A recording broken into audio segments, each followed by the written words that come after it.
Now, preview time. So let's take a look at what's coming your way.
The Jeff Meacham Network's Multiverse of Media.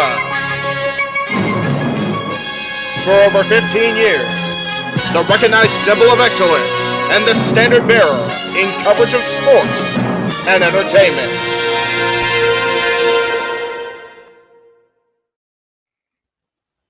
JJ, Jeff, you want to kick this thing off? Because I'm still trying to process everything here. Yeah, it's like, who wants to go first? Yeah, who wants to go first? Well, Come on in. It's open mic night with your host. you could maybe say there's really 4 topics, but it's split into 6. The Renegade, J.J. Williams. The Sammy and Eddie Kingston thing, which one's the better smelling turd? And his panel of co-hosts. I am founder. We'll call me that for today since we're going with the Jeff Jarrett love theme here this week, according to JJ. The West Coast Professor, Jeff Meacham. Karma is karma is karma. That's professional wrestling! Damn it! The Simple Man, Noah Foster. It's showtime! Yeah! How you doing, JJ? How you doing, Jeff? James. Yeah. And the He-Man, James Hebert. Imagine Bill Burr, Joe Rogan, Paul White, the Baldies! There you go! It sells itself! God. Get in there! Too Short his ass and shit the bed. He's not Amber Heard. Give it time, JJ. Give it time. Now, I'm sure Jeff has some stuff that Dumb move. Just don't pull this bullshit again. You get one. Tony needs to stop caring about the ratings. Bradshaw said as long as the ads are in place, we're not going to lose that third hour. Ring of Honor does not have to be AEW light. They don't necessarily have to coexist with each other. We kind of saw that tonight to a degree. Along with a panel of guests. He is no longer glorious. Don't you bring that up. You want me to rant about what my NXT used to... No, we are done here for the night. I swear, James. Because you never know who may show up for open mic night. I leave our company in the capable hands of an extraordinary group of superstars, employees, and executives. The first thing that came to my mind was, it's about damn time. Amen! I literally touched everybody in the state's trash. So it's horrible, you guys. Peyton's new thing is Dennis the Menace, but it's funny because she calls it Dentist the Medicine. And That's great. When Elliot Taylor came out and did Born for Greatness live, I was popping my pussy, having a great time. I didn't care. I was having so much fun. Sit back, relax, and enjoy the show. Fuck Bill Belichick.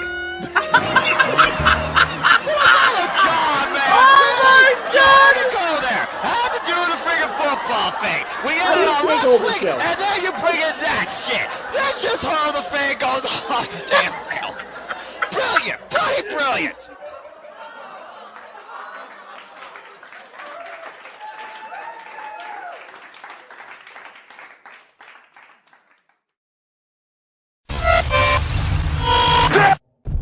We're here. What is going on, everybody? Welcome to the Saturday night shenanigans that are open mic night. I am, of course, your host, your moderator. I am the Renegade of Wrestling, JJ Williams.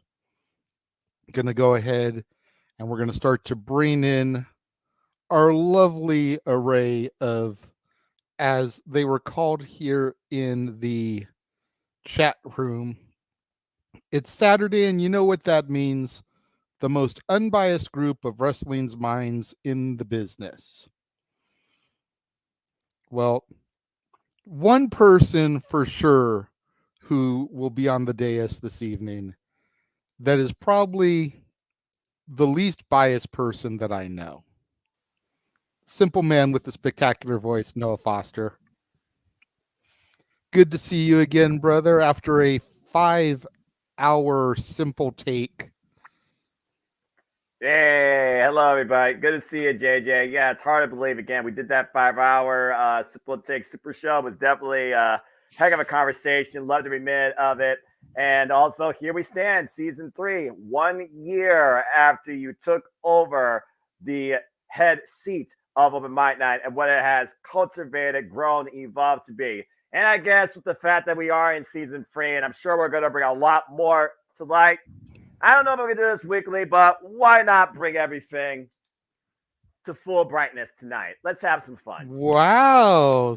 Noah stepped out of the darkness and into the light, at least for one night. Good to be here. So the way you presented that, the way you talked about the way I've brought us over the past year, it sounded like I kind of became the head of the table, if you will. When it comes to open mic night, you will acknowledge me. Well, it looks like we have another acknowledgement here.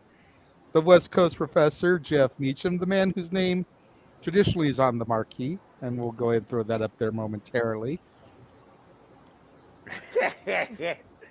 There's a light over at the Foster house. They're not copyright, damn it. Not copyright. No, it's not copyright. That's a straight parody. I'm allowed to use that. Fair enough. And you're accurate. Good to see you, Jeff. Jeff. Good to see you here this evening for Always what is sure to be another interesting conversation this evening. It is one of those, JJ, you said it yourself, my friend. You have set the tone in the last year since you were, as you put it, given the reins, the keys to the keys to the kingdom. Yeah. But I will say this. You asked me to wait till the first segment was over. I have it poured. I have an Irish blast ready to go. So y'all in the chat room, y'all here on the dais, convince me otherwise. I will gladly pour a straight Powerade instead. Y'all let me know what you want to do.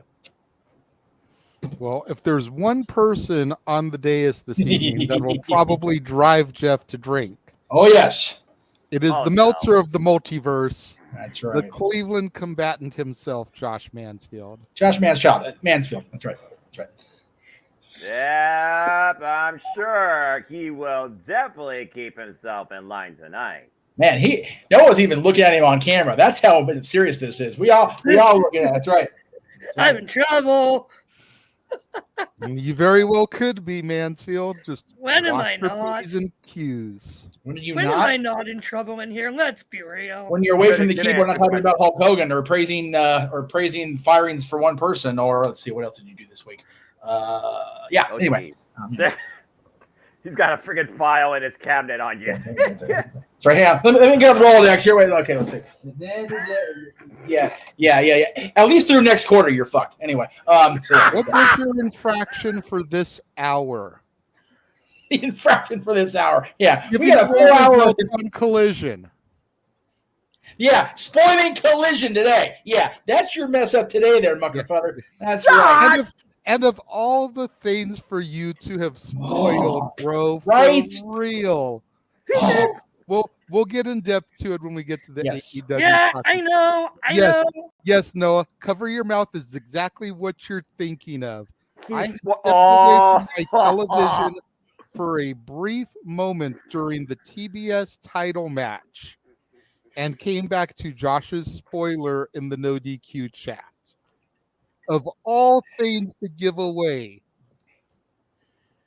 Again, for those of you that watched the show, you should already know what I'm talking about and alluding to. Oh, big time. That didn't, we will get to it when we get to the AEW portion of the conversation. Because as those on the dais tonight know, I made a graphic for it. Yes. Yes, you did. And not only that, but I asked JJ, it's like, should we just get the other Shelton John song going tonight after what happened? Because, Saturday Night's a great song, but there's a great song to go with that segment we're talking about, and I'm sure I'll karaoke the hell out of it later. There you go. Get the glasses out somewhere where they are. Noah, you better watch your P's and Q's with me, because you know what my money will do to you for Disney karaoke. Hey, you know what? Part of that money's going to come from me, so you behave yourself for the night. And you both put karaoke out of your daggone mind. That's what this is about tonight. No, this is not a karaoke evening. There is nothing about karaoke tonight. However, we did say on Simply Predicting, and this is the last time we're going to promote it tonight. Yes. If we can get $50 in super chats tonight, then Noah Foster will do the Joya entrance. Wait, but you know what? JJ, that's great and all. Yep. Joya is one thing. Yeah, but we say fuck Joya because we've got Nola. Our broadcast team now. Noah and Datilla. Nola. Nola. Oh my lord. That's Nola. Nola. And for those that wonder, that is not about New Orleans, Louisiana, or North Los Angeles. No, but it can be at New Orleans Square, which I'll be in and around tomorrow night. So there you go. Fair enough. Focus everything on Noah. Take the focus off Noah. No, stop it. Oh, Mr. Man's child. Oh, you silly boy. Focus not on you. We're just now in the 15-minute mark, so there we go. Shush it, Matthew. Even he understands it. That's right. That's Lord. That's there you go, Safet. You're already one step ahead of Josh here. Busted. Done. We're doing good, Marshall. Thank you for joining us. Before we get started, we've already got a super chat from Emmanuel, $2. Yes. Punk knew he's getting fired. Sorry. Yeah. It's very possible that Punk knew. Somebody put out there the theory if you will, and I'm not talking about A-Town Down Under. But somebody put the theory out there that the reason Punk was backstage at Impact when they came to Chicago, the reason he was backstage at WWE when they came to Chicago, while he was still waiting to come back to Collision, was because he sensed something coming. There's also the whole theory that, he did kiss everybody kind of goodbye after his match at All In and say goodbye if you watched him. So he probably had a good suspicion, but that's not specifically what we're talking about tonight, although I'm sure it will get touched on briefly when we get to the AEW thing, because tonight is, as the image showed, a state of the industry address. Yes. Now, some of you may be wondering, what exactly does that entail? Well, we're going to go through Impact Wrestling, AEW, and by proxy Ring of Honor, WWE, and by proxy my NXT. Damn it. And we're going to talk about what they're doing right, where they need to improve, and what our overall thoughts on their products are currently. Notice, I did not say what they're doing wrong. This is going to be a constructive criticism, Yes. not a negative Nancy party. Yes.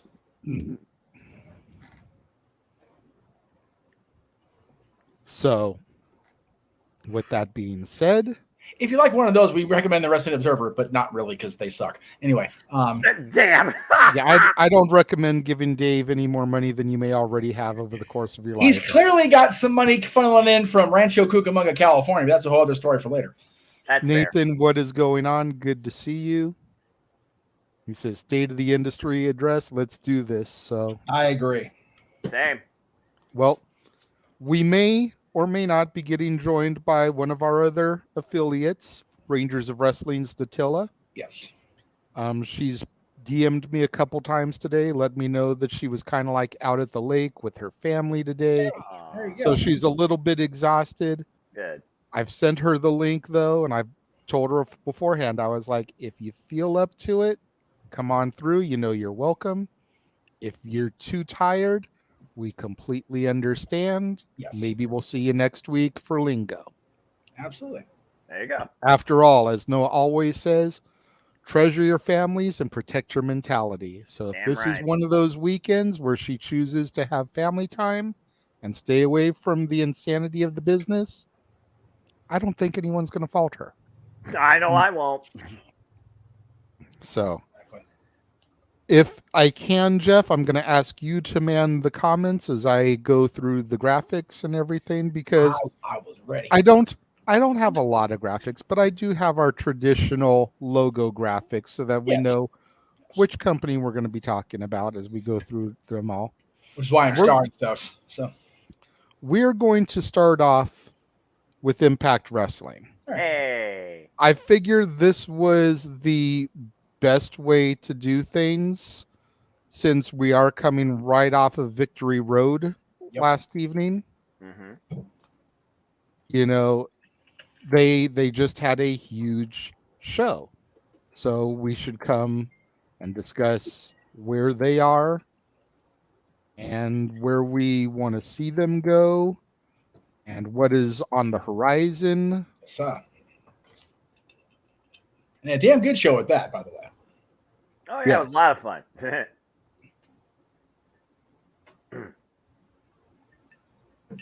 Okay. Now I can pull that down because I've got the little ticker going. Yay, ticker. So Impact Wrestling. First of all, 21 years in the business. Wow. And there was a time when people didn't think they'd last a year, 5 years, 10 years. Yep. Could they rise from the ashes like a phoenix after the Hogan Bischoff administration? Right. And here we are 21 years in. And not only are we 21 years in, but this Thursday, next Watch Long is going to be their 1,000th episode of Impact Wrestling. Crazy. But they'll never make it. Nah. I mean, where they're going right, and I probably should just throw this over to Noah, since out of all of us in the room, I know he's the one person that watches it the most. He's the one. That's right. But I will just touch on these couple of high points that I hear everyone talk about, and then I'll pass the baton, if you will, so that he can guide the conversation from there. But yes, clearly the number one thing they're doing better than any fucking buddy, damn it, is the women's division. Yep. Damn right. They may not have the strongest and biggest name talent, but they have them the best booked. Yep. When it comes to their knockouts division, it's very much original ECW. Accentuate the positives, hide the negatives. Yep. If they've got a couple of people on their roster there that aren't the greatest workers, more than likely they're in the freaking knockouts tag division, so they can be carried by somebody that is good. Exactly. But the women are the best booked women in professional wrestling. They are frequently the main event, as Noah pointed out earlier to me, on Impact Television. Something that Tony Khan only did recently for a couple of weeks when he got criticized for always having the women booked at the same portion of the show. Yeah. So for about 2 weeks, he gave women the main event. Then now all of a sudden they're back at the same time slot again. Yeah. WWE will give the women the main event more so than AEW, but they still have a long ways to go when it comes to knowing how to accurately book them. And I'm sure we'll get into those when we get to those companies as far as areas where they could improve. Right. Mm-hmm. The other place where I know that Impact Wrestling, I almost called them TNA because that's what they've always been to me. There you go. But the other place where I know that Impact has always exceeded has been when it comes to essentially the little guys, the X Division. Damn right. You know, because of the X Division, I feel that's why WWE kept the Cruiserweight going for as long as they did, was to try to compete with the X Division. But it was never about weight limits for Impact Wrestling. It was about no limits. And you sit there and you watch some of the people that came through the early days of the X Division, and you look at them and you're like, they're just your standard cruiserweights. Then came the Samoan submission machine, Samoa Joe, and all that changed. Big time. People realized that it truly wasn't about weight limits anymore, because here's this 300-pound Samoan that's moving like AJ Styles, that's doing the moves of Christopher Daniels, that's going, 30, 45 minutes. And it's just like, dude, how are you not blown up yet? But clearly those same people didn't watch the Punk Joe series in Ring of Honor, where they went for over an hour to draws.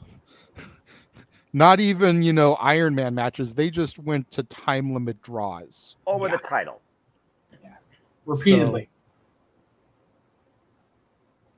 So, from there, I will throw it over to Noah to touch on their other positives and what negatives he feels, where they feel like they could really stand for some improvement.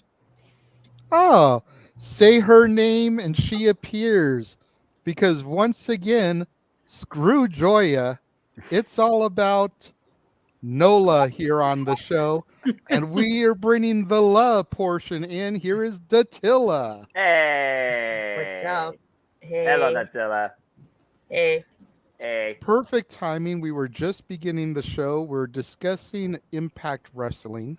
Yeah, I know. I have had you guys playing in the background, so I Okay, heard so Impact. you know what I said as far as the positives. Like So I said, quiet. from here I will pass things over to Noah and you, since you watch Impact on a regular basis. You can talk about what else they do right, as opposed to what I've already listed: the women's division, the Knockouts being the best booked in wrestling, and the X division. And you can talk about what needs to be improved as far as Impact goes. Noah, go ahead. So you definitely hit the two key points there, because what has been truly the alternative to the industry for the last 21 years, even in the darkest time, has been always the knockouts in the X division that still shine the brightest or offer the most variety. I come down to always quantity versus quality. And when you think somebody can exceed as a singles competitor, but they may have done their fair share, and you want to give that chance to somebody else, you try and see what they can do for the tag team division. They are multi-purposable across the entire knockouts division, even when it comes to character development. The fact we no longer have Decay when we had Jessica Havoc and Rosemary. Now we have Jessica and Courtney Rush as the Depth Dogs. Goes to show they're willing to let the talent be creative, branch out, try something different, and see how it goes. And as far as the X division, at the end of the day, if you wanted to make a moment and prove your worth and what you are capable of, the X division was your opportunity to do that. And whether you were born in Impact Wrestling or came into Impact Wrestling to try and make a moment, you have seen what faces have come out through the X division, whether it was middleweight, cruiserweight, or heavyweight. Hello, Jake something. And I think another thing that really helps Impact Wrestling nowadays is the environment. What Scott D'Amore, what Gail Kim, people that went through the business as workers, now bookers, and Scott D'Amore being the president, having that cultivative atmosphere of positive influence where we're all here for each other, has helped to Impact Wrestling's strength with their weekly product. And for those that don't know, you can literally watch Impact Wrestling commercial free for 90 minutes for $1 a month on their YouTube channel. Become an Impact Insider today at Impact Wrestling. If you don't know how to find Access TV on your local provider, or you want to avoid commercials for Blue Chew, I'm just saying. That being said, again, they have so many things right now going right for them, where, again, you look at 2010 being a turning point, but maybe the darkest note in their history.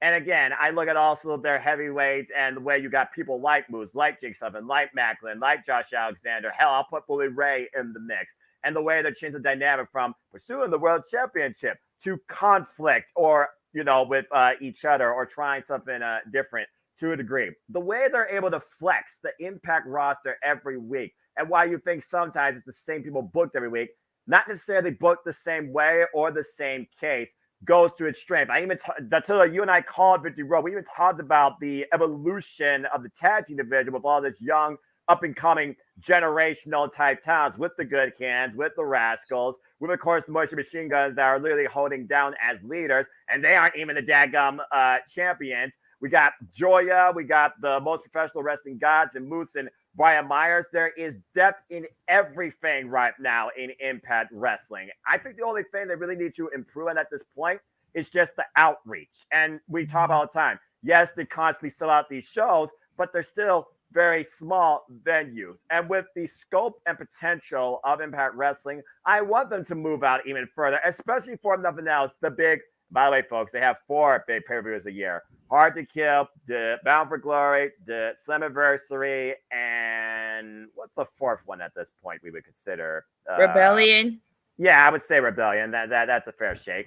And at this point, again, I think it just goes down to the way they flex the roster, change the dynamic, willing to take chances on character development. That is some of the great strengths of Impact Wrestling. Now, how you improve on their overall scope in the industry, that might be a tougher question that even Scott D'Amore at this point can't answer. But what he's done so far, all the way to becoming the president, speaks volumes. So what's your take on all that? Wow, you said a mouthful first. Story of my life. I think you hit a lot of nails on the. I think you hit a lot of good points. But I'll add. So as Noah said, Knockouts division, probably one of the best. No, not one of the best. The best women's division in North America, number one. But I think another point that Noah forgot to bring up is that Impact is really good at creating monsters. Look at William Morrissey. They built him up as a monster, turned him from a heel, and then he became a face towards the end of his run. Look at Joe Dorian, Khan, even those are some examples. At least since I've been watching, that they've done a really good job at building up as monsters. So, and then for the Impact Insiders, I personally don't have AXS. I wish that channel was much more accessible. But if you don't, Impact Insiders, for as low as 99 cents a month, you can watch the weekly Impact show. If you want to be able to watch Impact Plus specials like Victory Road for $4.99 a month, by the way, folks. Yeah, a month, not a week, a month. Period. Yes, Daniel did say that. Now, as far as what Impact can improve on, it's no surprise. No surprise, because it happened last night. They need to improve their production. Yeah. Because I know Scott D'Amore has talked about that in the upcoming year. Like PWI Insider reported the upcoming year, Impact is planning on changing their production, which they need to, because last night we lost speed during the Allen Angels versus Guido match. There's been times. Yeah, there's been times where the arena looks too dark. There's been times where Multiverse United, the first one, we lost audio during that Moose video package. So it's those things that make people say, oh, how can you take Impact seriously when little things like that happen? So I'm hoping in this upcoming year, based on the report that PWI reported, things can only get higher for Impact Wrestling. I can agree with you on that. I see you, Josh. I'll come to you in a second. I definitely feel that some of their production makes them come off as Bush League, and I don't mean that in a negative light, but it very much comes off like original ECW. You figure the Power Box blew after their first pay-per-view. If they had gone just a minute longer on the show, people would have missed the outcome of the main event. So losing the feed, losing audio through some of those major moments, like you said, the Multiverse United, like that's a big deal when you're trying to establish yourself as a game player, especially with an event that could eventually rival Forbidden Door with Multiverse United.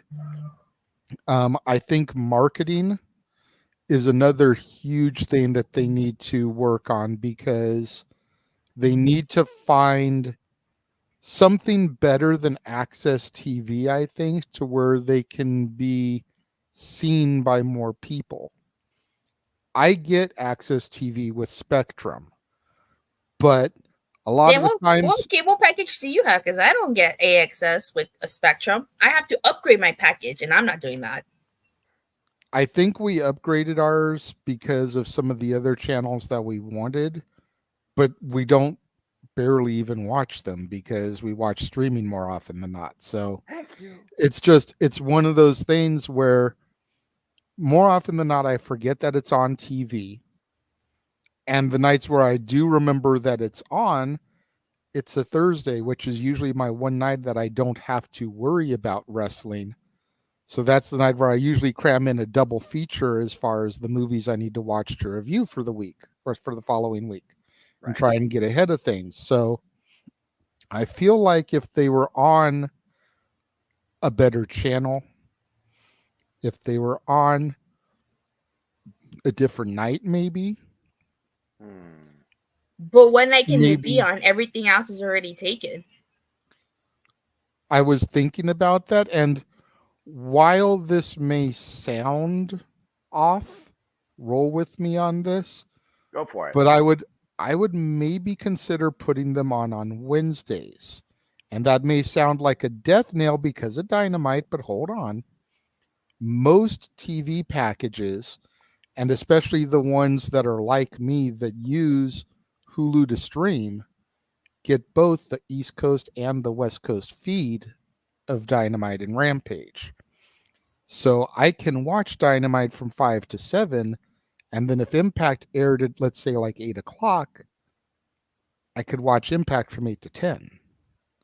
And I'm already kind of in a wrestling mood because I just sat through Dynamite. that does lead me to think about something because Datilla, you did bring up about that report. Now, of course, we're part of the TNAIW chat on the X, the Twitter, and they were talking about that. If I remember correctly, didn't they say they're going to try and centralize out of Las Vegas now and give like themselves a different set, a different presentation, kind of evolve? Yes, they're moving out of Sam's Town and they're going to be at the Palms. They're going to use the Palms. So I going forward.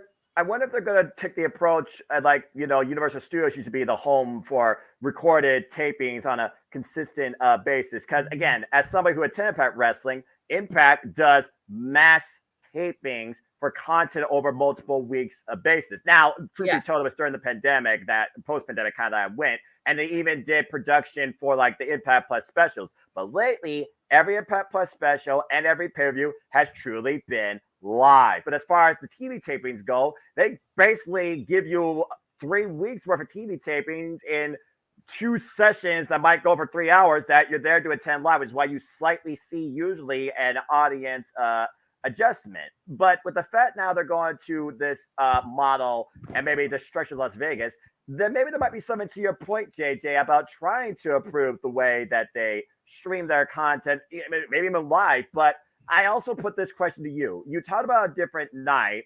Now, at this point, you're talking about networks. Let's think about this. Impact Wrestling, TNA, has been the company that has been more hot potatoes than the TNT Championship when it comes to TV. Let's just be honest here.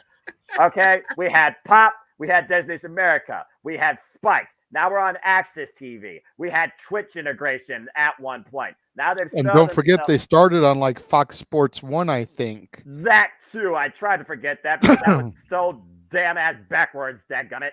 At this point, with the fact that we are more becoming let's just call it as we see it, a society with a shorter attention span than listening to Morgan Freeman, and we don't really watch TV, streaming seems to be the strength. But what streaming service or deal could Impact Wrestling go for at this point that would make sense from a content library perspective? Well, Safet said Paramount. Could try Paramount Plus. That's primarily CBS, I believe, but they're also Nickelodeon, but that's an interesting choice.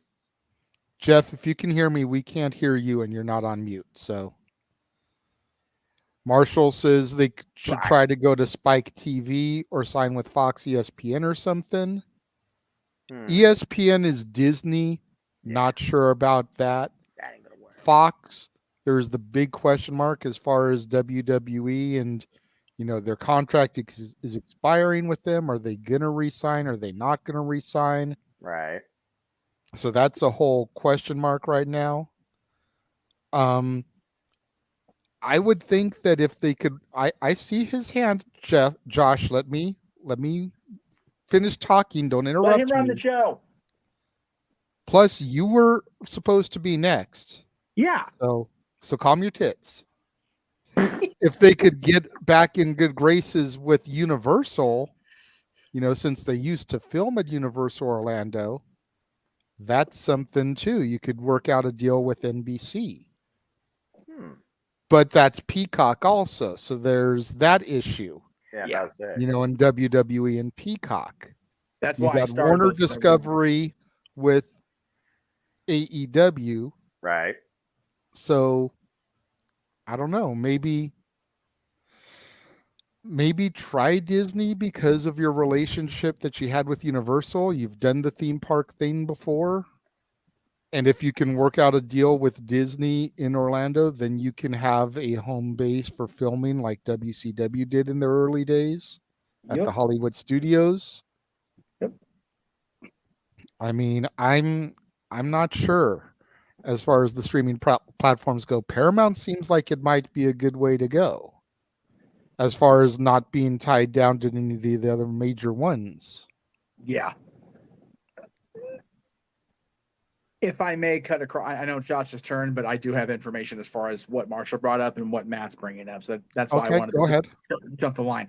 So Paramount Network is different from Paramount Plus. Paramount Plus is the streaming service. Paramount Network was I believe Paramount Network is the former Spike TV, the former national network, the former Nashville network, the home of ECW in its last, whatever it was, year and a half. So that would be an option if they're willing to carry professional wrestling again. But as well as they promoted it last time, probably not a good idea.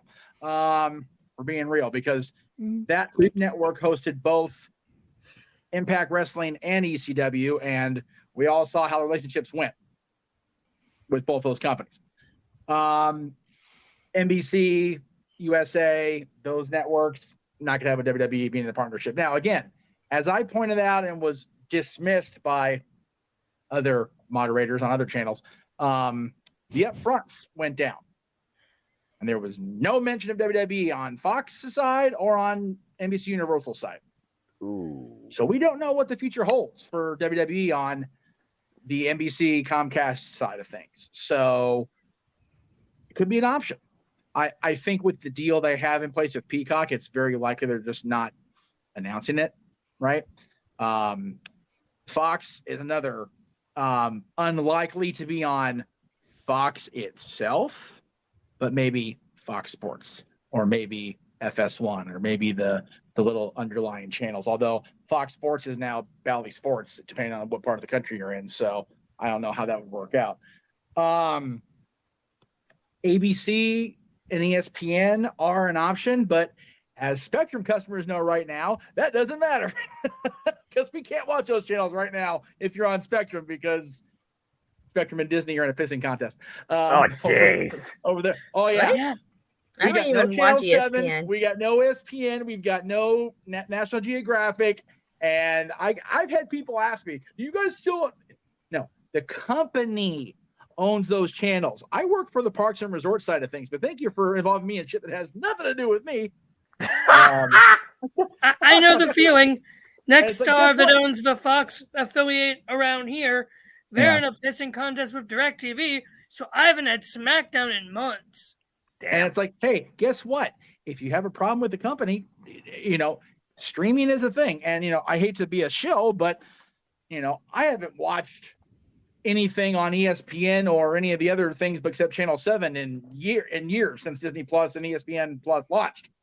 Yeah. I mean, I watch Raw, SmackDown, NXT, Dynamite, and Rampage all on Hulu. Yep, exactly. And That's I fair. only, knowing now that Impact is $1 a month, shit, there's my way of not having to worry about having access TV. Makes that real easy. Just saying. I get all my stuff on streaming is what I was trying to get at. So yes, a network deal is always cool because we have a network deal. It's still a thing, even in 2023. But streaming wise, I honestly would get in on the ground floor and try to work out something with Tony and get on the Honor Club. And I say that because you don't change nights that way. You give yourself a 3-hour block of television or whatever it is, 4 hours, 2 hours of Impact, 2 hours of Ring of Honor. Thursday night must-see TV. NBC did it for how many years? Must-see TV for wrestling. Boom. There's your answer to avoid having to worry about network stuff, number one. And if Scott is looking to improve production and they're moving to the Palms, beautiful casino, by the way, in Vegas. Partnership with Honor Club means you've got, in theory, some influence from the Warner Bros. Discovery side of things helping run production. I'm not saying get totally in bed with Tony Khan because we'll talk about him and his bullshit later. But at the same time, you are a fledgling company, even 21 years in. You're not the talk of the town that you were in 2002 or 2008, or even during the Hogan era when, negative or not, you were still getting the attention on you. You need that buzz. You need that push. And what was ECW's biggest problem being on TNN? No commercials, no advertising space. What was TNA's major issue on Spike TV? Yeah, they got pushed like a mucker feather, but they couldn't move the needle. Don't be on a network where you have to worry about moving the needle anymore. Don't worry about a network that's not going to plug you anymore. Get in with the Honor Club. That's what I would have done when Tony bought Ring of Honor. Is like, hey, Tony, come here. And just schmooze that ass. Seriously. Impact Wrestling is the greatest women's division in wrestling right now. The X division has always been solid, even during the era where they tried to downplay and destroy it. Cultivate, accentuate the positives. JJ said, hide whatever negatives you had. The presentation is spotty because of the darkness. You get a casino in Las Vegas with the proper lighting, that shit goes away in a hurry. Mm-hmm. That's fair. That's absolutely fair. And JJ mentioned the theme park thing. Yeah, if they can't get in bed with Universal Studios because of the connection to Comcast, I know Walt Disney World's got plenty of space they ain't using right now. Yeah. Out there in California. Well, no. Disney World in Florida. No. We got enough shit packed into our little resort here as it is. Oh. Yeah, he's right. He means us. Freaking shoehorned a damn theme park into our parking lot. Like, no more than anything. Yeah. Florida's got space. Go there. Do that. Yeah, he means our side of the country, Noah. Yes. Okay, fair enough. Our side, Ohio. Like, you guys are in the middle. Give me a break. We are the Midwest. Time zone, Josh? yes, but yeah. Josh, you've been waiting patiently. Yes, thank you. You were for that. stepped over by Jeff, but for good reason. I mean, after all, his name is on the marquee, so kind of gets a pass when it comes to that. Really? Sorry, Cat was being annoying. So my quick thing. Second word's annoying, pussy. Damn it, Jeff. Jeff.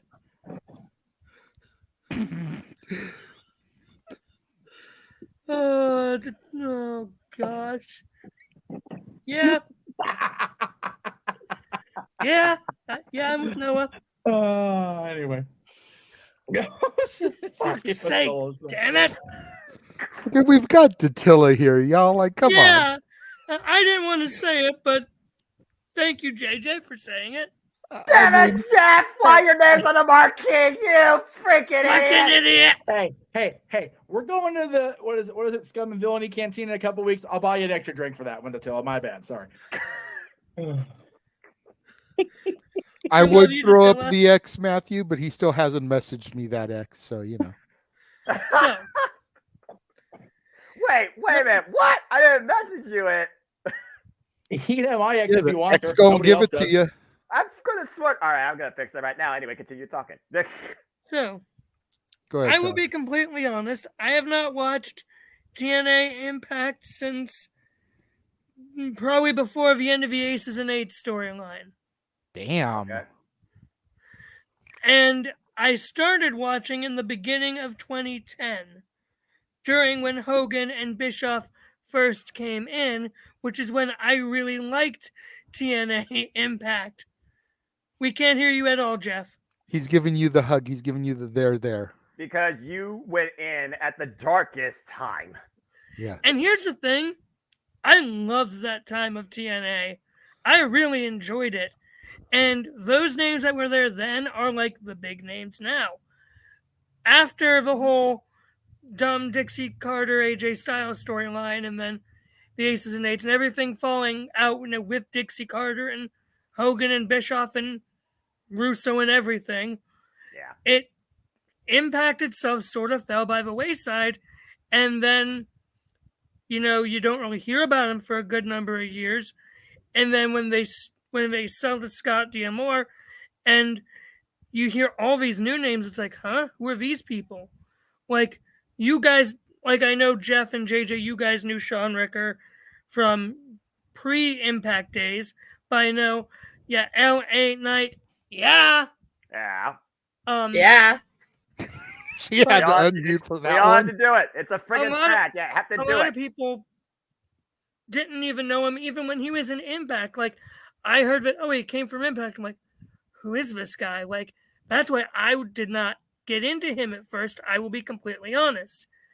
But even before then, you had AJ Styles, who showed up at the Rumble and boom, off to the races he went. Same with, lots of others, even if they came into NXT. But when they had the big downgrade, and especially during the time when the rumors were going around that they were almost going to sell to WWE, or WWE was interested in buying them, honestly, people stopped giving a shit. And after they moved from Spike, too, and they were bouncing around more than the 24/7 title. People That's stopped impossible. caring because people didn't know where it was. Pretty much thought it was dead in the water. I give Scott D'Amore a lot of credit, even though I still have not watched. He has done good by a lot of people, from what I can tell, from what Noah says, from what Jeff says, from Dattila, from JJ. And they're bringing in a bunch of more bigger names now, and their homegrown talent, like the Motor City Machine Guns. Alex Shelley, for example, is now the world champion there. Good for him. And I will be honest, and I think for things they need to improve on, definitely production is one thing, and getting that their name out there again more, to let people know that, hey, we're not just some fourth-rate pissin' company anymore. We're trying to get better again. That's sort of how I think it's probably best to say. And I will be completely honest. Like I said, I've not watched Impact in years. I am going to make a point, and I'm not and partially I'm saying this because I have seen some of the Impact 1000 spoilers from the tapings today on Twitter, which No I will not spoilers, give away. please. I will not give away. Good. I will not. I will just say this. I am going to make a point to watch Impact 1000. Okay. Okay, then. And Noah, aren't you happy and thankful for covering it, Jeff so. Jarrett for founding TNA? Damn. So wait a minute. I want to make sure I understand this. The man in the middle here, who criticized me yesterday for having Jeff Jarrett as a top 10 Intercontinental Champion, just sat here and basically forced Noah to acknowledge the fact that his precious Impact Wrestling, home of the best booked women's division in the fucking world, wouldn't exist if it hadn't been for Jeff Jarrett and his father. Is that what I'm understanding here? Uh-huh. Uh-huh. Wee woo, wee woo, wee woo, woo. And all of Mexico pops in a negative way. Anyway, there you go. Noah, you must acknowledge Jeff Jarrett. Damn it! I hate And I you. don't digress. Fine, I'll freaking, because you have to start somewhere. I'll give him that. But still screw that witch. I just remembered that I'm signed in on Jeff's account because I went to go try and change my avatar to Karen Jarrett with the guitar shot. And I'm just seeing all these images of Jeff. It's like, shit, I'm on his account. Still needs to be burned at the stake. But I digress. And you know, I'm thinking about it, and I know, Noah, we gave Josh a little bit of shit during our 5-hour simple take when we discussed and gave him crap for liking the 2010 to 2012 era of Impact Wrestling, but that being what he came into, and I had a Tiffany epiphany, if you will. It's just like me liking this era of NXT. He wasn't exposed to the greatness of TNA during its best days. Accurate. Like I wasn't exposed to the black and gold until I got those DVDs. All right. So for him to enjoy what was the darkest days, that was all he knew. He's just a baby. So that's why he holds that in a high regard, like I hold the current NXT in a high regard. That's all I know. Fair enough. Fair enough. I hold 1991 WWF in high regard. Let's just throw that out there. And 2010 WWE for me. Before we move away from Impact, I do want to throw one other thing out that I brought up to Noah during our simple take. Impact Wrestling, Impact Wrestling, as we discussed, was always that kind of little engine that could, like, when is it going to fall off the rails? When is it going to be over? But there was at least one day where Vince McMahon was legitimately scared. January 4th, 2010. Hogan's Arrival. The highest rated episode of Impact in the history of the program. The debut of Hulk Hogan. Yep. You know how you know that Vince McMahon was so scared? He booked Bret Hart for his first appearance on Raw since 1997, and him and Shawn buried the fucking hatchet in the middle of the ring. Yep. That's how I scared remember Vince that episode McMahon of Raw. was. That's how scared he was. If he hadn't put some must-see TV like that on the air, he would have lost the night to Impact. Yep. And he might have lost the war, which there never really was one with Impact and WWE, let's be real. Yeah. But if they had gotten that ball rolling, who knows if we wouldn't have had another 83 weeks with Bischoff at the helm.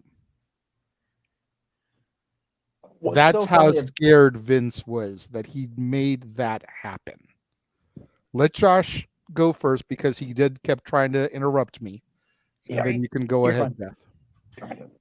And to put another context into that whole Bret first Raw burying the hatchet of Shawn, if you've watched Bret's A&E biography, that was 1000% legit a shoot.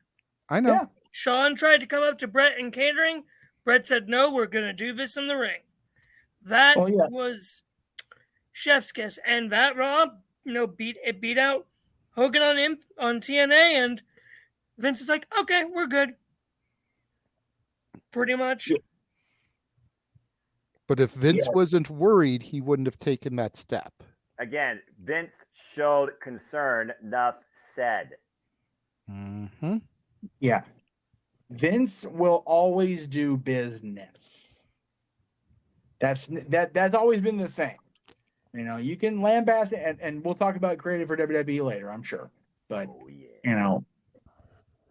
Bret always said he wouldn't do business with them again.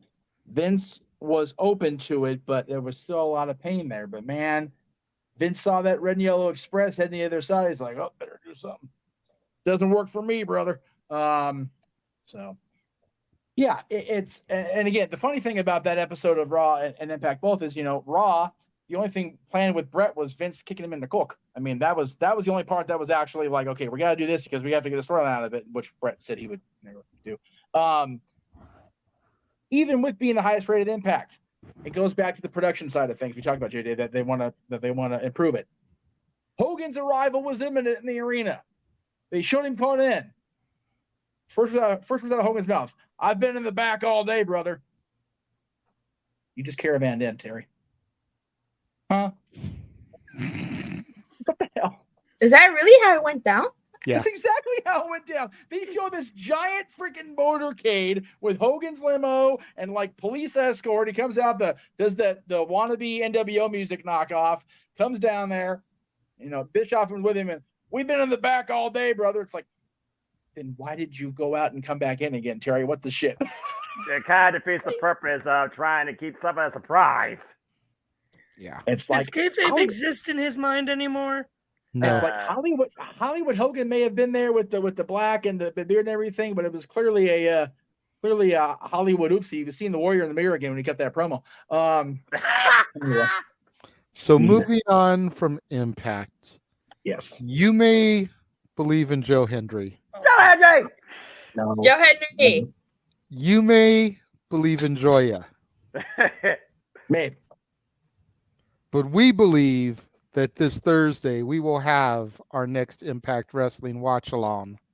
Called by? We call the action of Impact's 1000th episode with your commentators, the simple man with the spectacular voice, Noah Foster, and his Impact cohort, Dattila. Hey. This would be fun. It should be. It should be a really good night. I'm looking forward to that. I know that just like the other night, I will be there in the chat room. I may pop in between matches. I watched a good number of those early impacts, so I'm gonna be looking forward to see what they do with the 1000th episode. I'm actually looking forward to this, especially because I did not watch the early Impact or the middle of the 2010 Impact. I don't know how many of you guys know this, but I've actually only been watching Impact for 3 years.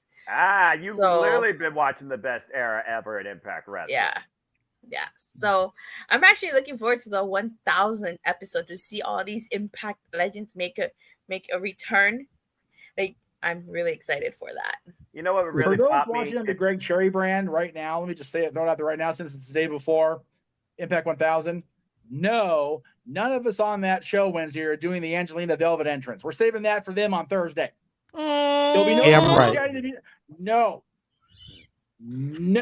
As it is, Josh, if we get 50 in super chats, Noah's gonna do the Joya entrance, and maybe, just maybe, we'll get Datilla to be Yuya alongside of him. Maybe. We've gotten Noah to agree. We'll see if Datilla feels froggy if the moment comes up, though. Do we have to? Can we do it? Can we do it sitting down? Like, just do the arm gestures and stuff like that. Okay, maybe. Just call it. Just call it. Do the arm thing in sequence. And next thing you know, Jay is going to be like, no, donate 100. No, we'll do the singing frog gimmick. Dadgummit. Enough trying to sell my dignity. Damn it. Singing frog is for AEW, the Michigan J Frog thing. Come on now. And Jeff, you know I wouldn't have you do that entrance. You know who I would have do that entrance. So yes, we know, Josh. But none of us are doing that on Wednesday because Velvet and Angelina are going to be on Thursday. So no. Yes. All I was gonna say before I throw the commercial is Datilla. If you have never seen the 6 Sides of Steel match from Turning Point 04, never. You need to watch that before Impact 1000. Is there a particular reason why? Yes. Arguably, it is one of the greatest matches in Impact Wrestling history. Mm-hmm. America's Most Wanted versus Triple X, Elix Skipper and Christopher Daniels. Yes. In a 6-sided ring with a steel cage. They called it 6 Sides of Steel. They were being different. They didn't have a 4-sided ring at that point. No. Yeah, I heard about that. I'm not gonna say anymore. Jeff still has scars on his arm. Yeah. I mean, you can see it on camera. From SoCal Val, who went on to be the Miss Elizabeth to Black Machismo Jay Lethal, digging her nails into his arms during the match. Yeah, and I think you can actually hear Jeff scream when she does it on the audio of the match, like legit. Probably. I think Jeff still was not as loud as Don was saying, "You got to be freaking joking." That show and the match are on YouTube in full for free, so there's no excuse. So I'll send you the link right now. I definitely recommend watching that match. Yes. Yeah. And if you want to go one more, watch the triple threat between Christopher Daniels, AJ Styles, and Samoa I've seen that Joe. one. I've seen that one. Good person. Okay. First time Mr. NorCal gave that company a 5-star. I've also seen the infamous woo-off between Jay Lethal and Ric Flair. And the beautiful. I love watching that live. I've seen that many times, and it's still funny each and every time. It broke me. It freaking broke me because, oh my God, was that impersonation spot on? That was such a great spot. It fed well into Ric Flair's last match, which was great. And if you want to talk about more stuff that you can watch, we're going to take a quick commercial. And here's all the watch-alongs that are coming out, beginning with Impact 1000 and going all the way through until WrestleMania. What am my voice being used for?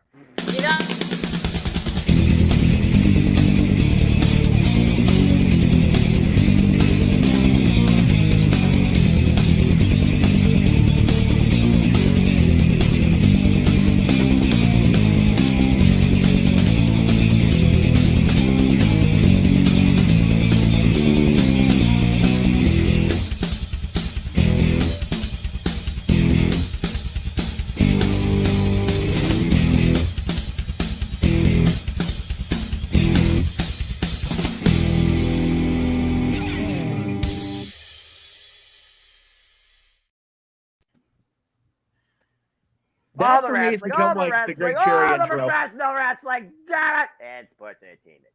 You know, I was No gonna voice say, for Noah. Guys, you keep stepping on people. Go ahead, Datilla.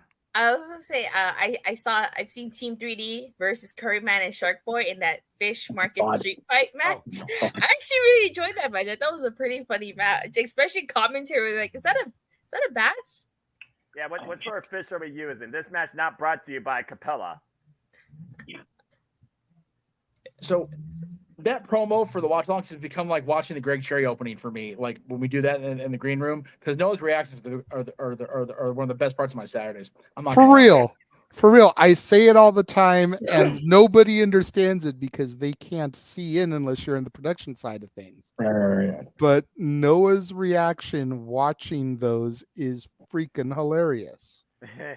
We should try and record those sometime. I'm gonna try to screen record it next time we do it. Thing is, I have to get the guest button up on the thing, so it's kind of a pain in the ass. So you can always do share screen and then share the video about audio, and then I'll just literally be acting to it. So for the record, the link to Turning Point 2004 is going out across every channel we're broadcasting on right now. I also sent it to Sheila privately. You all need to watch this show. It is a golden standard kaleidoscope of what the hell for 2004. There's some really good stuff on there. There's some really what the hell stuff on there. Yeah, that's people like Jeff. As far as Jeff Jarrett and the Outsiders is dressed up as Elvises. I'm just throwing that shit out there right now. The Kings of Wrestling. Before Claudio and Hero made it actually a decent thing to watch. Right. Oh, and before we kick on and go to Ring of Honor and AEW, can we just take a minute to discuss how AEW straight up jacked Jeff for their graphic? This shit right here. Because Jeff has had that graphic circulating for a minute. Oh, yeah. And then here comes AEW with this shit. Well, it's Kobe. It's Kobe, you know? It got Mamba. Right. Okay, so first of all... Oh, go ahead, Jeff. No, go ahead. I am setting everybody on this one. God damn it. This is my building. All right. Now, first of all, with all respect to the departed and the daughter of the departed who's also departed, Showtime, Magic Johnson, Kareem, AC Green, James Worthy. Yes, Kobe was part of that. But I'm not sure. Somebody Google for me what year Kobe entered the NBA, please. And I will explain that momentarily. I know exactly where you're going, Jeff. I don't think Kobe even played at the Forum. I think he may have been part of the first squad at Staples Center. Okay. So with very much the Lakers' house, but again. But who built that house? The Kings. Not the Young Bucks, God damn it. That's right. The Kings did. And hey, Matt and Nick, cool on you being up front on the new poster. Wonderful. Just be grateful you and your elite mother bitchin' buddy friends that JJ and I aren't going to be there. Yes. Datilla, God lover, is going to step in as field correspondent for us, and we love you for that. Yes. But we'll make sure we get you a nice, big, bright Jeff Meacham Network Kings logo t-shirt to wear in the process. I was going to wear my Power Ranger shirt, okay? Because I have to keep my gimmick alive, okay? I'm a wrestling fan that wears Power Ranger stuff because I'm a Ranger in wrestling. We need to get on those hats stat. We need to get on those Jeff Meacham Network hats stat then, Jay. Yes, no. Oh, I was going to say, I'm actually going to both. Well, I think they're taping Rampage the same night as Collision. So I'll be going to Collision and Full Gear. I got my combo ticket. I know what section I'm going to be at. So see, Collision may be a possibility because it's on a Friday night. Yeah. That may be a thing. I'm going to be in section 136. Don't say damn, look at you highballing. I love it. Huh? I said, look at you highballing down there 136. Fancy schmancy. Well, I had an opportunity to be like lower, but I had a bad experience at Revolution. So I don't ever want to be on the floor. I don't ever want to be on a floor seat unless I'm like front row, because at Revolution, like I was in the last row. So when everybody stood up, it was really hard for me to see into the ring. But I did get a clean shot of the Jungle Boy Christian Cage bra in the crowd. There you go. I love the Forum. I always will. It was my first real what I called home away from home before I ever became, part of the Canyon High family over here, became a cowboy at the age, even before I became a fan of wrestling. The Kings have been in my life the longest. And the fact that Noah calls that place the Fabulous Forum because I refuse to say the sponsor name just tickles me to no end. I love that shit. It makes my day. But yeah, appreciate the fact that I was such an inspiration to the elite assholes. Anyway, carry on. Yes. Noah has been trying to say something for a moment. Go ahead, Okay. Noah. That's all good. That's what we do here on Open Mic Night, damn it, but I digress.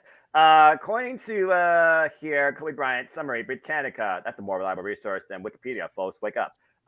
He first started off in the Charlotte Hornets in 1996 and then was soon traded to the Los Angeles Lakers when the 96-97 season opened. He was the second youngest NBA player in history. So 1996 is when he started his career. Okay, so he did play in the Forum for a couple of years. Yeah, that's what I was going to say is my one thing. I do have another bit to tell her.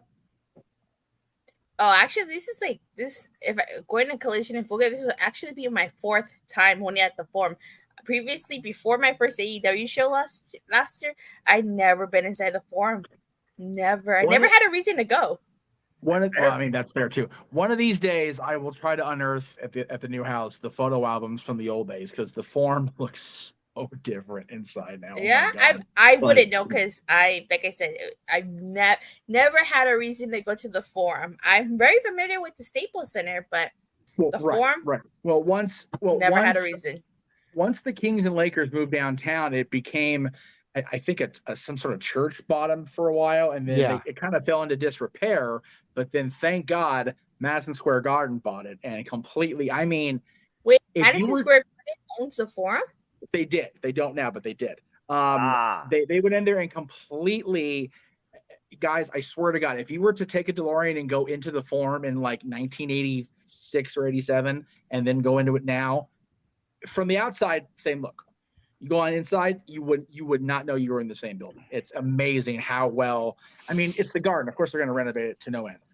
It absolutely looks great. But anyway, we're going way off topic. JJ wanted to go to the next wrestling company. I'm sorry, I always go over the Forum. But it's Josh. Go ahead. Yeah. So, in regards to the graphic, so is that we already know WWE watches the channels because of thank you, Matt Cardona. Is this now proof that AEW watches the Jeff Meacham network? AEW's watched all along. AEW's watched all along. We've got friends that have worked for that company from day one. Okay. So and even MJF is an admitted Jeff Meacham mark. Oh no, not admitted. Not admitted. We're not supposed to say that on the air. We're gonna get major trouble for that. That's okay. I don't give a shit. MJF watched Talk Wrestling as a teenager. So well, there you go. So there that's you are. My ass is. We love you, MJF. Showing your age, Jeff. Oh, don't you jump on the Mansfield bandwagon with his aging stuff now. Come on. Thank you, Datella. See, MJF, if you're watching, you should help me make Jeff feel old on Twitter. Mansfield made Noah feel old during Mansfield made Noah feel old during Simple Take. He did. Look, before JJ takes finally back to normality, I'm just going to say this.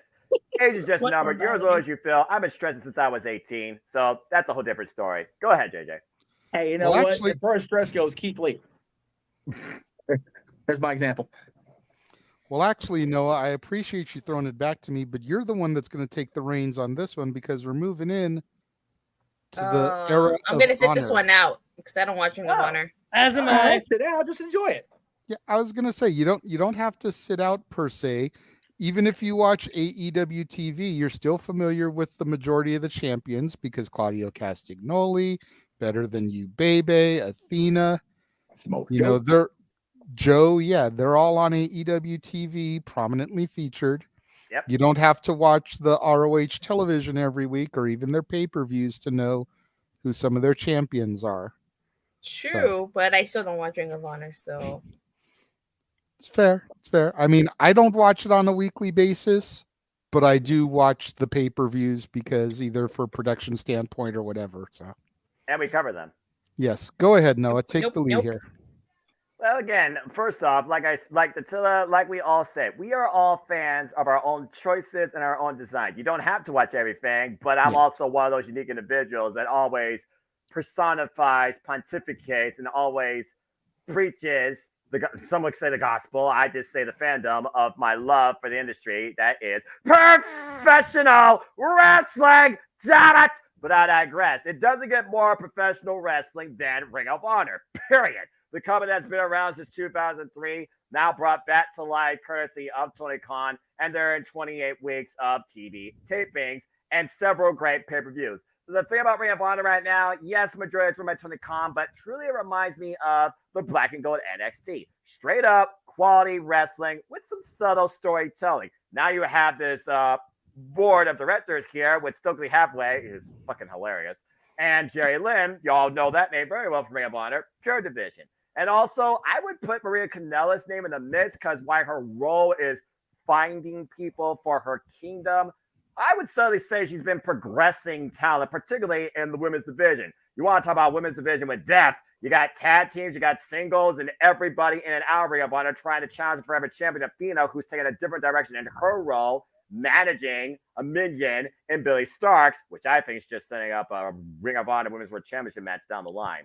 So the thing about Ring of Honor right now, there's not a whole lot of, I would say, like big direction. It's more so competition and proving your worth. I mean, the varsity athletes are no longer a thing. I mean, Tony Nese wants to be Simon Dean, and freaking Josh Woods wants to get back to pure title contention. And speaking of pure title, you got Katsura Shibata, who hasn't used a single rope break. So for me, what I think is right for Ring of Honor is what Ring of Honor is about.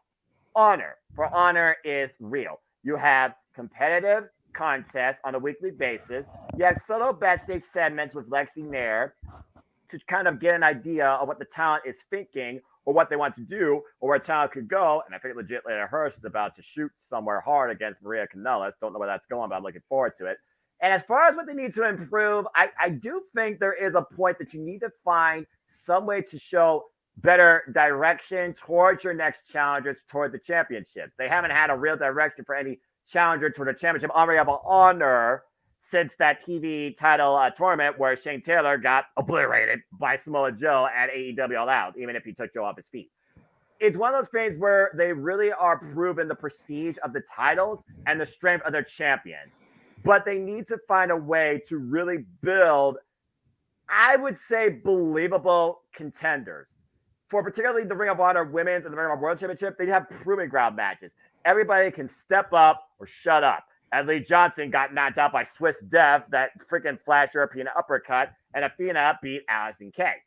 As far as what else I want to see improve, at the end of the day, the only way you know Ring of Honor is if you're a member of Honor Club. They don't really have anything else. And while that is a streaming service on its own platform, it's still a very small scope of people that are a part of it or are aware of it. And why does the solo crossover of the Ring of Honor champions, particularly, not the Ring of Honor roster, the champions on AEW television, it still, I think, doesn't lend a lot to Ring of Honor's presence in the AEW ecosystem. Even if having them more on the road, doing their stuff prior to Collision, a show that is more wrestling-eccentric every Saturday night, and that's all right. I think the thing that Ring of Honor can improve on is better presentation. I like the fact they only have a 3 pay-per-view structure, but they need to give more depth to the actual talent. When you think about depth of the talent, the only one that right now really has depth for me is Dalton Castle because he's going insane and has these backstage segments with Lexi Nair. Give me more Dalton Castle. The dude's hilarious. So, yeah, I think Ring of Honor at its roots is staying true to what they are, and that plays to the strength of the roster and of the wrestling matches. But as far as improvement, they need a bigger scope because it's a lot of great talent, but it's still a very small package. And if nothing else, lately, unless you just focus strictly on Ring of Honor on Honor Club, you basically know them as nothing but the warm-up to your weekly Collision event. Okay. I mean, much to Datilla's point, much to Josh's point, I don't watch Ring of Honor television on a regular basis. That's fair. I do think that one of their biggest issues is letting people know about the Honor Club. Mm-hmm. Yeah. People that watch Ring of Honor know about the Honor Club. Exactly. But outsiders don't. I never see commercials for it on AEW television. Nope. Tony Khan owns both. Why can't he get an advertisement on his weekly shows? Why can't they constantly advertise on the control center? Or even just a verbal shout from the commentators whenever somebody is on TV, whether it's Claudio, Joe, whoever, if you want to see these guys in action more often, subscribe to the Honor Club, blah, blah, blah, blah, blah, Yeah, the QR code. Yeah. Like, I think that would be great. I don't know if Ring of Honor needs to do an invasion of sorts with AEW. The invasion gimmick has kind of been done to death. Yeah. But I feel there's probably some names on ROH TV that we don't see regularly enough on AEW TV, like Shane Taylor. Yep. That could probably use the push, because pretty much everybody in this room and that was watching our watch along was, who the fuck is this guy that's fighting Samoa Joe? And so if there was an invasion type of angle, or if Ring of Honor was more heavily promoted on Dynamite, Rampage, Collision, more people would probably know the Shane Taylors of the world. Yeah. That's probably what I think is the biggest downside to Ring of Honor, where they could use improvement. Yeah, and the biggest presentation, as you know, JJ, is the Ring of Honor pay-per-views. And truth be told, they have been underwhelmingly built unless you've watched the Ring of Honor product. Do they deliver? Yeah, it's quality wrestling, but if you really don't know anything besides the champion, you kind of are going a little bit with a blind eye. Yeah, exactly. I'm thinking maybe part of the promotion issue would possibly, I'm completely speculating here, is the platform distribution between Warner Brothers Discovery, which they're not on there yet, Dynamite or AEW, but they could be, and then Honor Club being its own thing. I think that would be, again, pure speculation, but I'm thinking maybe that is a Warner Brothers Discovery call, not so much a Tony call. Mm-hmm. Oh, but if Right or Tony wrong, pays but for the stupid, advertisement, if Tony pays for the commercial time, right, then it doesn't matter. Agree. No, I agree. If you're watching Dynamite and Vince McMahon buys a 30-second spot to air during Dynamite, then you're going to see a WWE Raw commercial while you're watching the competition. It happened on Nitro a lot. Yeah, so if And vice Tony versa. Khan wanted, and he has the money, we know the deep pockets, because, shit, if he can drop money for Sympathy for the Devil, Tarzan Boy, Final Countdown, etc., then he can drop money to advertise the Honor Club. Yes. Just saying. By the way, finally watched All In and All Out. How about them pops for those songs? Huh? Freaking We Will Rock You and Final Countdown. Those people are going, and then Seek and Destroy. Those people are going ape shit. I know I was. That was great. Yeah, Anyway, I really loved those that they use that music. Good stuff. Anyway, I'm sorry, Jay. Go ahead. Me and Noah pointed out on our simple take that they really missed the boat by not bringing up We Are the Champions. Dude, they're literally the same album on double side. You play one to start the match, you play at the other end of the match. It's not hard to book, and you already financed it, for the love of God, Tony. Yeah. Praising the choir. So, Anyway. but yeah, that's together on the radio. That's where I feel that Ring of Honor needs to improve. Yes. The one place where I feel like Ring of Honor has always excelled is their tag divisions. Oh, God, yeah. So, you think about FTR, you think about Better Than You Baby, you think about the Briscoe Brothers, Aussie Open. I was trying to go back and think about some of the more legendary teams. You think about like the Kings of Wrestling. God, they've always had a stellar tag team division. Yep. And it would be nice to see that featured more prominently on a main stage like AEW television, without it having to be on Adam Cole and MJF. baby. You know, as much as I love the bromance of the summer, as much as I love Better Than You, Baby, and you know it, I feel like the reason that they're really the titles are being really heavily featured is because one of them is on the champ. Mm-hmm. Yeah, that's fair. You know, even when Aussie Open had them, you didn't see the Ring of Honor tag titles on AEW TV as frequently. No. They were still there, Oh, but yeah. they weren't as heavily featured. And I love me some Aussie Open, goddammit. I agree. Crowns And up. Yeah. You mentioned the teams of the past. Granted, different teams within or different members of teams, but just people that have held it. Christopher Daniels was one of the inaugural Ring of Honor Tag Team Champions. AJ Styles and Amazing Red beat Daniels and his partner, the Briscoes. Punk and Cabana. Let's not forget that. They were buddies at one time. Second City Saints. Second City Saints, baby. Whitmer and Matt, the Prophecy. You may not think much of BJ Whitmer these days, but he's up there. He's still a judge for pure matches, if that tells you anything. The men we know is the Havana Pitbulls, JJ, the Rottweilers, Ricky and Rocky. Let's see here. Austin Aries and Roderick Strong. Again, not big on high on Aries, but he and Roddy were champions. Daniels and Seidel. There's so many names. The Hardys. The Hardys, Jimmy Jacobs, and the man then known as Tyler Black, the Age of the Fall. Yep. So Steen Erico, for love of God. Who's that guy? The Wolves, the American Wolves. They're going to call them at that point. Haas and Benjamin during their hiatus from WWE. There have been so many great teams that have held the Ring of Honor tag titles. And and again, we're not going to praise them a whole lot, at least not, as far as what we feel about them right now. But the Young Bucks held the Ring of Honor titles about 45 times. So, there was that. Gorillas of Destiny from New Japan Pro Wrestling.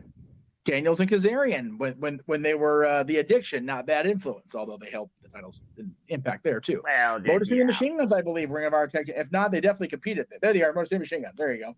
SoCal Uncensored. Again, there have been so many great teams to hold that title that if you're going to have Ring of Honor be a separate company, you have to go with what's worked. And what has worked, as JJ said, has been their tag team division. They have always had strong teams. And yes, a lot of those teams came together as two singles guys looking to dominate a different division, but it worked. Tracy Williams, Rhett Titus, they still tag team to this day. They are also Ring of Honor OGs. And it's not just the tag team division. Kingdom. Yeah, I mean, seriously, we still got Manila Canales, we got the OG kids, you got freaking Matt Taven and Mike Bennett, and they're still fighting for those titles as we speak. Yeah, they are. Yeah, they need to seriously focus on what has worked for them. As sporadic and complicated as their management history has been, their championships have always been second to none. And it proves with the newly made Ring of Honor championships, they got more of a rounded design. I mean, again, you look at the Ring of Honor 6-man tag team champions, the Mogul Embassy, they've been unstoppable now across 8 defenses. You look at the Ring of Honor Pure Championship, Katsuyori Shibata brought back into professional wrestling after what Tony Khan has done and of the encouragement that he's got. He's been Ring of Honor Pure Champion now since Supercard of Honor, yet to use a rope break, and has already beaten former Ring of Honor Pure greats in Christopher Daniels and Josh Woods. Do I have to say anything about Samoa Joe? He's the longest Ring of Honor Television Champion in history since beating Minoru last year in April. The women's division, we talk about Athena being the unstoppable champion. They got tag teams. They got single grudges and contests all the time. Hell, the last episode of Ring of Honor Television had 3 women's matches on it. Ring of Honor was, in its infancy, the rising of the phoenix from the ashes of WCW and ECW that every independent talent couldn't get a contract with WWE. Before TNA was officially a thing, because they weren't at that point, Ring of Honor was, ECW's gone, WCW's gone, WWE's been the guys for a year, but there's so many people out there that aren't signed. And even now, the majority of the talent that works either exclusively in Ring of Honor or is in conjunction with AEW. In conjunction with AEW has still not been prominent WWE compared to their time in AEW Ring of Honor. There's a few, but not near as many as you would think. And I think their strong suit is the in-ring work, because my God, and the champions and the championships.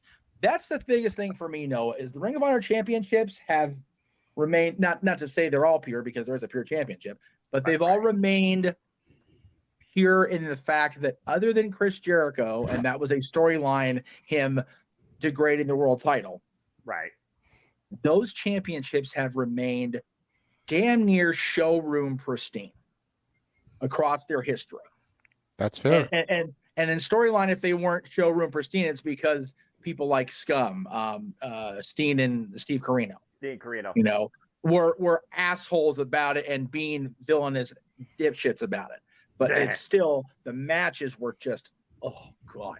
Cody Rhodes, who brought a brand new Ring of Honor World Championship. Ring of Honor World Champion during his odyssey through the Indies. Yes. You know? So yeah, if Ring of Honor is going to do anything to stay, what are we doing there, Josh? Sorry, I was trying to show the picture of me with Cody with the ROH title. It was going to be my Ring of Honor thing, but I had the picture up. Yeah, Cody. Noah mentioned him. Yeah, Ring of Honor has always been strongest at their championships and weakest at their television distribution and awareness. If they can get their TV presentation and awareness up to level of their championship matches, nobody's stopping that company, not even their parent company. Damn right. There you go. Honor is real. I'm so mad I never got to see the original Ring of Honor the one time it came this way. But I'm glad that Tony owns it because now there's more possibilities. Yes. I have yet to again. I've only been to one Ring of Honor show. It was a Summer Supercard 2019 in Toronto, and that was headlined by the Guerrillas of Destiny versus the Briscoes in a ladder war. I also saw Alex Shelley contend for the World Championship against Matt Taven. Ring of Honor is a completely different presentation versus anything else, and the fact they celebrate with their partners still, New Japan Pro Wrestling, and you know, the Lucha Libre showcases that they always do. I mean, again, we saw freaking Bandito, we've seen Gravity, we've seen Grand Metalik, we've seen Rey Fenix and Penta. They were former Ring of Honor World Tag Team champions. Wrestling and honorable wrestling has always been at the forefront of Ring of Honor's mantra. Yep. You know, I was going to make a comparison here because I was listening to you guys talk about Ring of Honor. Go for it. And I don't think any of you guys will get this comparison. So just roll with me. Some of the people in the chat room might. Go for it. But the Source magazine runs a column, or at least they used to. It's been years since I've read them. But they usually run a column called Unsigned Hype, which is a hot R&B, generally rapper talent that is yet to get a deal. That is what Ring of Honor was in the wake of the WCW, ECW demise. They were wrestling's unsigned hype. That's fair. That's a fair analysis. It's a great comparison, and I know about Source Magazine. I'm not, not the music guy, as we all know, but I did know about Source Magazine. Yeah, JJ, very few people have one up on me when it comes to wrestling stuff. And as far as my bucket list at wrestling or Disney, I saw WCW. I saw a show of theirs before they kicked it. I actually saw it before they really hit it big because Nitro hadn't even launched at that point. But JJ went to an ECW show and a pay-per-view with that. I never got to go see the original ECW. I didn't see WCW either, but that was on purpose by design. For being honest. I was going to say, honestly, the only time you would have wanted to is when RVD was champion, and that was how long? Like 3 weeks? And I was, and I still, kicked myself in the ass. I was supposed to be in that balcony sitting right next to Mrs. Van Dam. So there you go. Oh, Lord. Katie Forbes. Didn't work out because of a lot of reasons, but it wasn't. No, it wasn't Katie Forbes back then. It was his first wife, Sonia. Sonia. As she was affectionately known SVD. Sonia Van Dam. Yeah. I was trying. Yeah, it just was what it was. Anyway, but one of the things on my bucket list is a Ring of Honor show and a New Japan show since they come out here often enough. So yeah, Ring of Honor. I still want to get to Ring of Honor. if they come back this way, I'd like to get to Impact because we Yes. had a Bound for Glory come out this way in either We did. 09 or 2010. I forget which. 2010. And didn't go even though I wanted to then. Yep. Even though it was the Hogan Bischoff administration. Still would have gone. Right. And you figure Bound for Glory that year was 10-10-10. That was a big one. Oh, that was the turning point. As a Hogan fan, I'd have been like, oh shit, what is going? And you as a Hardy fan, we'd have been like sitting there going, are we supposed to like this? Let's go with it for now. Yay! The Hardy's descent in the darkness. Yeah. And then I'm still mad that we missed that New Japan show at the Pyramid, dude. God, I know. Oh, I mean, watching Mercedes get hurt wouldn't have been the best thing in the world to see live, but No. it was still right down the street, man. It's like it's right there. I still my can't believe little y'all. backyard. Yeah, I still can't believe Yeah, y'all missed that. I still can't believe that. it just wasn't Money's the logistically same, going to my be a thing. brother. You always say priorities over passions. That's fair enough. And it was fun calling it with y'all. Yes. Oh, it's great. Great fun. I enjoyed it. But yeah, it's now that thankfully Ring of Honor still exists. Thankfully New Japan is thriving and able to come over here more often. So the wrestling bucket list is still incomplete checked, but still doable at least. ECW will never be a thing, and that's it is what it is. But right. Yeah. I went to WCW house show. JJ went to Thunder and almost got in a fight with Hacksaw Jim Duggan because it's funnier in hell. What? JJ, what the hell are you thinking? Okay, to my defense, number one, I was still kind of a noob. Yes. Well, let me talk, Josh. Don't step over me. Number one, to my defense, I was still kind of a noob and believed a lot of what I saw in the ring. Okay. Number two, Hacksaw had turned his back on America and was Team Canada. Oh. So being a noob and believing what I saw, I thought that he was a traitor and had turned his back on America. Blasphemy! So when he was coming back up the ramp, I got into a cussing match with Hacksaw Jim Duggan. Oh, no. And I fully expected when I got home and watched it back to see during the commercial break and see me and Hacksaw on TV like getting into it, but they didn't show it. That's But that's hilarious. okay, JJ, because Me all over the show. Damn. When Oh, Stevie Ray comes over to interview Lex Luger for the Suckers Gots to Know segment, because I was legit like the third row. So as soon as Stevie Ray started walking over to Lex, I got up and I was like behind Lex the entire time. Oh, God. I was one of those fans. It's like, Wow, JJ, I love you, brother. By the way, my correction. Bound for Glory 2009 was in the Brent Events Center in Irvine, California. it was 2009, not It was 2010. 2009. My apologies. Because it was during the Hardy conversation era. That's how I thought it was 20. oh, that's right. Oh 2009. God. Yeah, but let's not go down that trail No. again. There's a Instead, reason. Instead, let us make that left toeing at Albuquerque Yeah. and let us venture over to AEW. Good reference. Nice job. A You storm wad at you. is coming. Now, why would JJ be talking about that? Dare I ask? Well, I will get into that momentarily. But as far as what AEW is doing right. Yes. And this is going to be interesting for me to come up with starting the conversation because I've probably been watching AEW the shortest amount of time out of everybody. Second, maybe only to Josh. I'm not sure how much Josh watches. Not much. But I've only really been watching for the better part of the last year and a half tops. Oh, wow. Yeah. If I'm being 100% honest with the panel and the fans, I retaliated and rebelled against AEW in the beginning because the people I was living with were, well, one half of the people I was living with was really anti-wrestling.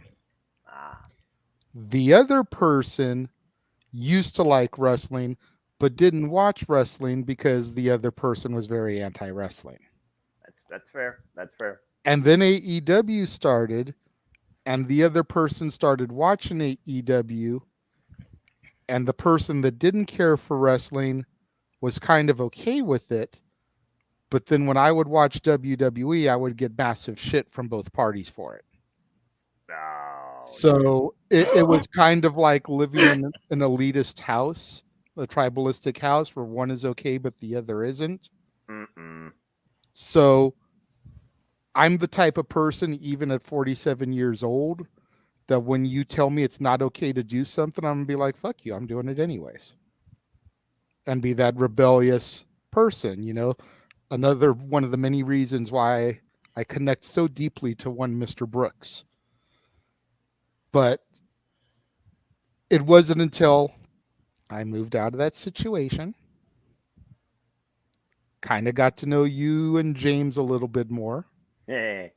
And you guys were always speaking so positively about AEW. You guys really were my AEW gurus when I first started to get into it. And I started watching the TV. And then I got sucked in. Yes. So what I think AEW does right is I think that they have the best balance when it comes to legends and new talent. I don't feel like WWE has the right balance. I don't feel like Impact has the right balance. Impact is closest, but AEW I think has the perfect balance when it comes to your legends and your people that kind of paved the road for the modern era of guys and the guys that are going to be the future. Mm-hmm. You look at a guy like Chris Jericho, who, if we're being honest, had no need to be Ring of Honor champion. No. But he took that step down, that demotion, to help get that title over in the wake of Tony buying the company. And in the process, put some people over on the way there in his title defenses. Yep. You look at a guy like Sting, who knows his place and isn't out there wrestling every single week. He makes his appearances special. He only wrestles when it's really called for. You look at a guy like Billy Gunn, who 30 years in the business is still one of the greatest tag team wrestlers that there's ever been and is holding gold again. You look at guys like Paul White and Mark Henry, who don't have to be on TV on a regular basis, but they're there in the back giving their knowledge and their wisdom to the kids. Then you take a step and you look at guys like Omega and the Bucks and Sky and Joe, who've traveled the roads, have made names for themselves in virtually every company they've ever been in. Whether it's a good or a bad name is irrelevant at this point in time. But they've made their name. They're the type of guys you can put the company on their backs and they're going to carry it. Bryan Danielson, another. Claudio Castagnoli, another. Moxley, another. I could go on, but I think y'all get the point. Oh, definitely. I just don't want the chat to light up with, well, you forgot this person. Oh, they're still going to get you with one person. You know they are. I know. So you've got those guys who I don't want to say are starting to move into the twilight of their careers, but their best days might be starting to get behind them because of how many years they've put into this business, how many insane and crazy bumps they've taken over the years.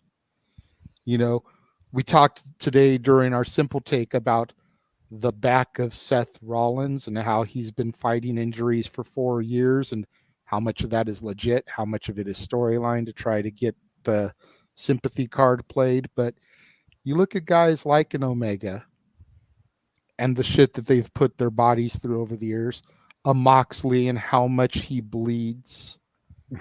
And a Moxley match for the most part has kind of become like a Ric Flair match. How long until he bleeds? Damn. Stop me when I'm telling lies. You're not. You're not. And then you transition down and you got the Darby Allens. You've got the Hooks. You've got the Jack Perrys. You've got the MJFs, who's champion, yes, but still is a relative newcomer when compared to some of those other names. Mm-hmm. You've got the Lucha Brothers. And you've got like that next level down here that's ready to take the Omegas, the Bucks, those people's spots when they translate up here to the Jerichos and to the Billy Guns and whatever.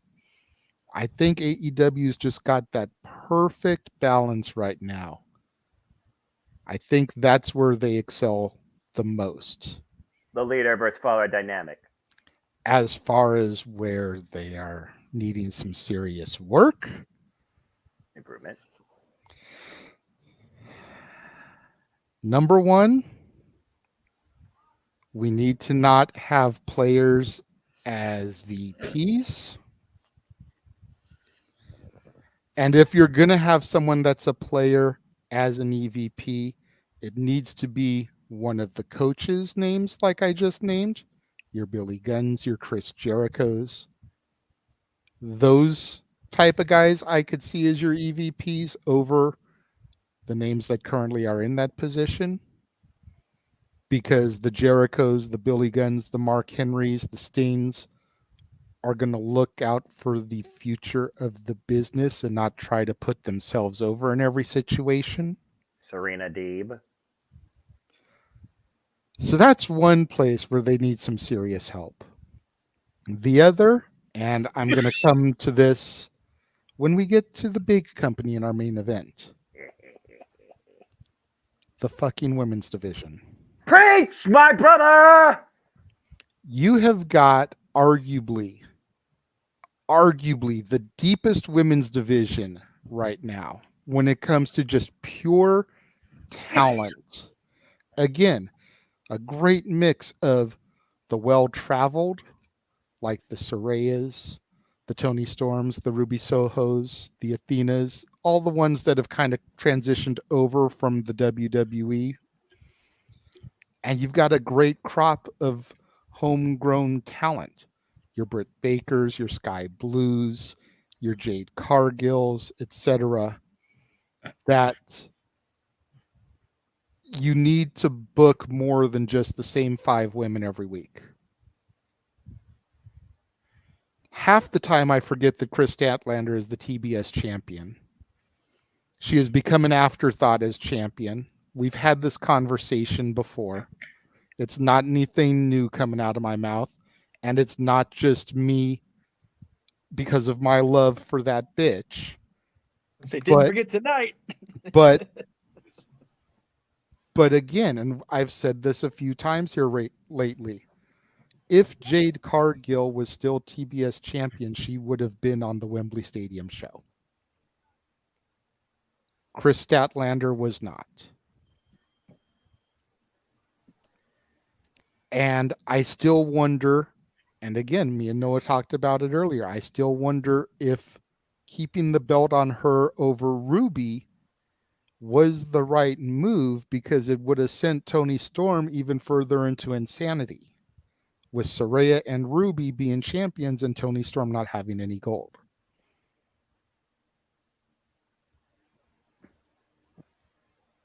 I mean, you've got a great crop of women.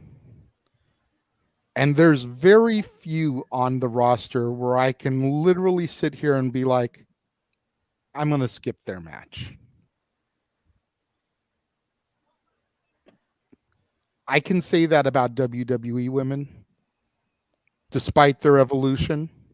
I can say that about the Knockouts, despite it being the best book women's division that there is.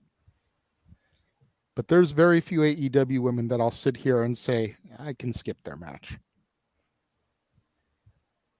They just need to be booked better. We talked about the fact that maybe they need a tag title for the women because of you're shaking your head, but think about it. Think about the depth of their division. Think about how many women don't get prominently featured. Me and Noah named off a good 8 to 10 tag teams that they could have going without even touching Ring of Honor. That's more than double WWE actually tries to produce right now. Yeah. That's more tag teams than the WWE has, and the WWE actually has women's tag titles.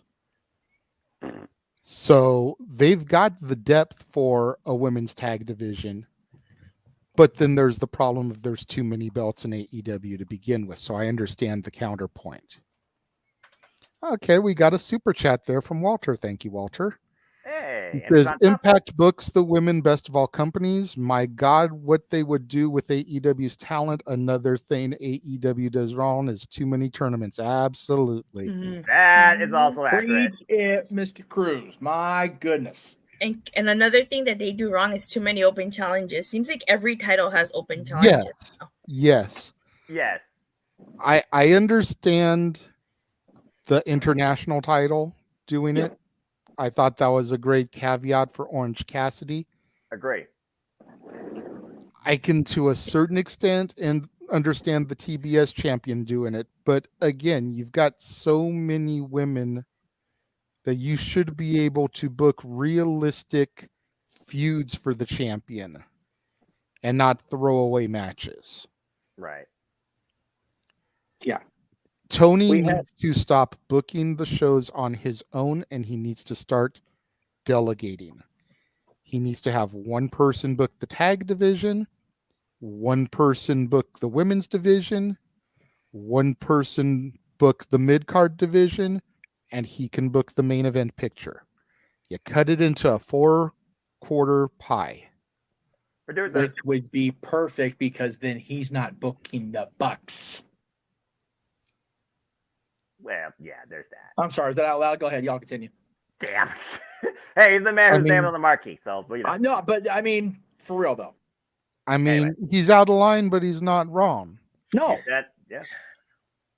JJ, you hit the nail on the head. The single biggest problem, yes, the women, the way they're booking the women is atrocious. The amount of tournaments and gimmick style anything is vomit inducing at this point.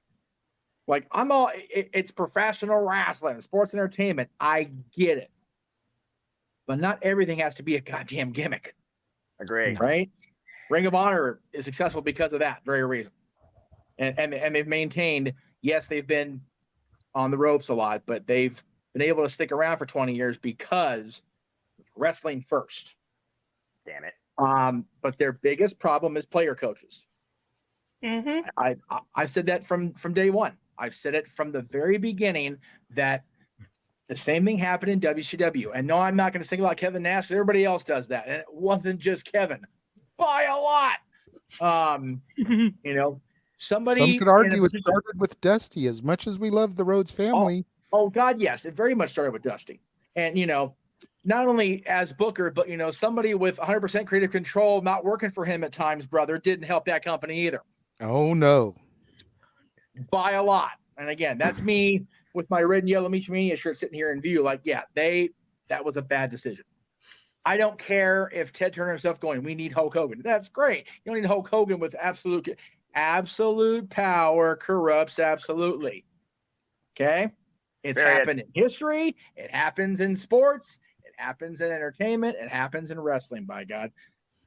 They should not have active roster making executive decisions. Agree. And that's Dusty. That's Kevin Nash. That's fill-in Booker of the Week here for WCW or TNA at any given point in their history. That's anybody in WWE not last name McMahon or and nowadays Levesque. I was about to bring that one up as a devil's advocate. Yeah, no, again, but even Hunter, everybody's human, and that's great. Hunter, at least it appears, well, I mean, he kind of had to at the point, when he left his boots in the ring, but he was already realizing the time to wind down was nigh. Right? AEW needs to follow suit, and there's all these reports going around, and I know it's going around because, again, I'm not trying to show for any other channel or whatever, but every single podcast or stream I listened to over on ad-free shows this week talked about Bryan Danielson getting more of the reins of Collision. Do it. Hell, give him the creative book, or at least part of it, across the company, across the board. Everybody in this room, particularly JJ and I, having worked and been friends with him on the regular, Bryan Danielson can book himself a frickin' federation and give anybody a run for their damn money. The dude has the mind, and he has the knowledge and the fandom of professional wrestling to do it. And the selflessness. Yeah. Aren't you being a little hypocritical, though, sir? You just said no player coaches, but you said give Bryan Danielson the Because book. Bryan himself on Collision said, much like John Cena said on SmackDown, the end is near. You know? So, 1 year, JJ. 1 year. Okay, but I saw the episode, so Okay, in no. 1 year, if you want to do it, that's fine, but it shouldn't be done until he hangs the proverbial boots up. The difference is, and yes, that is hypocritical based on the way I worded my phrasing. So I will definitely pull back and reword, or however they say it in court. I retract. I'll rephrase. There you go. Players shouldn't be coaching if they can't be objective. Okay. The Bucks can't be objective, clearly. Clearly not. Tony can't be objective about the Bucks, clearly. Punk couldn't be objective about anybody but Punk, clearly. That clip I sent to the group chat today, and at the tail, I'll really briefly, I put a clip of the contract signing they had on SmackDown between Punk and Hunter back in 2011, where Hunter just tore into Punk about, you want change. No, you want change benefits you. It's like, that has been CM Punk since then. He ain't changed. He's not. I remember that. Yeah, he has not changed. That is Phil Brooks, not CM Punk. He's always been that way. He'll say he wants change, but him having any sort of creative influence benefits him first. And that's just the way it's been. And I say that because I forget which podcast I watched. I mean, I've been one of the ones I always watch. It's been a random one. But, the whole thing with Jack Perry, even if Punk was right, and he was, using real glass is ungodly stupid of Jack Perry to want to do. Has any of us heard, has it been put out there to the universe that CM Punk has an active title of creative anything in AEW prior to him being fired? No. So he's not a creative person, so it's not his goddamn business. If he's looking out for somebody's safety, great, cool. But if you have an executive of the company, like we were informed happened with Jack, Tony Schiavone, who's just looking out for a human being because Tony's seeing it and he knows what's going, The problem with Punk doing it, and I am singling him out here, and maybe if I'm wrong for that, then I'm wrong for it. The problem with Punk doing it is Punk already has a reputation of butting his nose in and being a shit stir in the locker room. So him doing anything like that just comes off looking like shit. Players should not be coaches if they can't remain objective and not subjective about just themselves. I feel personally, as a longtime acquaintance of Bryan Danielson, that he can be that person. That's fair. I don't feel Matt and Nick can. I don't feel they ever have, if I'm being honest. That's fair. I don't think Punk ever could. And again, at times it worked because Punk's summers of Punk came off good when they were allowed to.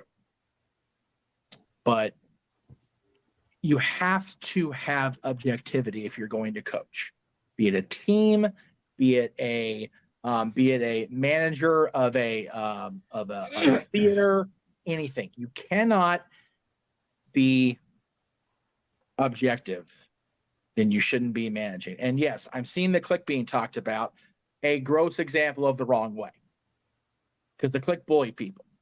I love and have met every one of those men now in my life, especially Sean Waltman. Okay. And this is probably going to get me in trouble. Next time I see those people, cool, whatever. The Clique should not have been able to influence the way they did back in the 90s. They shouldn't have. Even if television came off great because of it, the locker room was shit stirred because of it. And yes, I see the comment being repeated multiple times about the glass being approved. Okay, fine. If the glass was approved by management and Tony Khan, then Punk sure as shit have kept out of it. None of his damn business at that point. If Jungle Boy wants to go swing off a vine and land on a piece of shard glass, that's his friggin' problem. Jesus. I'm sorry. It's not Punk's business. Even if he's doing the right thing. Even good intention. The path to darkness is always paved with good intentions, right, Jay? There you go. That is their single biggest issue is player coaching. And I think the objectivity or lack thereof is why. But their women's division, as deep as it is between the two companies, how they're being booked as poorly as they're being booked just makes me vomit. It just does. You've got Britt Baker, who is only still now getting better because she's so young and she's so talented. You've got Saraya and Tony and Ruby, who again have been unable to scratch the true surface of their talent because they've been either held back by WWE or their off-screen shenanigans. Well, on-screen shenanigans actually, but off WWE screen shenanigans have gotten their way with two of them, and that's just an unfortunate side effect of social media. You've got so many people in that division that just, and again, Chris Statlander has become an afterthought. I'm gonna get my Paul Heyman. She was the 1 in 60-1, and they ain't since. Not a goddamn with her since, and that's horseshit. You take out Jade Cargill, you take out that bitch on national, global pay-per-view, wasn't it? Or was it on television? It was pay-per-view. Global pay-per-view, and then you're an afterthought for how many months now? 4, because it was double or nothing, right? It was double or nothing. Yeah. End of May. And I was dancing around trying to spoil it, but somebody already spoiled it for him. So when Jay and I talked about it, it was like I dozed off during there you go. Okay, hold on. Pause. JJ, talk to me, brother. The moment, despite the spoiler, the moment you learned, how did you react? You wanted to kill me. That's beside the point, Mansfield, because that can be any given day of the week. Accurate. You want the truth, Noah? Yes, I want the truth. Okay. Let me shoot with you here for a moment. Oh boy. Uh-oh. Work yourself into a shoot, brother. I told Jeff point blank and period. If there was one person that could make me look forward to tuning into AEW on a television on a regular basis again, returning, to make me forget about the drama of Phil Brooks, it was that bitch coming back tonight. Yes. All right then, enough said. And that's where love you, JJ. Because I was dancing around and I'm like, should we get another Elton John song on? Oh, the bitch is back. I'm like, yes, she's back, and I'm happy. But yeah, if there was one return for AEW that would make me okay with tuning in on a regular basis and be okay with Punk being gone, it was the return of Jade Cargill, because we discussed it on Simple Take. When was she going to come back? She needed to be here. Why wasn't she back yet? Was she going to come back? We didn't know. She seemed perfectly content on her social medias for never coming back. What did she really have to prove? Nothing. She silenced every single one of her haters. And did you hear the pop when she came out? Oh boy, did I. Every single one of those 15,000 fans, however many were there, that were booing the shit out of her 3-4 months ago, were loving the fact that she was back, chanting welcome back at her, popping when she hit Jaded on Chris Statlander. I knew that was going to happen. Their freaking hero who dethroned her popped when she dropped her.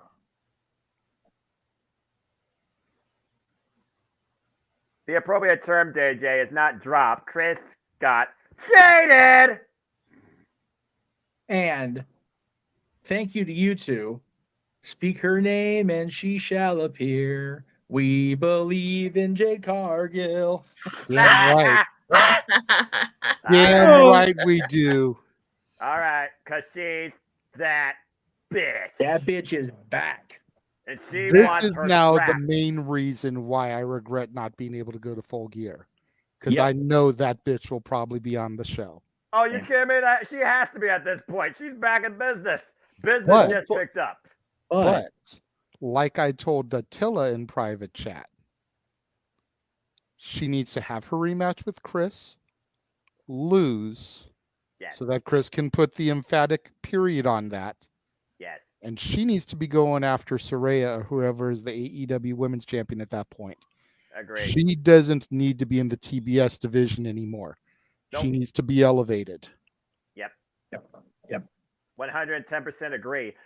At this point, with the way they're stacking Grand Slam, I'm almost curious. Will they pull the trigger there or try and ride this out a little further? I mean, Full Gear is literally 2 months away. I think that's too long. But again, slow burn, long-term storytelling, suspiciously building women's division, rivalry, and feuds.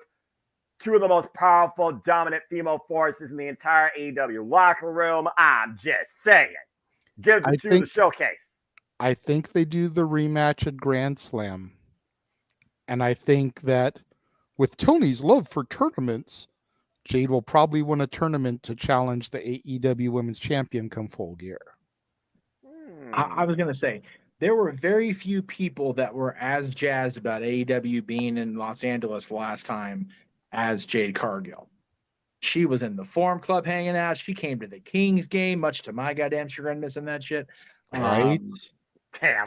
I haven't been to a Kings game in like 2 years, but I'll be damned if I wasn't pissed that I wasn't there that night. I gave Dylan some serious shit on our behalf because you missed Jade. We all missed the JAS being there in full force. At PWG. PWG and at the Kings game. They came to the Kings game too that night. It's like, bastards. Dylan saw Jericho live before I did that year. And by the way, there's another name you didn't talk about, Daniel Garcia. Daniel Garcia, young rising talent. Freaking only a sports entertainment character. Seriously, one of the things they're doing right is they haven't booked the JAS members into oblivion just yet. No, but they've got Daniel Garcia doing that stupid ass dance that So Noah damn loved. stupid. But you know what, though? Stupid, Kofi, stupid. But you know what, though? It's keeping him in the discussion here on this show. That's fair true. enough. And when you talk about things that AEW is doing right, the fact that this, and I did see your private chat, Josh, I'm not ignoring you. Just give me a second. The fact that this very well could be a possibility. Who's that other guy?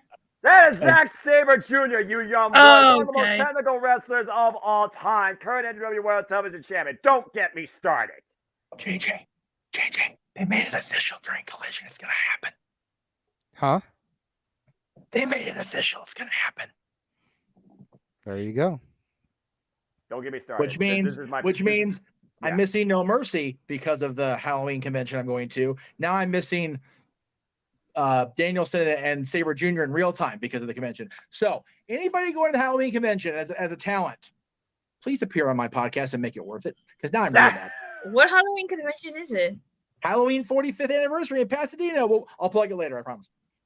For the movie, the Halloween franchise, they're doing a huge convention for the 45th anniversary. Oh. Virtually everybody who has ever been Michael Myers, with the exception of one dude, is booked at that event. Oh, okay. Even Michael as a kid, Michael in Oh, wow. flashbacks. Like everybody that has ever played Michael Myers, with the exception of one dude, is booked. And then there's so many of the side piece actors and actresses that are booked. Like the only other notable name that isn't booked is Jamie Lee Curtis. Her fucking I was about to butt. ask that. I'm gonna say so far the only names of note are not Jamie Lee Curtis and John Carpenter are not booked. Everybody else pretty much gonna be there. Yeah. Yeah. All right. Well, there's enough So- fucking spice going around, so let's not talk about the freaking holiday that isn't here yet. Let's get back to professional wrestling. for the record. Yes. And before Besides we give it Christmas to is Josh to wrap things up, the next time, of course, we will be discussing AEW and doing a watch along is the Grand Slam double feature Let's fucking go. in just 2 weeks, 11 days, like less than 2 weeks. I'm ready. I'm fucking ready for this shit. Opera Stadium. Let's fucking go, man. Let's fucking go. All right, Josh, go ahead and say what you need to say so that you can bow out before we go to our next commercial and come back to, of course, what is my NXT. Damn it. But you digress. I'm just not going to scream it because I think my girlfriend's gone to bed already. So God bless. don't want to wake her up. Yeah, that's definitely bad idea. Big no. Yes. So, Doesn't work for you, brother. Yeah, but tournaments, a good idea would be, tournament of battle royals completely filled out by open challenge participants. Right? Yeah. It's yeah. Yeah, but here's when it comes. I don't mind watching AEW. Honestly, I really liked it during the pandemic era when they were at what was their normal place that they had during the pandemic? Daddy's Palace. Daly's place. They did really good there. I liked how they had things set up, and I honestly thought their shows were the best then, if I'm going to be honest. Because they weren't trying to be all super special. They were just being, this is how it is, and we're just going to be simple about it. Like the Simple Man. I think that's when they were at their best. Not when they were trying to be WWE on steroids. If I'm being honest. And Jericho has sort of pointed that out of, no, this is sports entertainment too. And I think them trying to compete with WWE on that aspect, they're not going to win. It's just going to, That's how it seems like, at least to me. In terms of the booking and the booking committee, I am in agreement with Jeff. But I will say this. Either for the booking, either Tony Khan and the EVPs need to be on it, or they both need to be off. It can't be one or the other. Because do I think Tony and the EVPs are on the same page? No, not really at all. I think Cody leaving specifically has shown there is dissension, there is not fun in how do I want to word this? Things are no sunshine and rainbows. You don't think Cody leaving sort of proved that. And what was that, Noah? You don't think there's complete cohesion, basically. Right, exactly. Tony needs help with the booking, and he should not be the one booking, really. In all honesty, because... And I hate to sound like MJF in character, but he can be... Forgive me, Jeff, for sounding like Virtue. Tony can be a mark when it comes to his booking.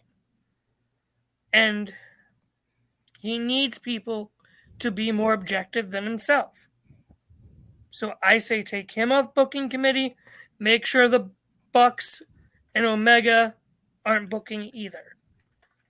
Keep him as EV. I think you still have to keep him as EVPs just because if you take that status away, I think the image of the company goes to shit. Because like it or not, the Elite are the face of the company since the company is literally named after them. If we like it or not, and I have my issues and not the biggest fan of the Bucks at all. Omega, he's good in the ring. But yeah, booking definitely needs to change. Women's division, yes, does need better. I honestly wonder if Tony Storm regrets not staying back in WWE and getting pied in the face by Charlotte Flair at this point. But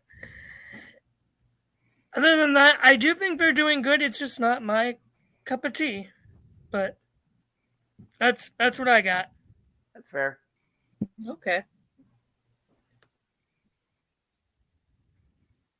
Well, what I think is I do agree the women's division doesn't work. That's why I disagree with them bringing in tag titles because I don't think that's gonna help at all. Because I mean, they sometimes they leave off the TBS champion, sometimes they even the AEW women's champion. So it's like, how is adding women's tag titles even gonna showcase or feature them more? So that's why I kind of disagree with that. Okay. That's the only thing. And that's why I kind of don't get why Tony wants to bring in Mercedes Monet. Like, him bringing her in isn't going to fix anything if they're not given storylines or booked properly. I mean, she walked out of WWE because she was one half of the women's tag team champions and she felt the tag titles were being disrespected. Which they still are. Well, yeah, they still are. I was going to say, a year plus later, she's been proven right, but... But, yeah, so the women's division does need a lot of help. I know there's that expression quality over quantity, but sometimes the single women's match that we get, sometimes it's not, it's skippable. Yeah, sometimes. It really is. There was this one time on Rampage where we had 3 women's matches, and while they were short, they weren't bad.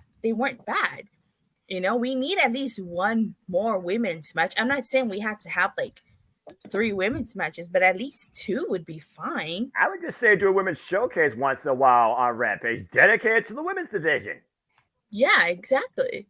That's fair too. I mean, Rampage is an hour show each week. There's no reason why that can't be your women's division hour. Exactly.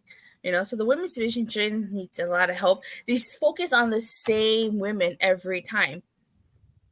Every single time. Like, there's a boatload of, like JJ was mentioning, there's a boatload of women who are not on TV, and it's always the same people every time. Another thing that I feel like they need help is they do too many 4-ways for the women. That's the only strong showcase they get, and on paper. Yeah. Come on. A 4-ways or tournament. I'm gonna be 100% real here, and this is a dude speaking, so please, feel free to disagree with me if you want.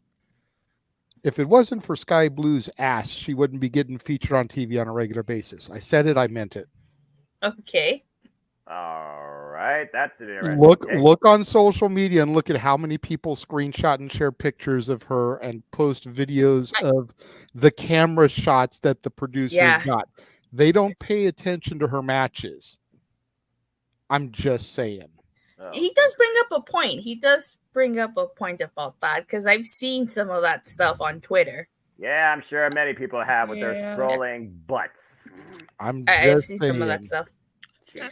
So, I don't know how you guys feel, but me personally, one of the issues that I have with AEW is I feel like they stop and start so many storylines. Like, one storyline is going on, then something happens, they stop it, and then they go on to something else, and then they come back and revisit that. It's kind of like, okay.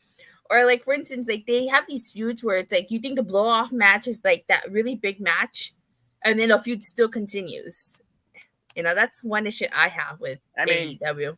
Yeah, they still have yet to do freaking Keith Lee versus Swerve 1-on-1. Exactly. And then another issue. They probably never will. It's missed the boat at this point. Damn it.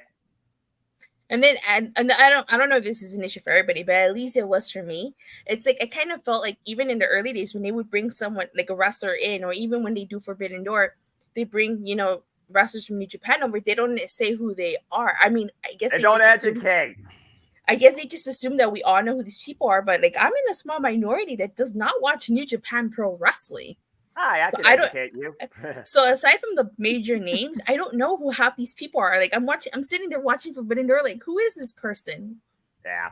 Well, that's why I try initially every time they come out to try and bring some background. Even JJ has set me up, on our last watch along, try to educate people on Shane Taylor. But at the end of the day, the definition of a sue is making an ass out of you and me. Video production, presentation value should go beyond the countdown and should let people know who they are saying.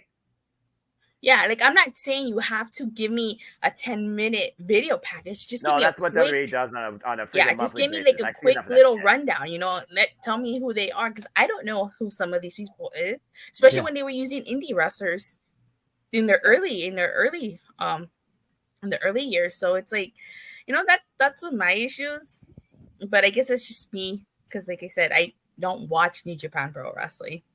No, that's definitely not you because we've mentioned that a few times here on Open Mic Night, especially when it comes to the New Japan guys. Like, Yep. thank God we have somebody like Noah on our team because I literally would not know who most of those guys are if it wasn't for him. Yeah, exactly. He has educated me so much on Okada, Osprey, Aussie Open, Ishii, Suzuki, Takeshita. I could go on, but he's educated me so much on who these people are where AEW has failed us. And they, like you said, just expect us to know. Exactly. Sucker's got to know. I consider myself a pretty big wrestling fan, and I used to do my homework. Like when I got into wrestling, I would get the PWI Almanac and I would read that shit like a Bible.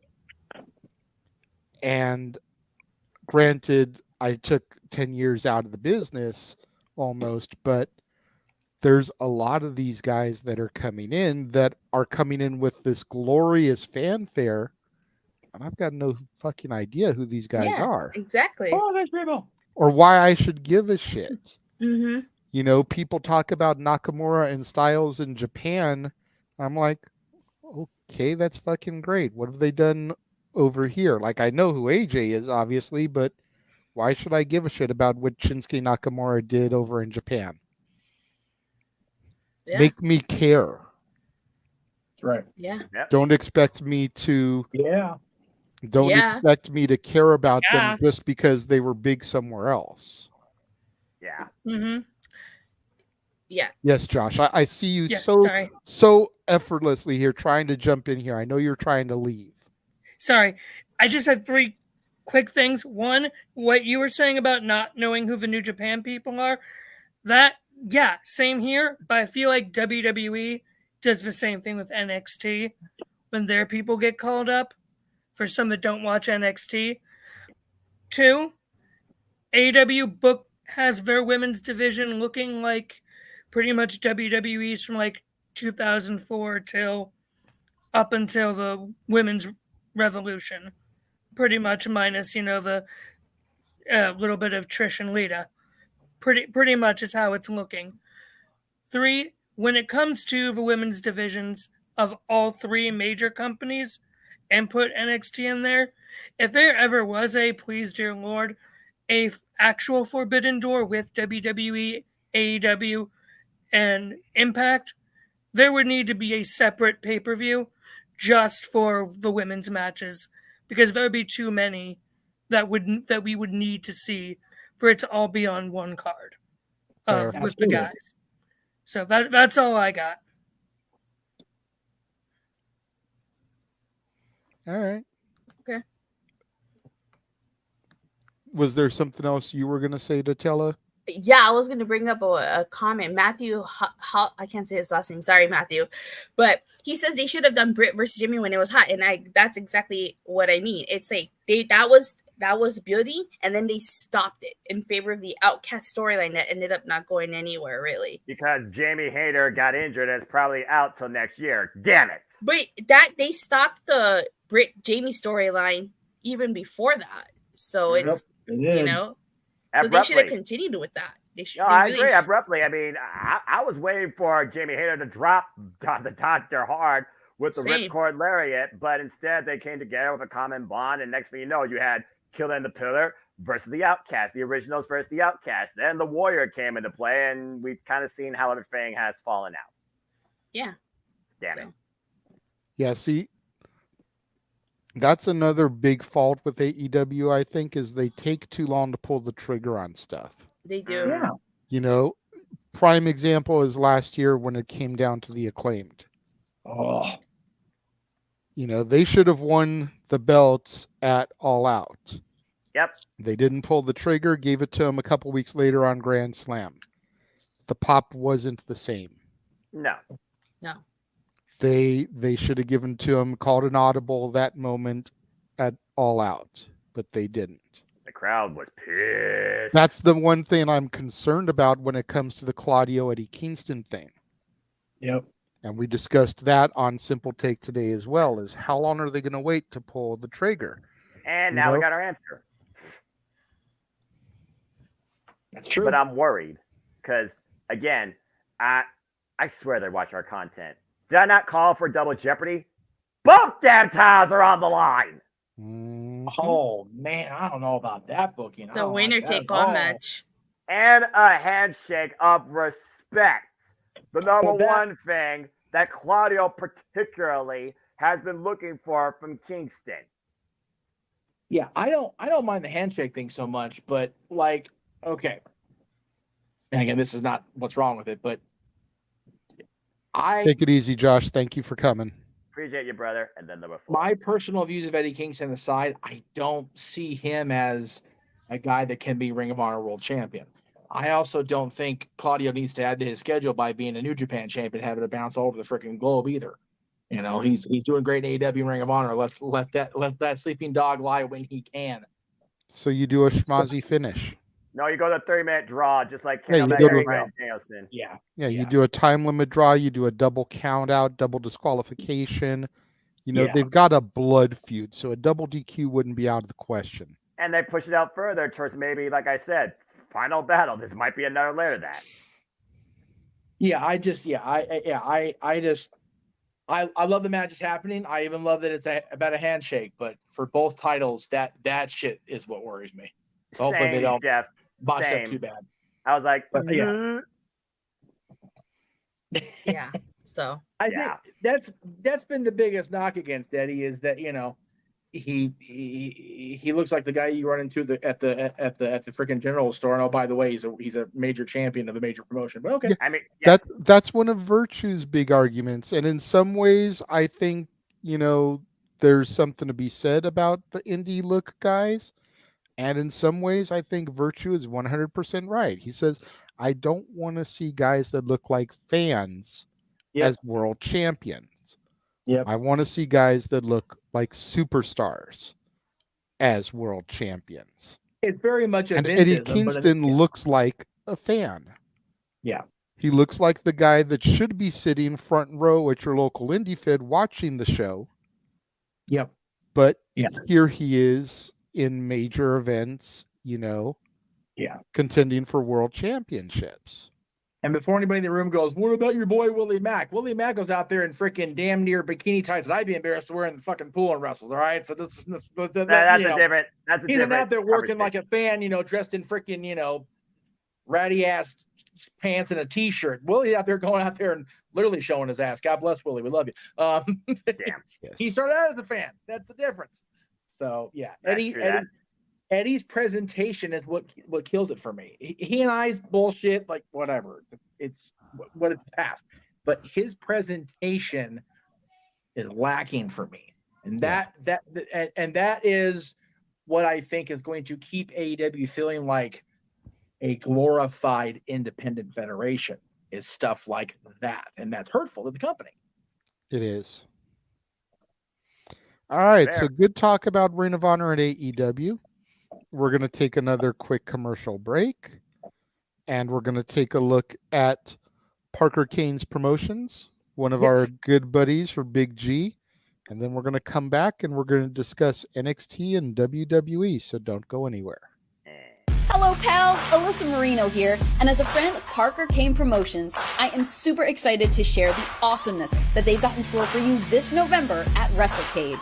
You'll be seeing the world-traveling Capital Championship Wrestling Global Fighting Champ Rebecca J. Scott, a rising star who's been featured on Ladies Night Out, MCW, and more, the stunner Emily J, an internationally traveled talent who you've seen on NXT UK and Stardom, Angel of the Ring Zaya Brookside, and NWA World Women's Tag Team Champion Chicago's Sweetheart Missa Kate will also be appearing live. It's all going down WrestleCade weekend in Winston-Salem, North Carolina. You can catch these stars brought to you by Parker Kane Promotions on Saturday, November 25th from 10 a.m. to 3 p.m. And be sure to stick around for Ladies' Night Out the following day on Sunday, November 26th. You can get your WrestleCade weekend tickets at WrestleCade.com. So there we have that. Now is going to be the fun stuff. I really think this is going to be interesting to talk. Yes, Jeff, I saw your hand go up. May I just say that Justin Roberts has ruined my life whenever I hear the state of North Carolina be said now? Anytime I hear a commercial or anything, all I hear is North Carolina. It's like, Carolina. North Carolina. You All son of right. that gun, Justin Roberts, you. Anyway, Well, we are now going to discuss NXT. Not my NXT. Oh, this should be fun. But this is my NXT. Damn that's it. right. I do That's digress. right. Oh, no, he's not aggressive. He's just getting started. Damn it.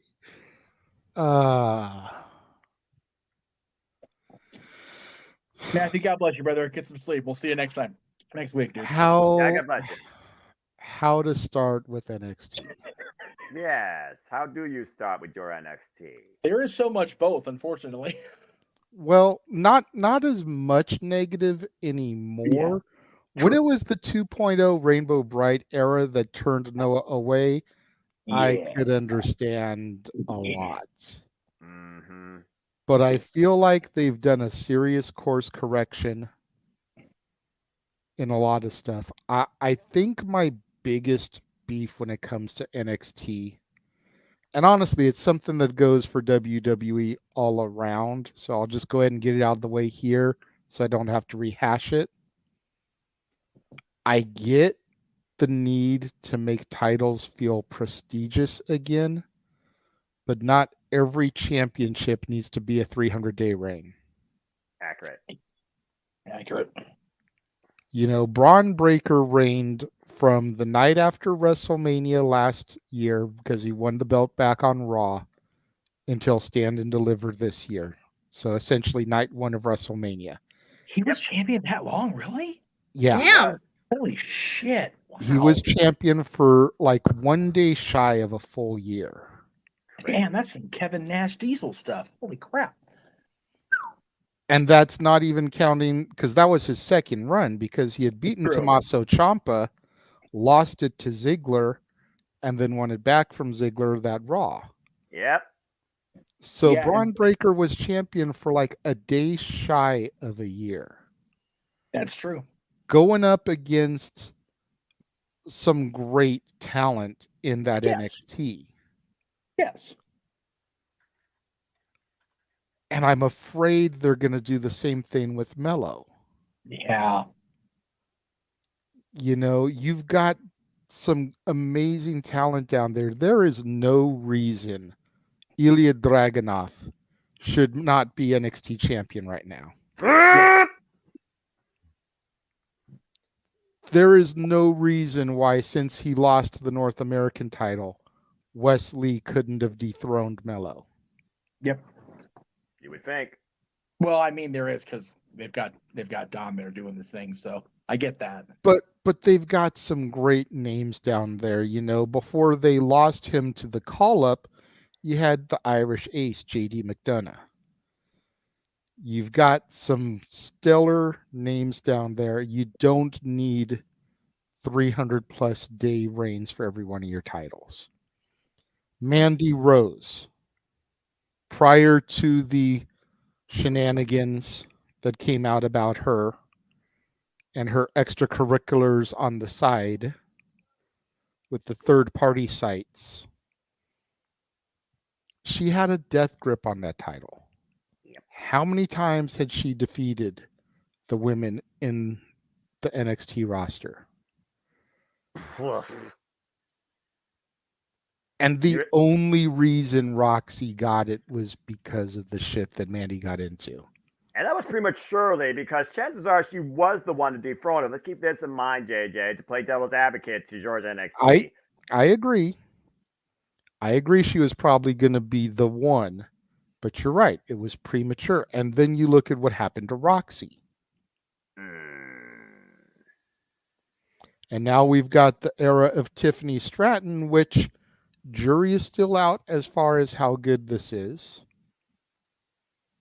I like what they're doing with Tiffany, but I feel like they've got other women down there that would be better suited for being the face of their women's division. Whether it's Gigi Dolan or JC Jane or Cora Jade or giving Roxy another run. I think that they've got some women down there that it's like, really? You went with Tiffany Stratton? I thought Lyra was going to do it. I really thought You she know? was going to. To this day, I still wonder if they didn't give it to her as a way to kind of capitalize off the Barbie movie. Well, Because she considering looks like a walking Barbie doll. Barbie font, pink Titantron, pink attire, virtual car, virtual pink dream house. Not sponsored yet by Mattel, but I digress. I mean, it seems like the only belts that really get moved down there are the North American title and the tag straps. Yep. How long did Mello have the North American title? Seemed like he had a pretty stellar death grip on that too. And he also had to win it back, if you don't remember as well. He won it back in a ladder match. I remember. But it seemed like he had a pretty good distance run with that too. Like, they're the developmental, for lack of a better term. There's no reason anybody on that roster should be having a Gunther or Roman Reigns style reign with the belt. He had it for 101 days during his second run, 172 days during his first. That's crazy. So combined of 273 days, how long did he not have it? Right. That little gap in between. Yeah. That would be 2 months. Okay. So 273 days with only 60 off. Like, you may as well, it's easy to forget that it wasn't one continuous reign when it was only 2 months without the belt. Yes. Yeah. And that was Cameron Grimes that had taken it from him, right? That is correct. And he won it That's back at NXT In Your House 2022. So it's just, there's no reason any of these people need to have that type of reign. No. I'm not saying that you should hot potato a title either. No. But if any show, Raw, SmackDown, or NXT, should have belts that are constantly moving, it should be NXT, because at the end of the day, you're trying to groom these kids for the main roster, where they may be the face of the brand. So you want to get the belts on as many people as possible to see if they can carry the fucking brand. And that's why this should stay as developmental, not become a third brand, but I digress. Yeah, that's right. Indy got the belt for like 24 hours because she got injured and then drafted. I'm going to go off here in a moment if I get Indy Hartwell's name brought up again, because she got royally fucked. She did. Damn it, Jeff. I am not controlling the comments right now, Noah. That was Jeff doing that to fuck with you because he wants to hear Noah rant. I want to know a rant about NXT's women division. Somebody's got to say something about it. Like, just. I'm doing my best to be calm tonight. Yeah, he's right, though, man. Indy, God, it wasn't even like the company messed her up. It's just, the timing was just the shits on that. Yeah. And because of Noah, I'm so torn when it comes to Indy on the main roster now. Oh, I know. Because I want to see Indy succeed. I want to see her drive because Noah loves her to pieces. But her tag partner is Candice LeRae, and fuck that bitch. So it's like I'm so torn when it comes to her on the main roster because she teams with the person I loathe. Wow. Okay. All right. Let me briefly just jump in on that, and I only am going to do that because we all know how I feel about Candice's former tag team partner, which is why I don't harp on Candice so much, because her former tag team partner prior to her real life tag team partner. Okay. And yes, Richard Rouse, we're aware you're a SoCal indie person, and we love you, Richard. We know you, but yeah, Richard knows about my shit with Joey. JJ's stuff with Candice is pretty much on that same level, and we'll just leave that where it be. Anyway, I feel that if they would just pull the proverbial trigger, if you will, having them be together as the way, Johnny and Candace and Indy and Dexter, and hell, if Theory keeps spinning his goddamn wheels, put him back with them and get that. Hell, they seem to be doing well with the stables and the groups right now. Give the way that stable rub again, and let them be the babyface, opponents for the Judgment Day or the Bloodline or whatever the super group's going to be called. Leave Theory out of it because he's got a great thing going now with A-Town Down Under. Okay, but even still, you've got two women and two men if you put the way back together with Dexter. That's true. Like, honestly, you've got so many different combinations. However you feel about Candace, personally, she's one of the more solid workers on the roster when you compare some of these other people they've got on the roster right now. They've got a good, solid, deep roster, but the in-ring work is but you put them two against the tag team champions, who I think this week are Chelsea and Piper, I think. This week I'm not sure. I'm not positive. It might be Emma and Dana Brooke. Yeah. It could be Valhalla and Sarah Logan. And yes, I know it's the same person. That's what makes it so fucking funny. Leave it be. It might be Sasha and it might be Sasha. Okay, no. Never mind. Anyway, no. It could be Stephanie and Linda. Wow, that was a deep reach. Jesus Christ. Let's have that happen. God damn it, give Linda McMahon the championship that she never held in the WWE. Please, universe, do not ignore that put out there. No. Delete. Nope. Not going there. And I'm just going to say for the people in the chat room, if you want to know my beef with Candice LeRae, it's going to take some super chats to my channel. I'm just saying. Because it will be a full-on flagrant use of the potty mouth. Story time with JJ. Story time with Uncle J will be a thing, and Uncle Jeff will sit back and just enjoy the chaos that reigns, because goddamn, Uncle Jeff knows the story. Anyway, back to what we were talking about, right? Yeah, improve. Indy being called up from NXT definitely hurt the NXT women's roster for sure, but it also, hurts Indy unless you do something with the way. So that it's. NXT definitely has a good talent pool still. Mm-hmm. It's just JJ's point is on point. Championships definitely need credibility, but they don't need it overly so. Yeah, they don't need it in NXT. Yeah, they don't need it in NXT. Especially, Noah hit dude on the nose. It is still now, once again, recognized as developmental. You cannot, and I could go back in the books and I'm probably wrong. I don't think any OVW champion or Deep South champion or FCW champion or original NXT champions were champions that long for an entire year or close to it, because the system was always moving. The wheels of talent always moving, especially in WWE now, more so than they did back in the OVW days. Yes, but I don't think any of the class of 2002 were ever world champion or Ring of Honor champion, period. But not Ring of Honor, excuse me, OVW champion, period, for at least for an extended period of time. Maybe Batista, Leviathan, but I don't even think he was champion for a long time. Maybe Brock. No, Brock was never OVW champion. Really? Tag team champion was Shelton. Surprises me. I knew he was tag champ with Shelton.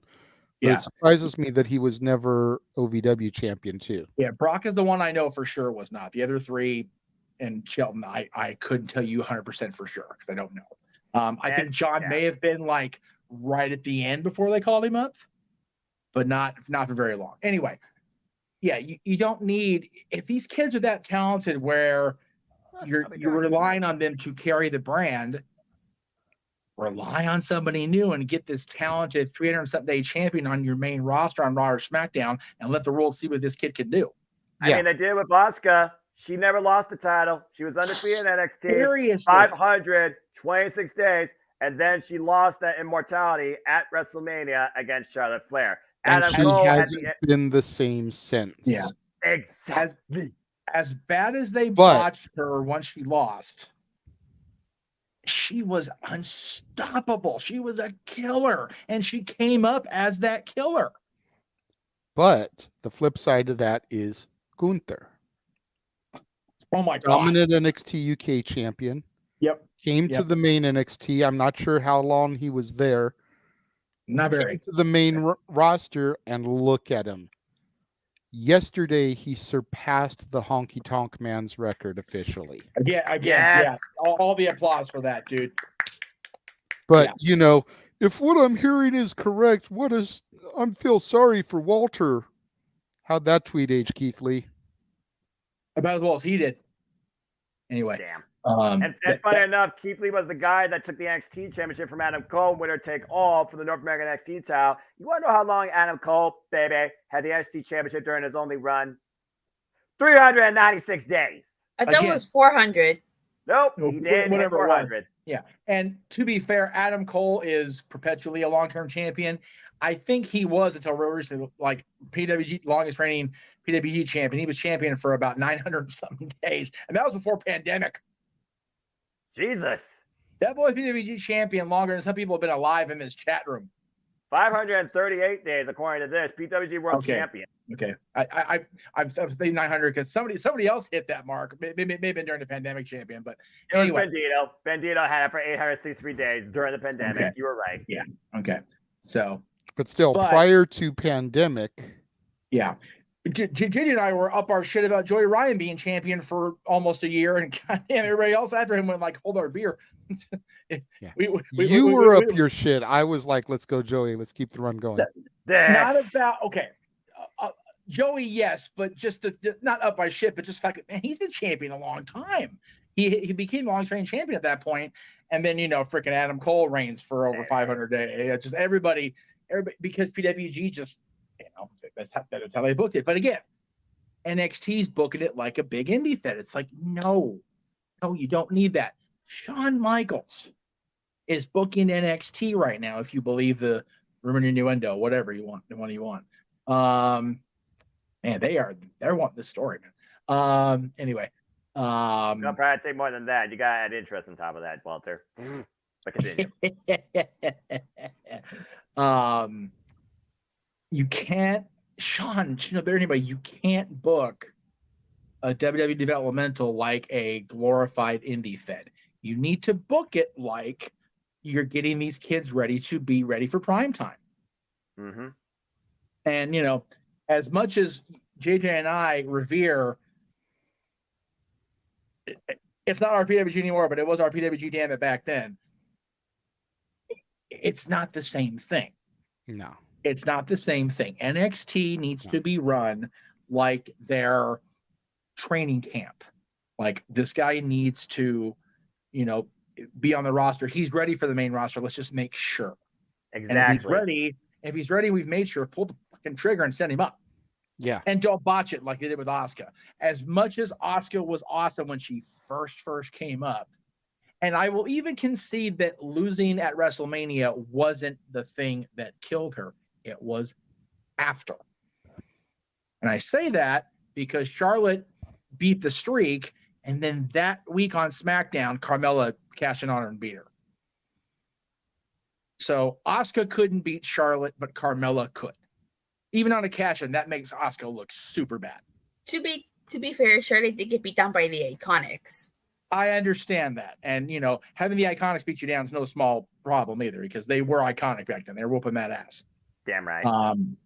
But NXT call-ups to the main roster have also been a problem, or not a problem, have been something they need to improve on. Yep. Within both levels of the system. Yep. All right, so far we got $11 total for this rant. I'm just let's throwing it hit out 20. there. Okay, shoot, JD sets goals. How about I set goals, baby? $20. You want JD to rant? He'll rant. $35 will be cheap for the season. You under the bus for once. Hey, I'm here for it. I'm here once for it's not it. on me. At $20, JJ rants. $50, you get story time with JJ, baby, because I'm guarantee we'll probably go for another hour if that happens. Let me ask you guys this, since I wasn't watching when it was still the black and gold NXT. Okay. Go for it. And this is just as far as women go. Okay. Who would you say in recent years, we'll say the last 5 years, Okay. has been the most successful call-up? So let's see. That's 2018. Because my guess is Bianca. Yeah. I could be Yeah. wrong. Yeah. No, Bianca. no, you're right. It's either Bianca or Rhea Ripley. I was going to say Rhea. Yeah. Rhea would, I think, would be the answer right now. You asked a year ago, it's Bianca. Yeah. But as of now, Rhea and Bianca. I think it's Rhea. But to that point, we talked about this. I forget what show, either this week or sometime last week. Rhea has been spinning her wheels since Inglewood. Yeah. She's not really done a whole. She's the champion, and that's great. But her storyline has very much been keeper of the peace and Dom, not being the champion. Yep. Whereas when she was chasing Charlotte, it was all about the title. It was all about the title. Yep. So Rhea, as far as brand awareness, visibility on screens, I think she's the answer as of now. But as a overall call up, since she's been called up total cumulative time, Bianca's the answer. Yeah, Bianca's definitely the answer. By a lot in the last 5 years. WrestleMania 37, all woman, African woman, I'd add. Main event. She was literally Raw Women's Champion for a year long. Then she headlined WrestleMania again, beat Becky Lynch. Then she headlined WrestleMania again, beat Asuka. She literally has been the call up, the draftee of NXT, women wise. And on the men's side of things, would you say it was Gunther? Yep. Bar none. Yes, absolutely. Yeah. Because the other one that came to my head as a possible for the men was Theory, but with Gunther breaking the honky tonk man's reign now, I think you'd be hard pressed to not give it to him. If that hadn't happened, then possibly Theory with the 2 U.S. title runs and the Money in the Bank victory, even though it wasn't successful. The endorsement from Vince before all that shit went down. Theory was definitely being, positioned. Yeah. But with Friday now in the rear view, as opposed to being ahead of us, Walter, Gunther. Yes. And I think with Theory, however it went down, much like our buddy Mike Mazan, however you want to slice it in the details, Theory beat John Cena at WrestleMania. There you go, Richard. Thank you. Yep. Not a whole lot of people can say that. Dwayne Johnson can say it. The Rock can say it. The Undertaker can say it. Bray Wyatt. Bray Wyatt. Well, yes, the Fiend did. Yes, Bray Wyatt did.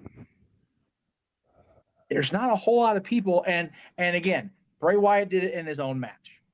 The Rock did it in his hometown.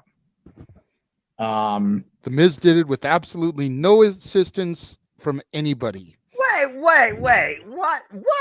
Hold. No, I'm not going into this. JJ. Damn it. I always do that to get that reaction from him because I know damn well rock bottomed him. But still, I love doing it to elicit the reaction from Jeff. Jeff, you understand where I'm coming from? Dude, I've understood it for 12 years, brother. Yes, Datilla, I see you keep trying to jump in. I'm sorry. I was not a huge fan of the Austin Theory Cena match. And my thing is why did Theory have to cheat to beat John Cena? It's kind of like John Cena. And that too. So to me, again, I feel like the win would have meant something more if he would have beat Cena clean. But my point I was going to make before I got sidelined, because JJ knows he can sideline me when he says shit like that. Thank you. Shush, please. By the way, we have been all together on the air since Monday. Chad Gable's daughter breaks my heart.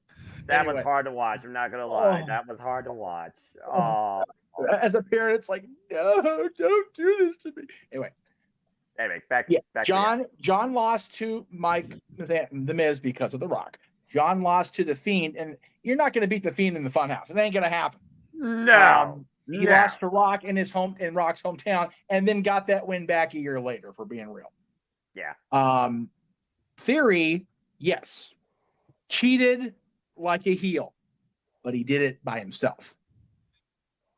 There you go. So had Theory not had so many damn stutter steps, he could be in that discussion. But like you said, breaking the honky tonk meter, which there are very few things in my wrestling fandom I said would never happen in my lifetime.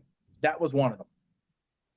Agreed. And Walter Gunther did it. So yeah, he's definitely the most successful and he's the greatest example for me of going from the indies, coming into the WWE system, adapting to the WWE system so much, that boy got himself in the shape of his life. Yes.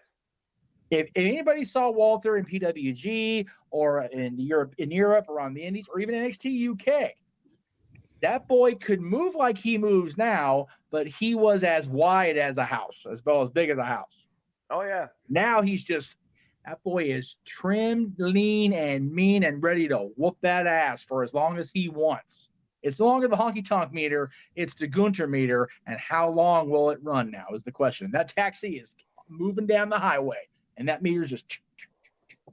We're going to fast lane, and forever now, the Intercontinental Championship will be sacred, and I fucking love it.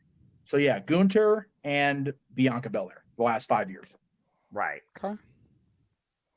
So you basically cover what needs to be improved when it comes to identity of this freaking showcase.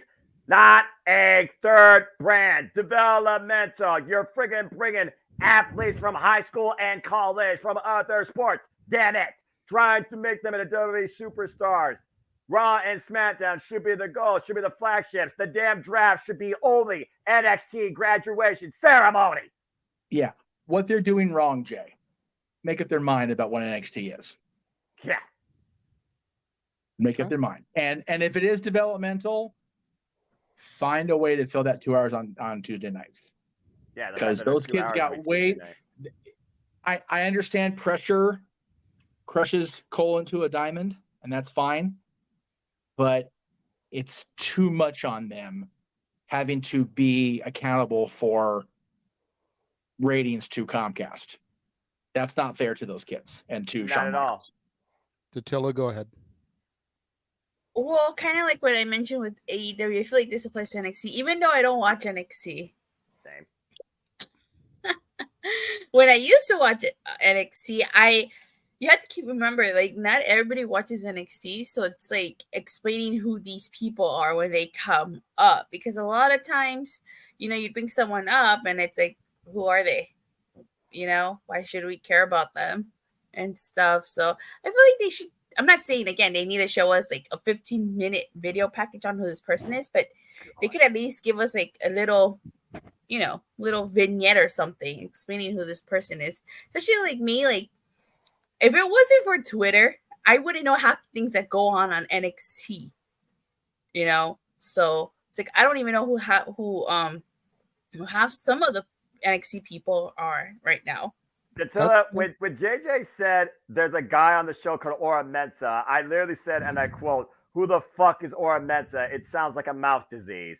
And then I finally saw the guy, and it turned out he is one half of what used to be called the hottest tag team under the sun, and a former NXT UK tag team champion. And now he's part of the group of the TikTok rejects. And I'm like, again, what the fuck?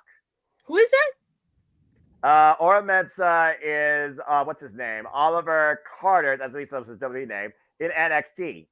He's a guy with braids, part of Noam Dar's group in NXT, a social media reject group. Okay, I know who Noam Dar is, but I don't know who's in his group. So you're going to have to. Yeah. You're probably better off for that. You if are. we're being honest. You absolutely are. First look at Paul's problem is he's now in the middle of mouth disease. I can't even know Foster. Oh my God. Tell me what I'm telling lies. Now, see, Noah, it's stuff like that. Where'd it go? Did you move it? You did. You moved it, you turd. Where'd it go? There it is. It's stuff like that that's going to get this album at the end of the year.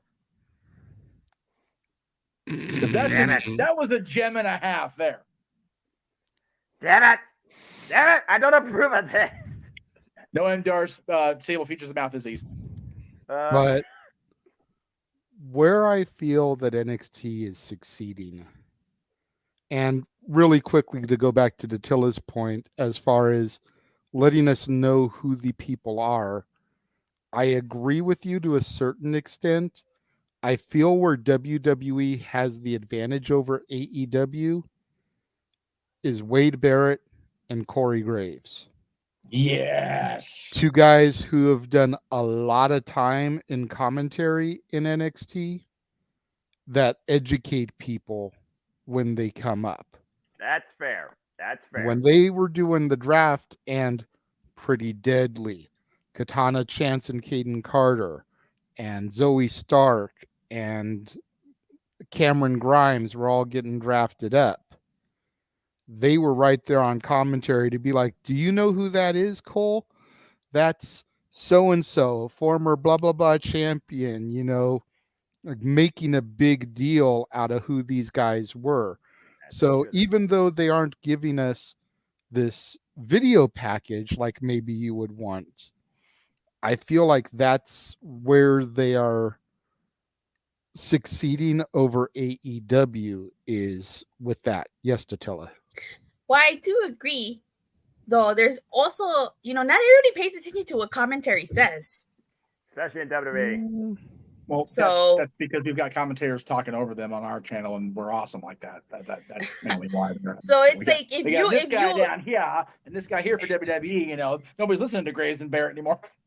So if you miss their explanation or in something, you still won't know who that person is. So that is one little downside, because sometimes even I miss what commentary says.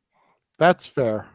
Yeah. But I do get, you do have a good point about that, but I'm just saying, not everybody you're pays right. attention. Especially if you're live in the crowd, if you're there on the show, you can't hear commentary. That's so it's true. That's very true. That's a very good point. The live experience, whole different learning curve, if you will, towards what you're seeing if you're not familiar with it, let alone educating somebody that may not be familiar with it. That's a very fair point. All right. So a couple things. First of all, and the reason Barrett and Graves do that so well is because they came out of that system and they know how that system works, especially Graves. He didn't have the chance to come out of that system as an active wrestler. That's right. But he knows how important it is. And Barrett, he was the inaugural NXT champion, not champion, winner when it was still a competition show. Nexus, anyone? I know, sometime 2010, Cena ruined everything. That's a whole different discussion. It's a whole other discussion. But big time. So that's the one thing they know to talk about. Now, the other thing is the super chats have spoken. I've seen that. They want to hear this story. I have seen the super chats come in, so I will tell you guys what. I see your super chats. I acknowledge your super chats, okay? Uh-oh. Let us finish through with NXT and the WWE portion, and let's get through the featured conversation here. And then I will give you guys the story.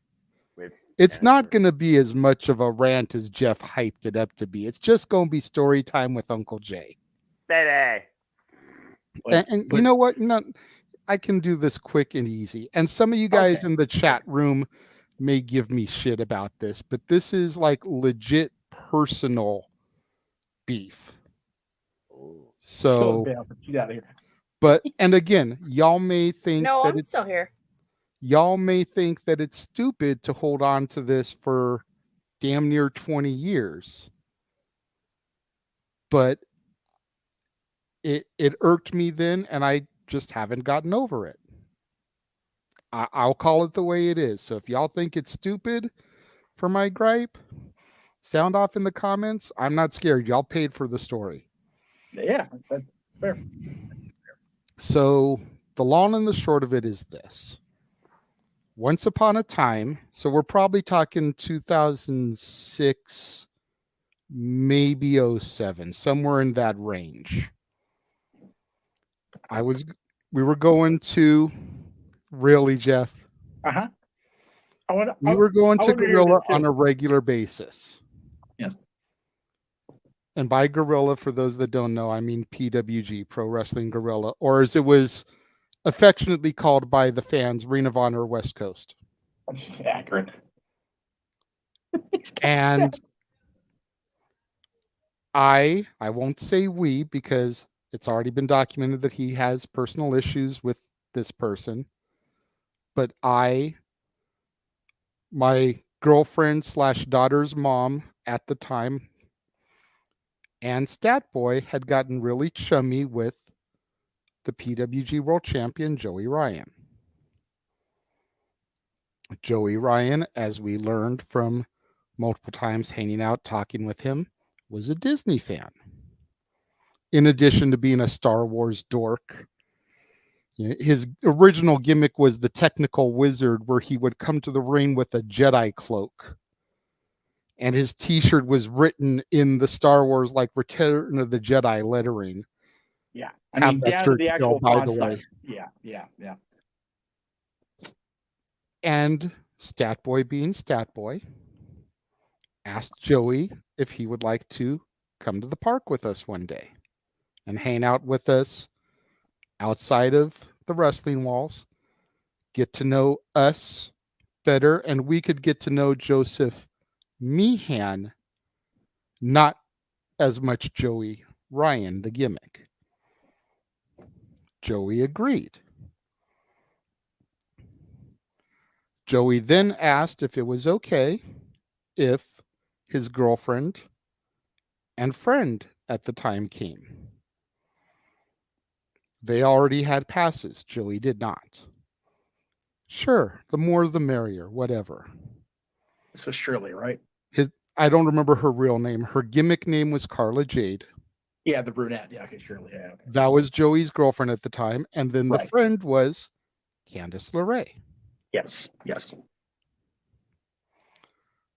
We all get there. We start to hang out. We do a ride. And then they immediately proceed to take him away from us to go do other stuff. They then proceeded to take his phone from him, so he couldn't communicate with us. My daughter's mom would try to contact him, communicate with him. Hey, we're heading here if you want to meet back up. He would sneak phone calls and messages periodically, apologize prophetically for what was happening because it was not his intention.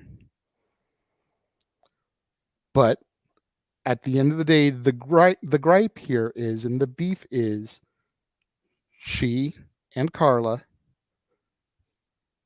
basically stole him from us that day, because we were supposed to be having the day to get to know him better.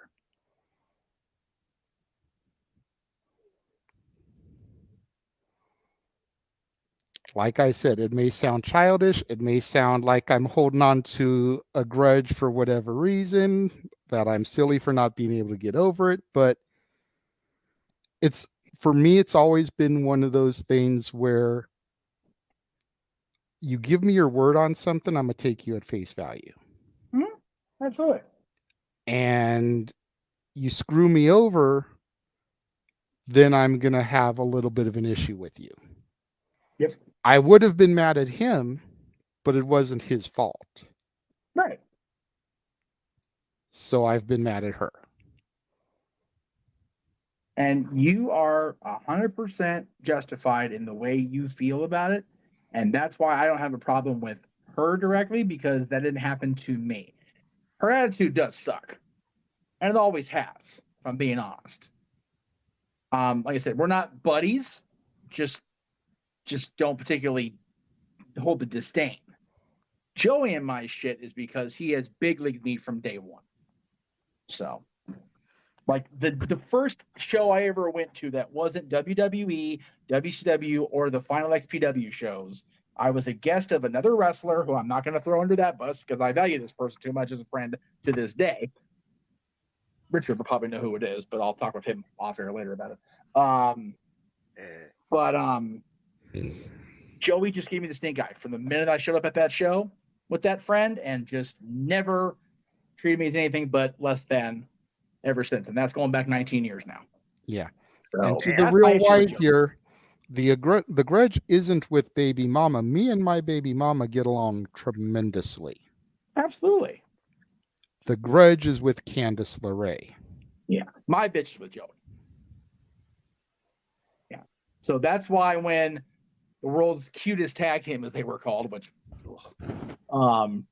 had that Guerrilla Warfare match with the Bucks, and Candice ended up the bloodiest of the four of them. As much as I don't like her and JJ disdains her, even we were like, okay, that's pretty fucking ballsy. Get the Guerrilla Warfare match with the Bucks and freaking Joey, and you come out the bloodiest of all, being a freaking pixie-sized woman. Like, that was crazy. I had the pin of that somewhere in this menagerie of shit. But anyway. So that is story time with Uncle Jay. There you go. Baby. There you go. Thank you.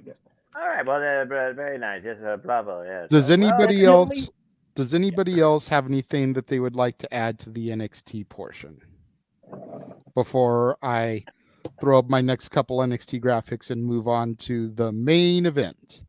They're giving women depth with character development and stories, even though it feels like a high school locker room sometimes. But besides that, define NXT. It should be developmental. Nothing more. Simply put. Yeah. Simple as that, brother. That's it. And thank you very much for the kudos on the stories there, people. Yeah. Appreciate whatever you that. decide, stick to it. Quit flippity flopping it. This isn't Dusty Rhodes. You flip up and fly. Dusty isn't booking the territory anymore. Yeah. Literally, he's not. He can't. God bless him. So moving on from that, I do want to give a special shout out to a certain member of my NXT roster, as this young woman has a birthday today. She turns a whopping 20 years old. Wow. Thea Held. One of the main reasons why I continue to tune in every Tuesday, this young woman right here. Because despite her going down this dark path that I'm curious to see where it leads her, because she's teaming up and aligning herself with JC Jane. I like this. So little maniacal laugh here. You should have seen me when me and Jeff were bullshitting on Tuesday on headset. I'm freaking watching NXT and they're doing it, and I'm like, oh, Thea, don't be so sad. I don't like you being grumpers and emo. And then JC walked up and I was like, ooh. I'm like, he's like, what do? I was like, JC Jane just walked up to her and Alliance and ooh. I was like, I'm sitting there going, embrace the hatred, give in to the hatred, JJ. It makes her strong. Sometimes an attitude is what you need to redefine yourself in this business. I'm just saying. I agree, but one of the things that drew me to Thea was her bundle of energy. That was what made her stand out from everybody else. I can't even with this fucking guy. I mean, Walter's out of line, but he's not wrong. We give Josh shit for being young. He's younger than Josh. Yeah. God damn it. He's out of line, but he's not wrong. Like, he's not wrong at all, man. Are you kidding me? She's half my age, which means she's younger than you. Like, oh my Lord Jesus Christ. She's younger than me too. There you go. But yeah, like, the whole thing that I love about Thea is her energy. That girl need a decap, all right? So just freaking her professor screwed her, and now she's pissed off at school. Don't blame her. For real. Like you see her and you think about the opening song from Encanto, the Family Madrigal, and it's like, this is why coffee is for grown-ups. For those tuning in and catching out of context, she didn't actually screw a professor or professor screw her. Okay, let me just be clear on that. I mean, as far as we know, what goes on behind closed doors is another story. But as far as we know, hey, Mr. Chase, if you did, say it. Jeff, I understand NXT's trying to be your next Teen Nick high school or college drama, but can we stop with the freaking? Oh, for the love of God! Can we move on? Hey! You know what? I haven't been with a 20-year-old since I was 20. You stop that. You let me live vicariously through somebody. God damn it. Oh, in addition to showing Thea some love here on her birthday, yes. The next time we will be covering NXT across the multiverse of media will be No Mercy live in Bakersfield, California. Saturday, September 30th, 4 o'clock Pacific, 7 o'clock Eastern, across the greater multiverse of media. At least it's on a Saturday night. You know, that almost took me to Bakersfield, but once I saw it was NXT, I was like, nope. Oh, see? Yeah. I mean, hitting on Bakersfield, that's fine. But hitting NXT is hard. That's harsh, man. Again, though, at fan perspective, it's not her NXT. She doesn't believe the end justifies the means. Richard, you're wrong for that. We're going to talk up here with you. It's a double-edged sword. I get it. I really want to go see it because it is my NXT. Damn it. But it's Bakerfield, so it's a 2-hour drive. 1. Number 2, finances are tight for me right now. 2. And 3, I don't want to go alone. Yeah. I want to go with somebody. And when you've got one person who refuses to go because it's NXT and fuck NXT, and you got one person who's going to be at a Halloween convention. When it's the 30th, right? Uh-huh. Let me see. Look at my calendar. Checking her schedule now. But you know, I will say this. Not only is that I was. I would. Okay, I'll tell you what. Uh-oh. Here live. Hang on. We're live, so be careful. Be careful now.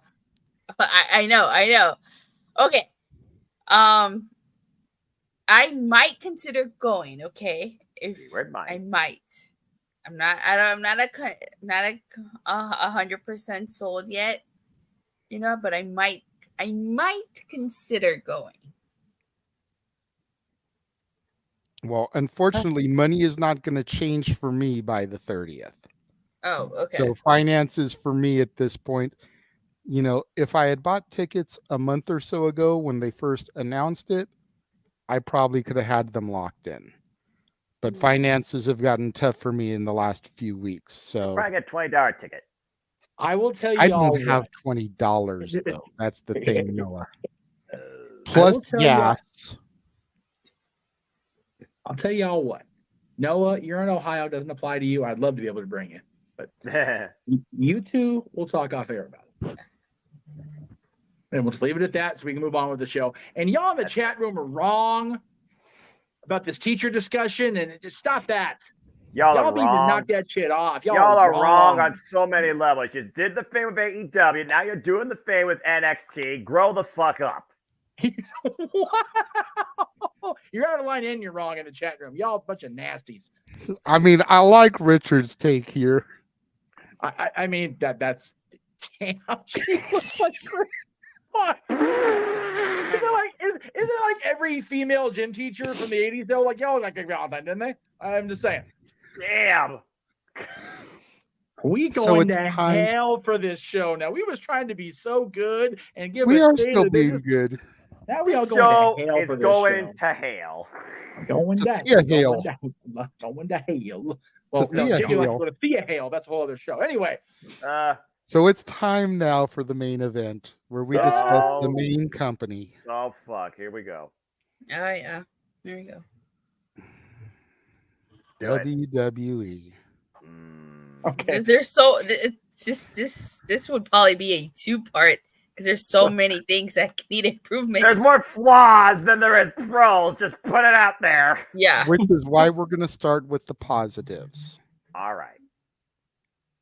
And before we move on, let me put Walter's comment up just so because his was golden too, and he's begging me to put it up. So there you go. There you go. The only thing worse than Greg Valentine female teacher is Mr. Burns female gym teacher. That's just sad and lonely for everybody involved there. Anyway, carry on. Jesus. So we're going to start with the positives. Yes. Yes. And we can go around the room and say stuff because there are more positives in WWE than people give them credit for. Yes. There's still a lot of things they need to work on, especially being the global force in sports entertainment, the dominant force in sports entertainment. But there are more positives than they are given credit for. One big positive right now is their attention to long-term storytelling. The way they have changed that in the last few years is a huge plus for them, in my opinion. Because storylines in WWE used to be 3 to 6 months at best. And the way they've been doing callbacks, and you've got the bloodline thing that's been going for 3 years. And supposedly, if Paul Heyman's to be believed, they're only in the bottom of the 3rd inning. And some of the stuff that they are doing now is why I fell in love with WWF in the first place. Sympathetic baby faces like Sami Zayn. Yep. Dominant badass women like Bianca Belair and Rhea Ripley. Tag teams, yes, don't get at me. I know the Usos have broken up. But tag teams like the Usos, when I started to get back into watching it, that were at the top of their game in the division. Even teams like Alpha Academy, the Street Profits, the Viking Raiders. I know a lot of people think the Viking Raiders a joke. I like the Viking Raiders. I love the Viking Raiders. Hate the name, I wish that okay. Valhalla would start wrestling more and go back to just being Sarah fucking Logan. Right. Instead of walking around with deer antlers on her head and fucking barefoot. Not brought to you by Assassin's Creed Valhalla. Who would have thought that the most successful member of the Riot Squad would be Liv Morgan? Right. Didn't see that coming. Did not see that, yeah. I sure as hell didn't, and I wasn't even watching back then. But when I got into it and learned who they were, and I look at where these women are now, it's like, yeah, I wouldn't have called that in a million years. Nope. I thought it'd be Ruby. I thought it'd be Ruby Riot at the time. Boy, was I wrong. I think the in-ring work for WWE has gotten significantly better, especially in the last 5 years, especially since AEW came into existence. You think about how we used to watch Raw and SmackDown, and matches were 3 to 5 minutes. Now we're getting matches that take 2 commercial breaks to get through. With restaurant quality picture-in-picture, right, Noah? Sometimes in WWE, but yes. It's one of the greatest calls he's got on our shows. That's why I threw that to him. Hell But yeah. like Good you get WWE matches now that take a couple of commercial breaks to get through. And sometimes they take too long. Yes. There may be some matches that take too long, I'll give you that, but I would rather have a match on TV that takes too long than a match that barely gets out of first gear. True. Not everyone cares about a fucking commercial of Chrisley Knows Best and Pizza Hut. I mean, I know this was pay-per-view, not TV, but let's look at that first title defense, Rhea versus Natalya. And then let's look at Chad Gable and Gunther on Raw. Yep. Yep. Yeah. Just saying. I would rather have Chad Gable versus Gunther. As Noah and I mentioned earlier today, one of the two best matches on TV this year, in my opinion. Yeah. The other one being Bullet Club Gold versus FTR, 58 minutes on Collision. Yes. That was good. Fuck yeah, that's tag team wrestling. So yeah, there's something to be said for longer TV matches because it makes the matches feel more important. If both of those matches aren't in the No DQ year-end award voting, the No DQ Galaxy has definitely lost a step. They lost a step. They lost a step. Also, we're a galaxy, not a universe. That's why I say galaxy. They're a galaxy. We are the multiverse. I think I know which one is more expanded, but also probably more structured because we're not biased as shit. Anyway, continue. I said what I said. But yeah, like I think that's something the WWE is doing right. And then as far as the main roster goes, I like that they're trying to put more prestige back on the belts. Yes. Yep. Like I said during the NXT segment, not every belt needs to have a 300-day reign. But I feel like, you look at Bianca Belair and her reign. You look at Gunther and his reign. You look at Roman and his reign. And is it time for Roman to drop it? Yes. That's the point of contention, Yes. depending on how you want to look at it. That's a point of contention. I can see both sides of the argument. Yep. Especially if he's not going to be there on a regular basis. He doesn't have to wrestle every week, but it shouldn't stop him from being represented on TV every week. There's no reason that he can't film 3-4 weeks of vignettes when he shows up for a pay-per-view and just insert them each week on TV. So it looks like he's backstage interacting with the wise man, talking with whoever manages to stumble into his dressing room. But he doesn't even have to be in the building. It's true. But he has a presence every week on TV. That would go a long way and make people not even realize that he's on one of his sabbaticals. Well, but that's why Paul. I understand the part of the sabbatical being more prominent without him being there, but his presence being there is why Paul's there. I know. I don't agree with the strategy, but that's the way they're going with it for whatever reason. Clearly. So I mean, should they have pulled the trigger with Sammy? Should they have pulled the trigger with Cody? Should they have pulled the trigger with whoever? That's up for debate.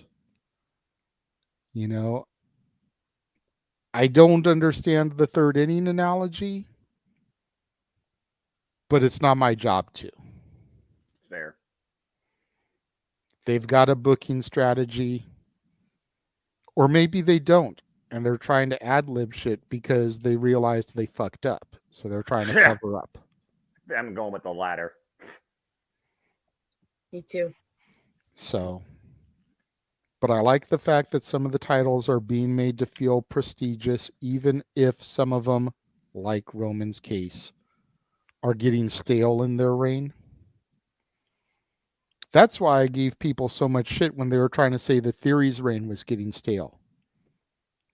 It's like, at least he's there on a regular basis defending it. What's up with your world champ? Yeah. Roman's reign has gotten so stale, they created a title for Seth Rollins so they could have a belt defended more frequently. Yeah. Roman's reigns got so stale, the freaking Cheerios in the box from a year earlier going, hey, that's our gimmick. Or Cinnamon Toast Crunch. Oh, man, that's really the Cheerios or the Bootios?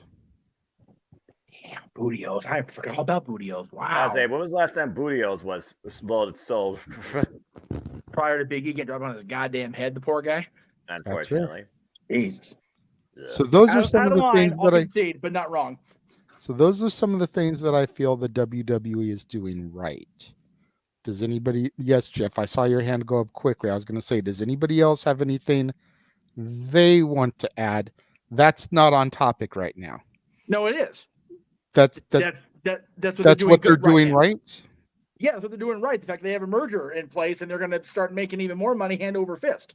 They're very much doing that right, because this was the best way to not only possibly generate more revenue. They have a bigger umbrella of reach now, but this gets the McMahon family out of direct control of the business of the company, which could very well lead to a more prosperous side. So they're doing that right by a lot for me. That's why I started. That's counter debatable. that. Yeah. That's debatable, because you can make the question, was the merger even necessary? We all know why the merger happened in the first place. Money. Well, no, I was going to say because Vince McMahon weaseled his way back in and he wanted to stay in power.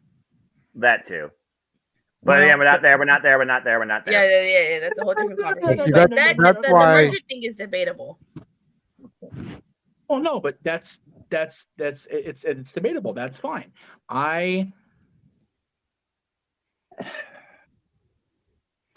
again, people are going to, come down on me for this, very likely, and that's fine. But we've talked about this. JJ and I have talked about this a lot, actually, in private and on this show.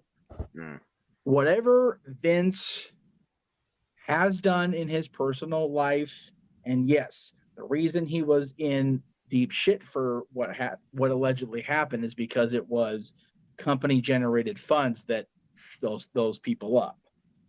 That's bad for business. Yes, agreed. But at the same time, wrestling would never be as a profitable industry if the younger Vince McMahon had not taken the reins from his old man and done the things he's done the last 40 years. So merger, putting him in power, may or may not be a good thing, but I think a merger with UFC is only going to be good, and I think that's one of the things they're doing right. And I will agree with you about the moves that the younger Vince McMahon made. But when you're removed from your own company because of outside shenanigans, and then by selling the company, you get allowed back onto said board with several talent cuts looming, arguably a lot of the talent that you fired in the first place and your son-in-law hired back, probably at the top of that list. That's not a good thing. Which is why I would have saved it for the other half of this conversation. Okay. Datella. And to add to like JJ's point, it's like they started doing good once Triple H was in control and Vince, because WWE prior to Vince stepping down, as someone that watched Raw, if I wasn't covering wrestling on YouTube, I would not watch Monday Night Raw when Vince was still in power. That says a lot. Yeah. So. And you and Aaron have both said that if it wasn't for wrestling making you guys money, I'm still technically not making money on wrestling. I'm talking to Jeff. Talking to me. Y'all would have stopped watching it a long time ago. At the point I said that, yes, I agree. I know. So there's a lot to be said there.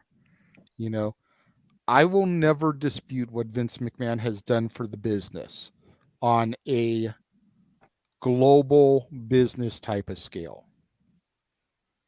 I think there came a point about 10 years ago, maybe even 15, where Vince ceased to see what was best for the company and just wanted to do what entertained him and didn't entertain the 20,000 people that filled his arenas on a regular basis.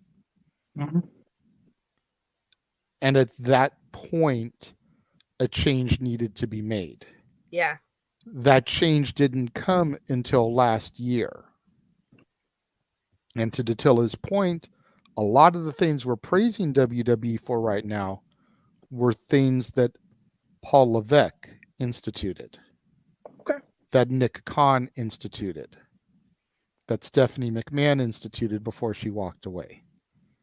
very few of the things we're praising right now, with the exception of maybe the beginnings of the Bloodline story, were done under the Vince administration. Okay, I'll concede. And also too, I I've said this to some people, and some people like look at me for weird for saying this, but I feel like it's true. Vince McMahon, in a way, created AEW because things were so bad. It gave an opportunity for somebody else to make another wrestling promotion. So Vince McMahon technically is the reason AEW exists. He created AEW. I know that it was really Tony Khan and the Bucks, but the reason why that happened was because of Vince McMahon, because of how bad things were. Because Cody Rhodes wanted to prove to Dave fucking Meltzer that someone other than Vince McMahon could draw that many people into an arena. Yeah. Hence All In. 2018. Mm-hmm. And when they were proven right and Meltzer had to eat shit, he decided to come over to the dark side and sew his lips to the proverbial elite ass, and they haven't been removed ever since. Nope. And that was all because of Vince. Yep. So, again, to your point, anybody else have anything positive that they want to say about WWE?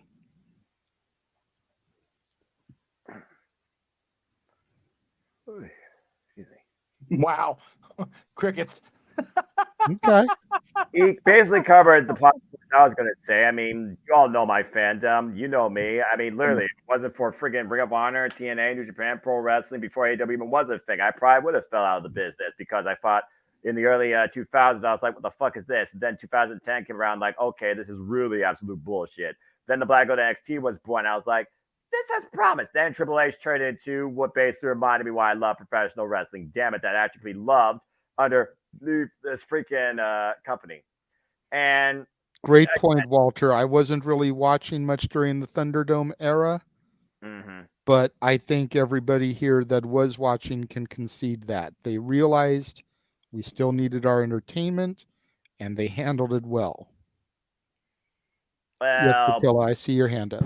I kind of have to disagree with that. I think AEW did it a little better than WWE, just for the simple fact because I was in the Thunderdome, and the reactions you got, they tell you how to react. They tell you when to clap, when to cheer. So yeah, no, if they would have allowed us to just be genuine and cheer and clap, then I would have said, yeah, they did a really good job. But no, they were directing you.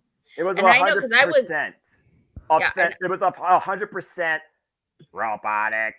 Yeah, they directed you on who to cheer for, who to boo, and stuff like that. I was in the Thunderdome for a little bit, and yeah, it's totally like. I never had a seat in the Thunderdome. I just saw a little bit of the television. I know Jeff did too. I saw a little bit of the television. I have something positive. Sorry. I would say the way they did the cinematic matches. Was a huge plus for the time when they needed to. Trying to do them once the Thunderdome era ended, with the exception of the Boneyard match, I don't think were very bright. But the way they did them during that era, I thought was just spot on great. You would not have been able to get some of the stuff they did with Bray Wyatt and Alexa Bliss if it hadn't been for the Thunderdome era. I'll give you that. I'll concede on that. And I think both WrestleMania cinematic matches, the Boneyard match and the Firefly Funhouse, were just next level freaking good. Yeah, I really like those matches. They were all right. Well, it was better than freaking Corey or Michael. I don't even fucking remember who the commentator was at the time. Falling asleep during Randy Orton and Edge freaking 30-minute walk for the Performance Center. Damn. I need to go back and watch that. Like one of them actually fell asleep. Oh, yeah. It sounded like they did. Wow. I don't blame them. Jesus. But yeah.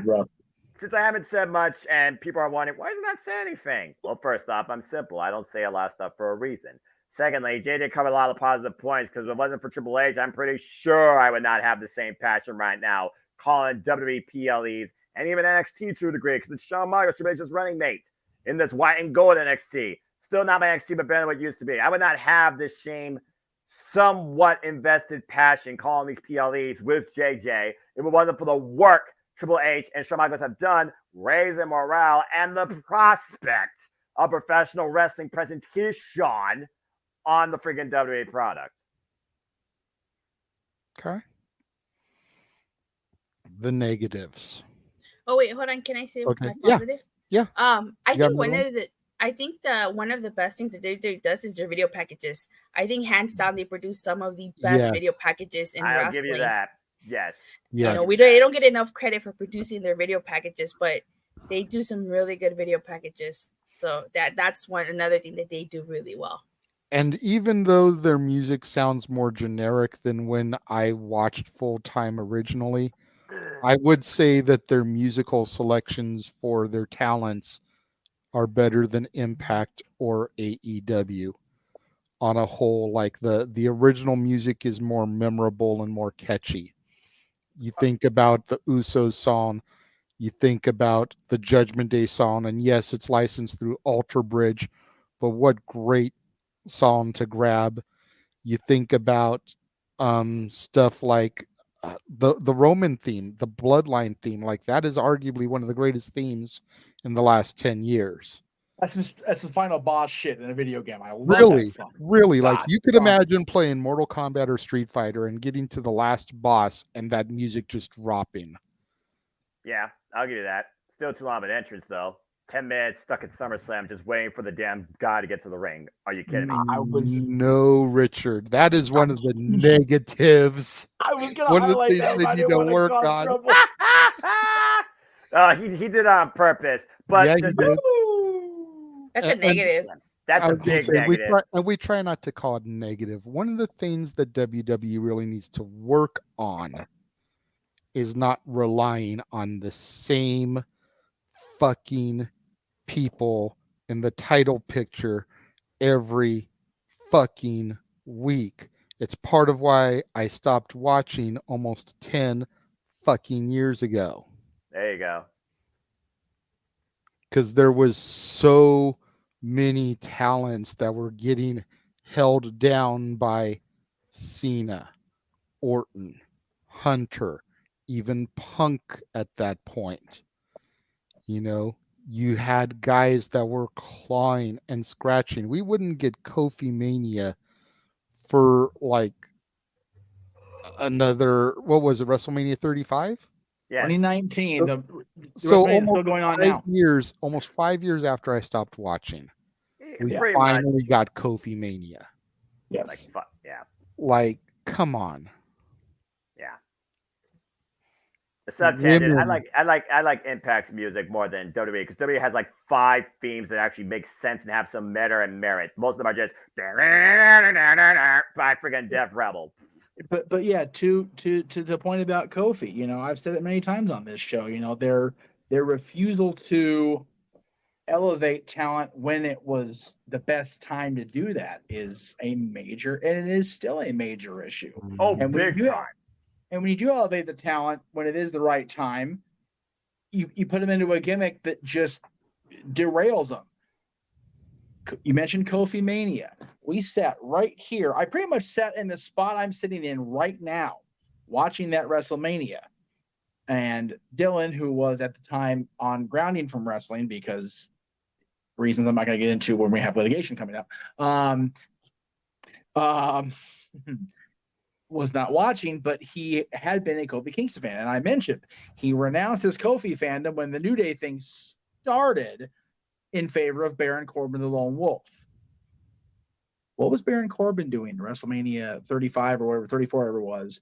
He was the freaking Constable of Raw, defeating Kurt Angle in Kurt Angle's last match as an in-ring active competitor.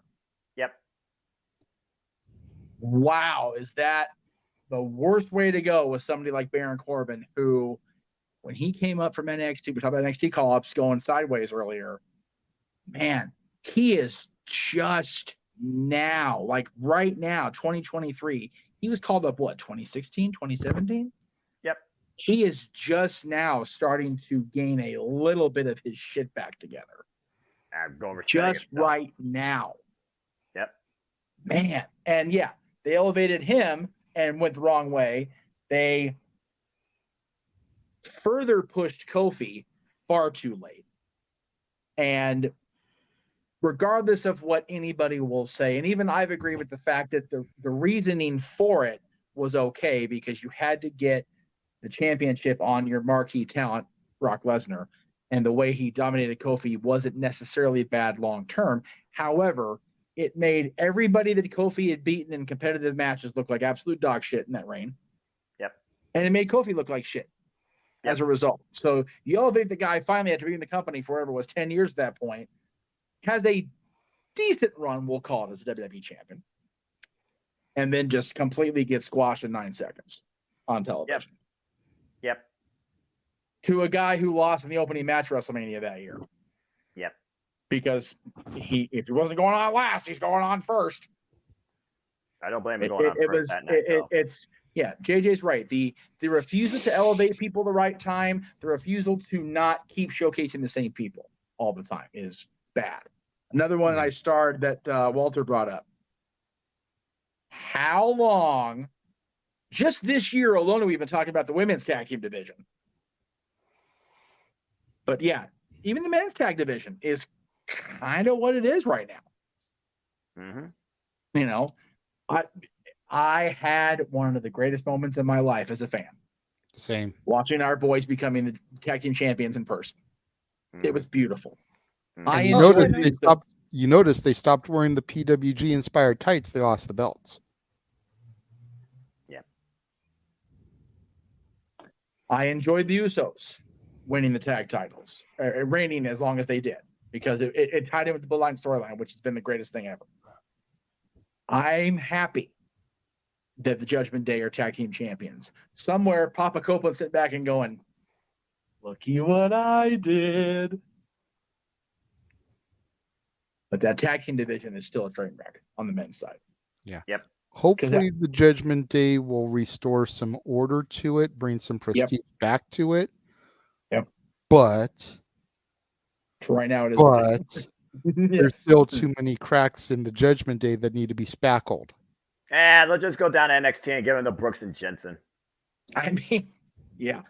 But Can the we give female it to side, Creeds instead? You wish. I do. Yes.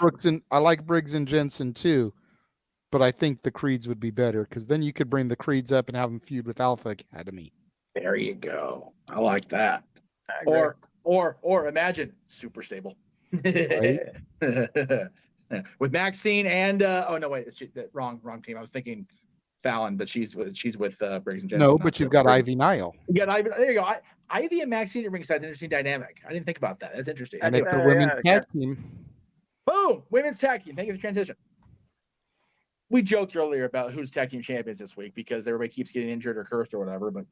And Piper's hurt now, but they're going to keep the belts on them. It looks like. Of course, that makes perfect sense. It's a workable through injury, so it's not like it's not. All right.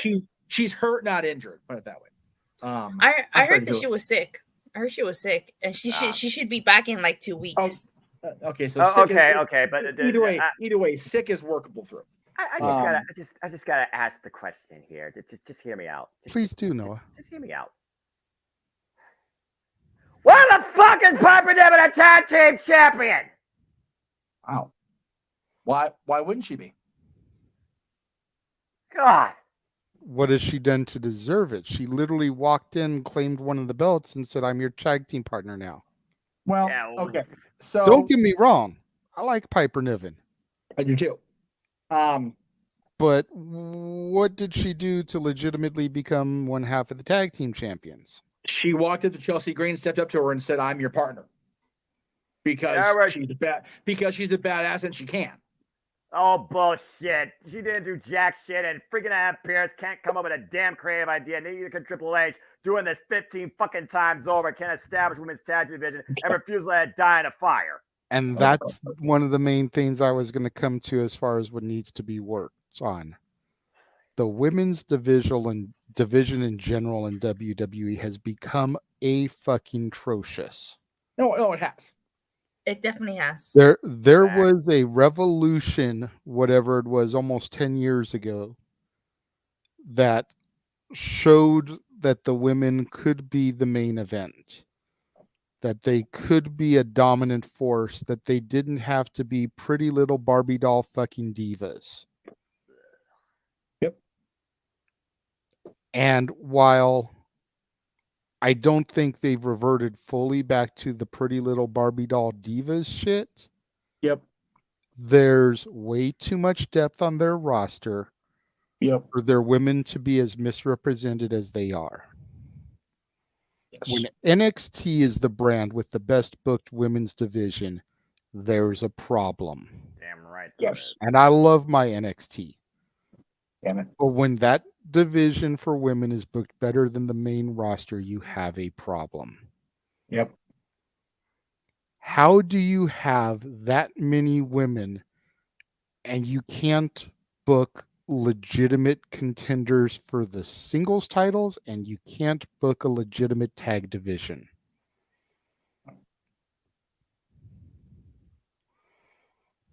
So you mentioned the Revolution. I'll talk about Evolution, the pay-per-view, for a minute, if I may. Mm-hmm. Go ahead. All right. So on this card, in a dark match, first of all, let me be clear on that right off the freaking bat. Rhea Ripley over Dakota Kai for the NXT UK Women's title. Neither of them on the main show 5 years ago. Shows you how bad backwards they were already. Rhea's not on the main show. Come on now. Opening match. Trish and Lita, two legends making a comeback against Mickie James, who hadn't been trash bagged yet, and Alicia Fox with Alexa Bliss, who was supposed to be in the match, but she had the concussion, if I remember right. Nia Jax wins a battle royal that includes the following. So Nia's not with the company anymore, for the record. The battle royal includes Peyton and Billy, no longer there. Molly, producer. Kelly, not full-time. Tori Wilson, not full-time. Sonya Deville with the roster, but hurt at the moment. Alundra Blaze, who can't decide if she hates the company, loves the company, one day to the next. Now, Maria, back off company.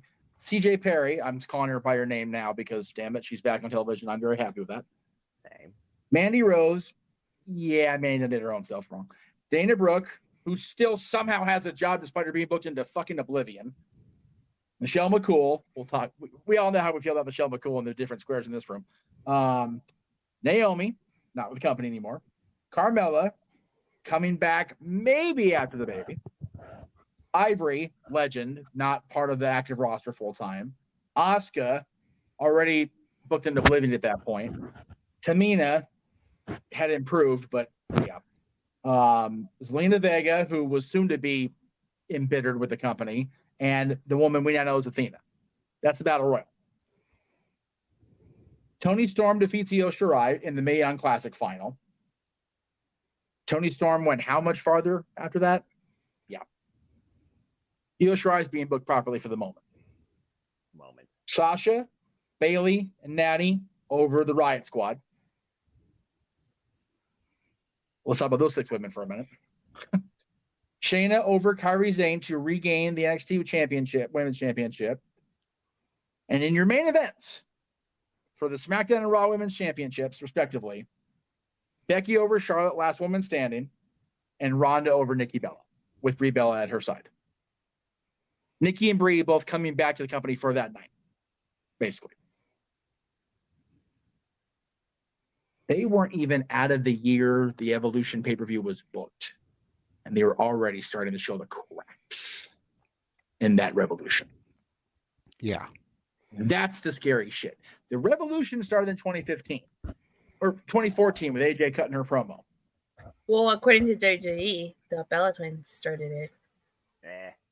Okay, so I will give now, after all these years, Nicole and Brianna their flowers for being part of the Divas resurgence after the Attitude Era, post-Attitude Era kind of fell flat again.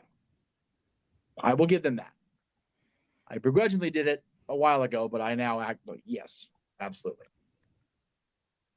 But even with them and the Total Divas franchise spearheading, they still weren't respected.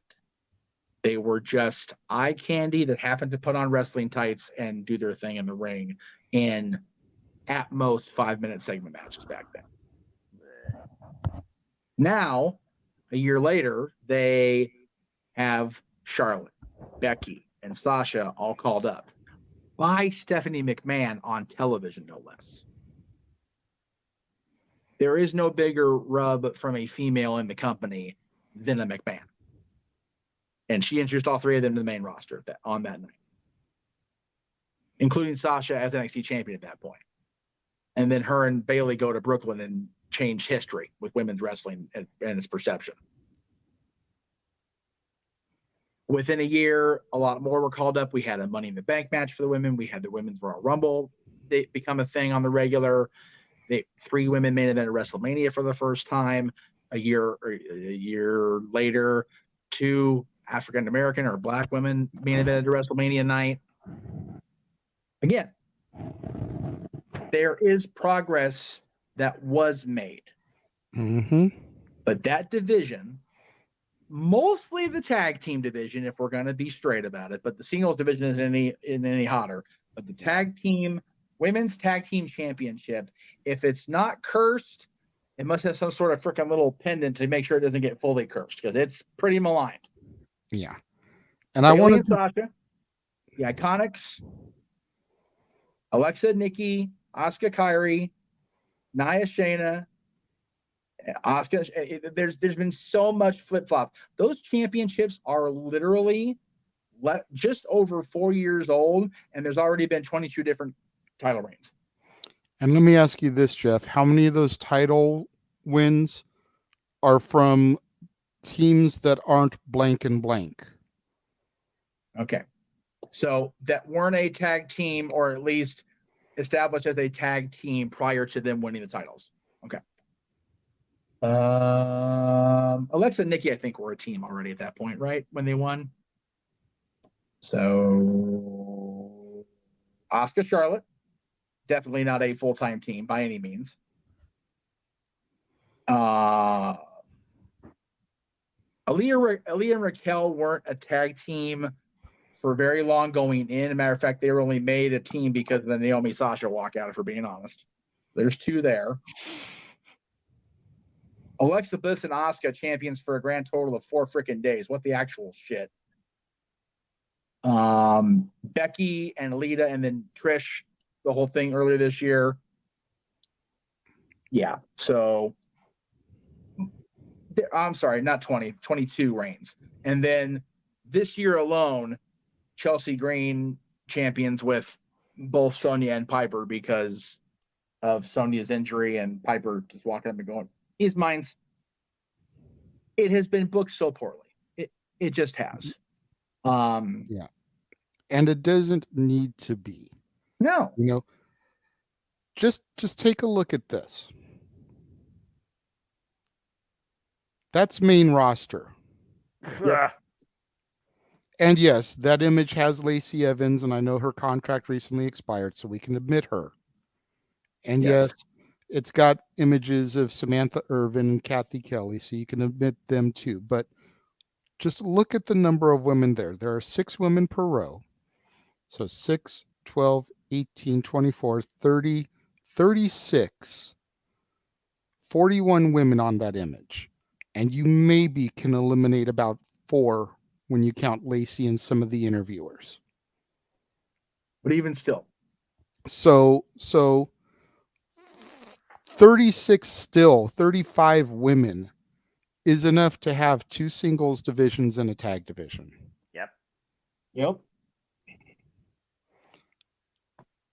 Indecent matches. This is my NXT roster. Yeah. Same basic size of graphic. Yeah, I think there's 1 less woman on here. And you only have 1 champion. Why is Alexa Bliss on the NXT one? Is that Alexa Bliss? Yeah. No. Yeah, right here in the corner. Next to... I think it's because she's injured or out because of the pregnancy, so I moved her over. That's fair. Because she's not on the main roster right now. Yeah, wasn't on purpose. So, okay.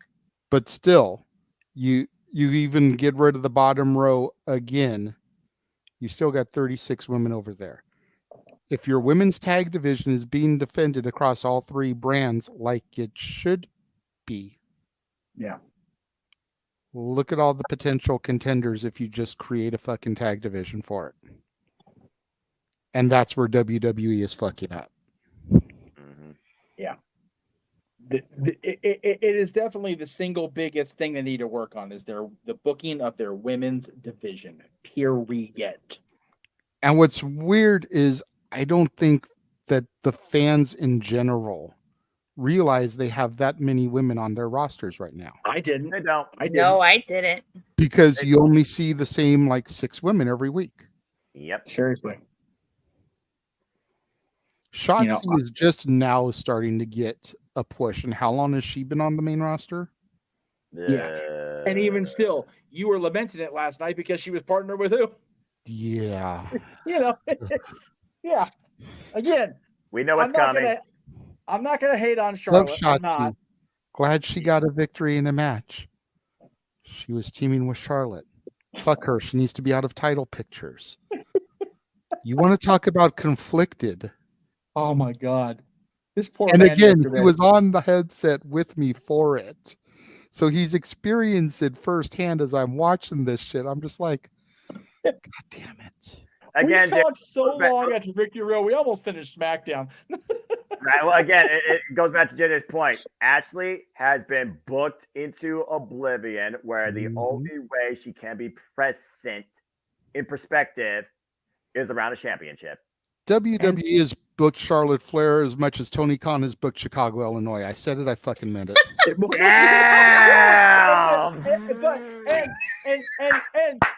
the comparison is stop me when I'm telling lies. I need to go back. And again, it's not Chicago's fault, and it's not Ashley's fault. No, no, it's not. It's absolutely not. Oh wow! It's definitely Chicago's fault. I just want to get Chicago one big collective hug and go, "I'm sorry, boo boo, it's gonna be okay." You know something? I feel like lately Shirley has had the same storyline. She comes in, wins the title, drops the title, disappears, comes back, is in the title picture. Yeah, she literally is. She literally is. And to JJ's point, get this. According to this website, Cage Match Figure again.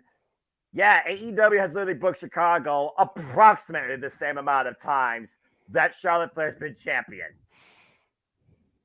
In almost the same amount of time. Yep.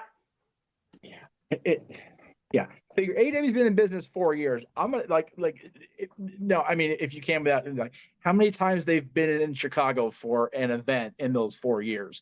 If it's more than 14, hell, I count Ashley as 16 because of the 2 NXT reigns. If they've been in Chicago, if they've been in Chicago more than 16 times in 4 years, JJ's statement is scarier than it ever was when he entered it just now.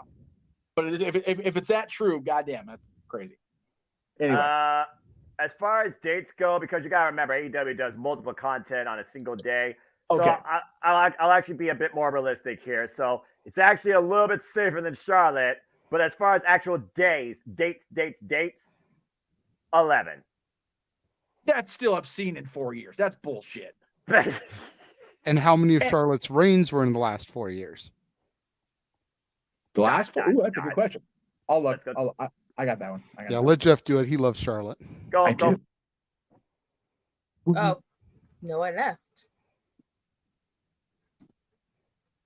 Noah got so scared about that stat he left. Right? Yeah. Fuck this I- shit. I guess I had my 2 cents into the women's. Please do.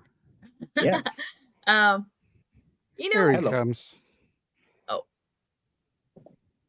Continue.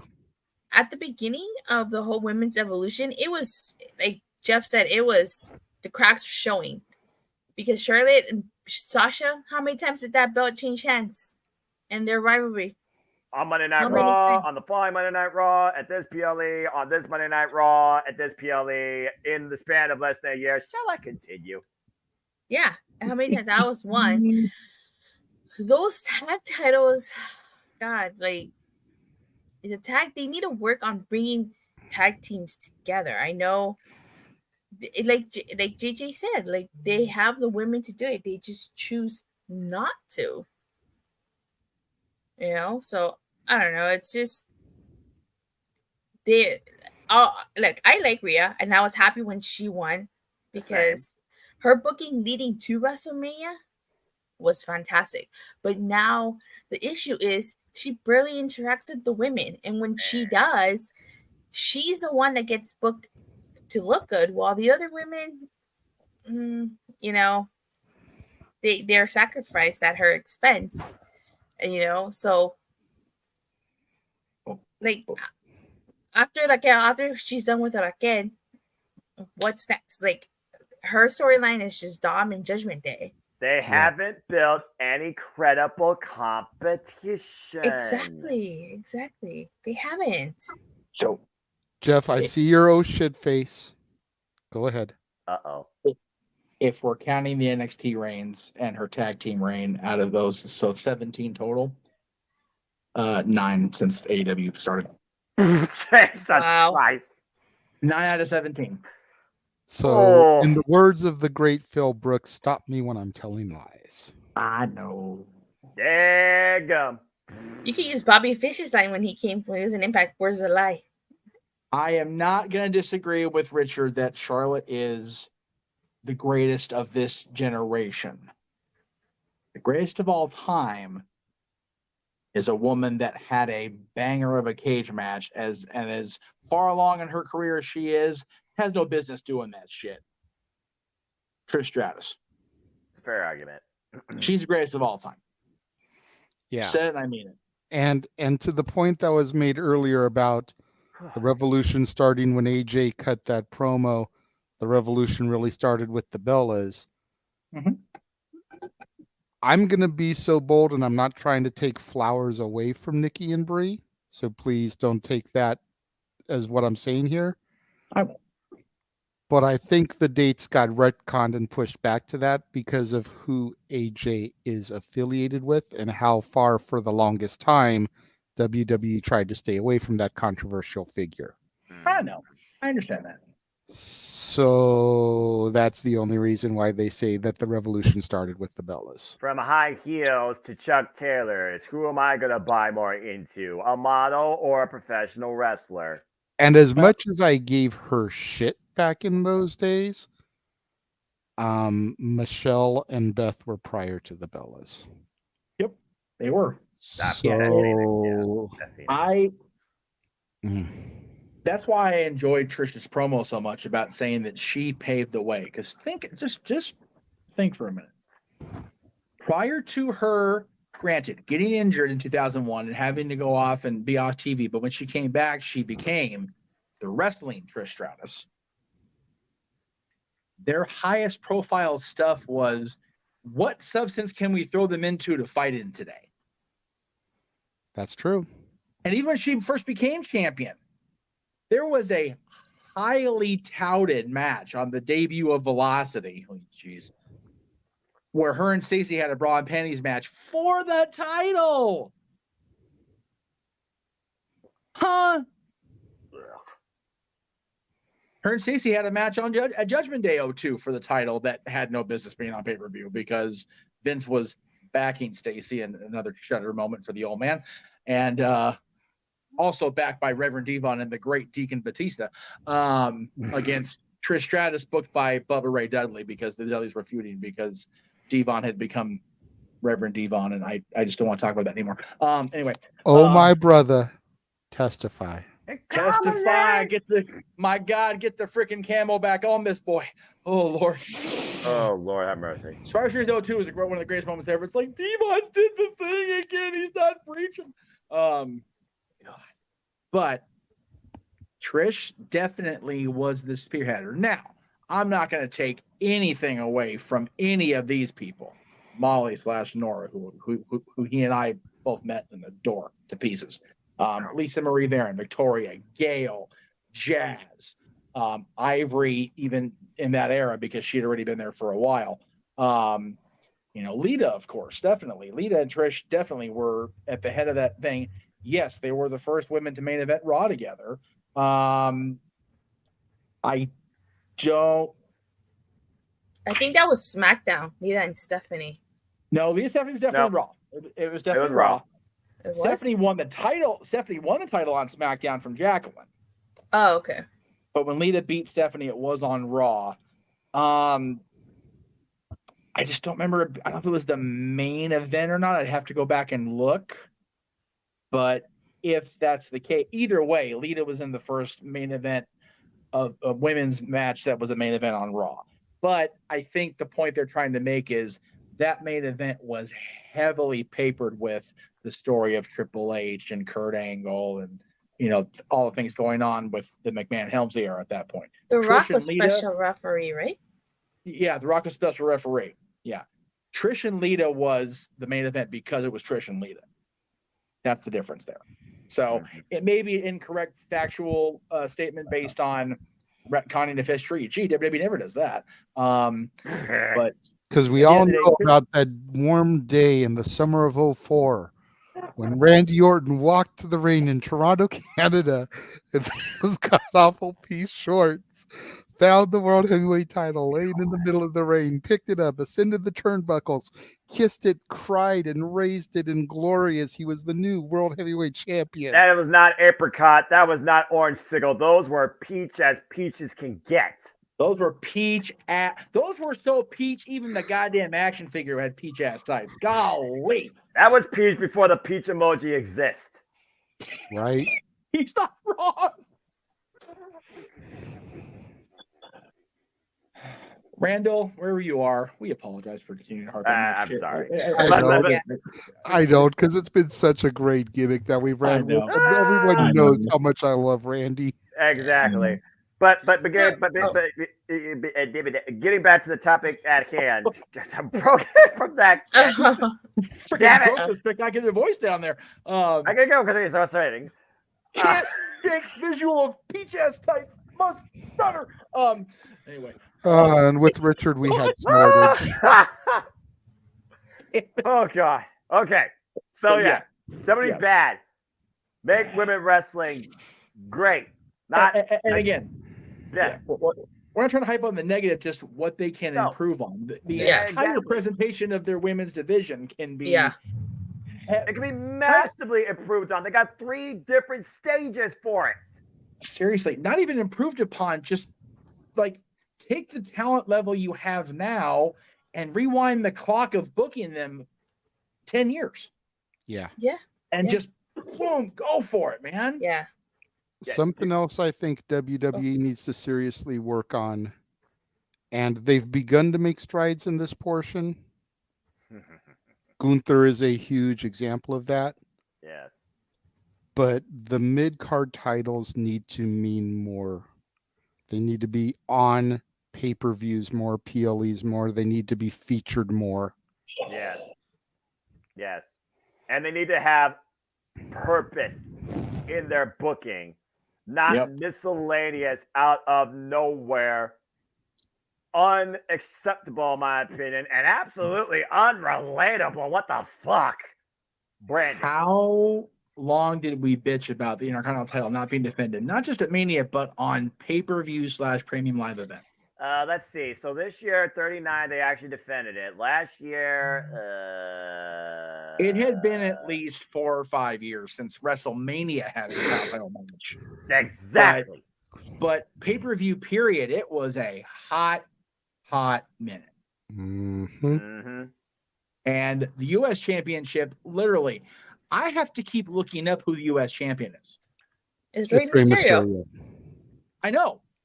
Who won in less than 3 minutes, might I add, on Friday Night SmackDown? Oh, I don't know. If you catch me off guard and ask me, oh, that's right, Mysterio. It shouldn't take that long. The guy's a champion. He's a Hall of Famer. And he shouldn't be the U.S. champion. No, it should be Santos Escobar, but we all saw how they approached that. But again, the U.S. Championship's been booked seriously. I had to be reminded that King Nakamura was U.S. champion at one point. I didn't reminded he was king of the ring at one point. I completely forgot he was king of the ring, if I'm being honest. Yeah, exactly. And Noah, you said it should be Santos Escobar. Well, this isn't the first time Mysterio has stolen somebody's push. Shit. You know, damn. I honestly think if it doesn't lead to this, then yeah. But I think that the storyline with Rey Mysterio and Santos Escobar is going to lead to Santos Escobar taking the U.S. title off Rey Mysterio. At least that's what I think, and I'm hoping that's what we're hoping for, Dattila. We were talking verbatim about that on a Simple Take. Yep. Okay. I said that it's Survivor Series. It should be a mixed Survivor Series elimination match. Uh-huh. The LWO, Judgment Day. That way you can get Rhea and Zelina in there too. Yes. And then you've got the 4 core members throwing JD in there on the Judgment Day side. Yep. And then you have Santos Escobar cost Mysterio the match. Yep. There you go. I like that. Yeah. By the way, I know you're the WWE color commentator for us. I want her when the people that are of Hispanic descent on there, because I love the way she says Mysterio's name and Santos' name and Raquel's name. So Raquel Rodriguez and Santos Escobar, Selena Vega. See, that's what they're missing. They need that type of announcing power, really, to the freaking talent. That's all I'm saying. Just I love the accents with the anyway. Fun fact, a little off the J, but there's a place to Penta. The way Cero is spelled in his name is actually incorrect. So in Spanish, it's spelled with the C. Cero miedo. But they spell it the English way, 0. So it actually reads Penta es 0 miedo instead of Cero miedo. Yeah, right. They need to. I was like, come on now. Why is that so complicated? It's not. But again, hey, Excalibur is an independent wrestling Hall of Famer, so we should praise him. Anyway, that's a different conversation. I like Excalibur. I'm glad you do. Rey Fenix. I also say Rey Fenix. Yeah, roll the R's like Justin Roberts. I can't roll my R's. I cannot roll my R's in Spanish. My R's in Spanish are terrible. That's fair. I try. I can't either. I used to be able to as a kid. I can't I can roll them about as well as I can roll a fatty. You know, it's so funny. Like whenever a wrestler gets a promo in Spanish, I really don't need a translation for that because I understand exactly what they're saying. Yeah. Anyway. Bad to make card. Yeah. Other than Gunter and his awesomeness, everybody below the world championship is just kind of there. Yeah, I would say Theory's first run was good, but his second run not so much. I'm sorry, I'm just laughing at where Richard Morales. Yeah, Richard. So, and it's Noah and JJ, and let us introduce our Spanish announce team. And that's what I laughed at. He's just. I'll tell you what. If YouTube gives me that option, I will pull that trigger. Oh God! He said, "No." I laughed at the part when he says, "Just leave our team alone." You would just have to set it up as 2 separate streams: do an English commentary and a Spanish commentary. And have it broadcasting across the entire multiverses both. That way they can choose which commentary they want. Was set through the Spanish announce live watch along event. We're gonna be. No son wrestling. Look at Jeff. He's actually considering this right now. He's like, wait a minute, this is a brilliant idea. What are we doing? Giving Jeff future plans for WrestleMania? No. If we're gonna do this like they do in WWE, then we're not gonna be seen. You're just gonna hear us, but we won't see us unless someone's going through a table. That's fair. Hey, you just do one of these things. And you have your avatar there. JJ. I changed my avatar because it's an old picture. I gotta include my new. JJ, I can do the graphic on the screen without having them on screen, remember? That's true. I mean, all you got to do is pull one of these things and just have them talk from behind the graphic. But you got five. Okay. You got five destroyed announce table when someone goes through the Spanish announce table. They stopped doing that. I missed that. The wheels in Jeff's brain is spinning, and I can see Pinky running around on that hamster wheel. He's got ideas right now for Survivor Series or WrestleMania. I can see it. In his face. When they are commenting and dangerously near me, I get ideas. I I have to say, just to go back to the. We're just in the weeds at this point, but it's okay. Poor JJ's trying to do his. This is what happens with JJ. God bless him. 1 year and still going. Continue. He's the Hugo did. And we're done. That's all, folks. They see. Well, we beat los comentaristas en español. Ay, ay, ay. Um, How do I know Espanol? But let's get back to the topic at hand, please. The best part is I could go back and I could watch you guys doing the Spanish commentary for us, and I would have no idea what the fuck y'all are saying. That's what captions is for. Like legit, and I'm not trying to be funny, but y'all could be like taquito, burrito, quesadilla, tequila, and we could see me saying bad words you guys wouldn't even know. Exactly. That's the whole thing. Like y'all could be just going off on some tangent about like K-pop music or something or telenovelas, and we'd have no idea if you were calling the action. How many times Datilla has Petra called out the mothers of wrestlers as bitches? Ita puta la madre de perro. Oh my God. Richard's too high for this. I'm not near drunk enough for this. Preston Vance's name is Perro Peligroso, dangerous dog. Yeah, I'm completely sober. That's the scary part. Right. I just want to point out that this conversation really took a turn for the worse around 4:20 as far as the time count. Just throwing that out there. Anyway, 4 hours 20. I'm just throwing that shit out there now. Anyway. So my take, I think the IC title has been booked way better than the US title. Oh, by a lot. Great. By a lot, you know. So I really hope that oh god, storyline with Rey Mysterio does lead to him having a feud with Santos Escobar.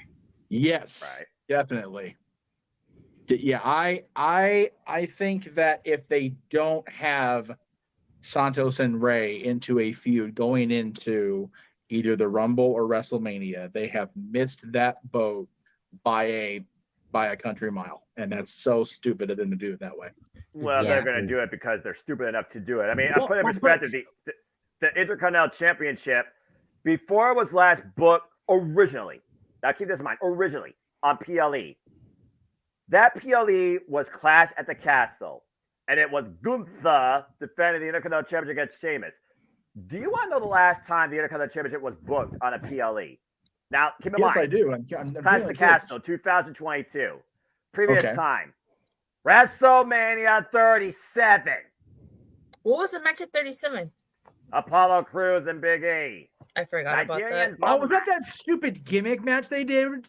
Bingo. No wonder everyone forgot it. So WrestleMania 37 was the one they had just come out of the Thunderdome, right? Yep, 2021, April 2021. Okay, so that was one in Tampa, and so that was WrestleMania 2021. So it took them over a year to get the title back on premium event, period. Yep. That's horseshit, man. Especially as a title, Intercontinental title. JJ and I just showcased the hell out of that title yesterday on Dad's. Go back and watch it if you didn't see it. Please go watch that, because you know what? For as live and as on the spot as we were just going through that, and it was a 2-hour show, and it was a great show. I thought it was one of the better shows we did, almost off the cuff, really, because we did pre-production the day before, something like that. Bing, bing, bing, man, that was one of our better shows for my money. Yeah, and you all know how much of a high regard I hold the Intercontinental Championship, especially the white strap one in the bottom middle plug. Again, hell, I found the real belt champs outside doing a tailgate thing of Ford Field, got to hold that white title, so that was awesome. And the fact of the matter that it took Gunther, let alone a year and some odd months for WWE to get their head out of their ass and remind people exactly what the Intercontinental Championship was, that just goes back to, again, the underwhelming booking in the quality of the mid-card division. Yep. Mm-hmm. And, JJ showed a picture yesterday with the white strap of he and Miz together at SummerSlam Access. I've got a picture like that somewhere. Can't find it. Save my ass. I got a picture on my Facebook with my hair in my face meeting Zack Ryder. Don't start with that when it comes to Jeff. Jeff lost his hair because of Zack Ryder. Yeah, he did. We're gonna leave that alone. Hey, tranquilo. But yeah, going back. Tranquilo. Asinile. I actually met Andrade at WrestleCon. Damn, you've met so many great people. Andrade's a cool dude. I like Andrade. Andrade. Oh, he again, Andrade El Idolo, man. That guy. He signed my. You can't see it on camera, but he signed my action figure back there. Nice. Hey, that's interesting. La Sombra. He's good people. There's a lot of good You know what? people. You want to know something? Like he spoke to me in English, and then I responded in Spanish. They started talking to me in Spanish. That's the way you do it. That's the way you do it. Multi-bilingual. Maybe one day I'll invest in Rosetta Stone, but I don't think WWE will ever sponsor a match or brand a Can I match say by them. something? Since we're talking about negatives and we're talking about like language and stuff, one of my biggest gripes with the WWE, the one thing I've always I kind of disliked is that since Eddie Guerrero and Rey Mysterio, they seem to don't know what to do with their Latino talent, you know, especially if they don't speak English. I feel like the booking of the Latino talent has not been that great. And I feel it's because they've been trying to find someone to be the next Rey Mysterio and the next Eddie Guerrero. And I just haven't been able to do that because they don't give the Latino talent opportunities. And not only that, they restrict the Latino talent to wrestle the American style of wrestling instead of allowing them to wrestle the Lucha Libre style like AEW does.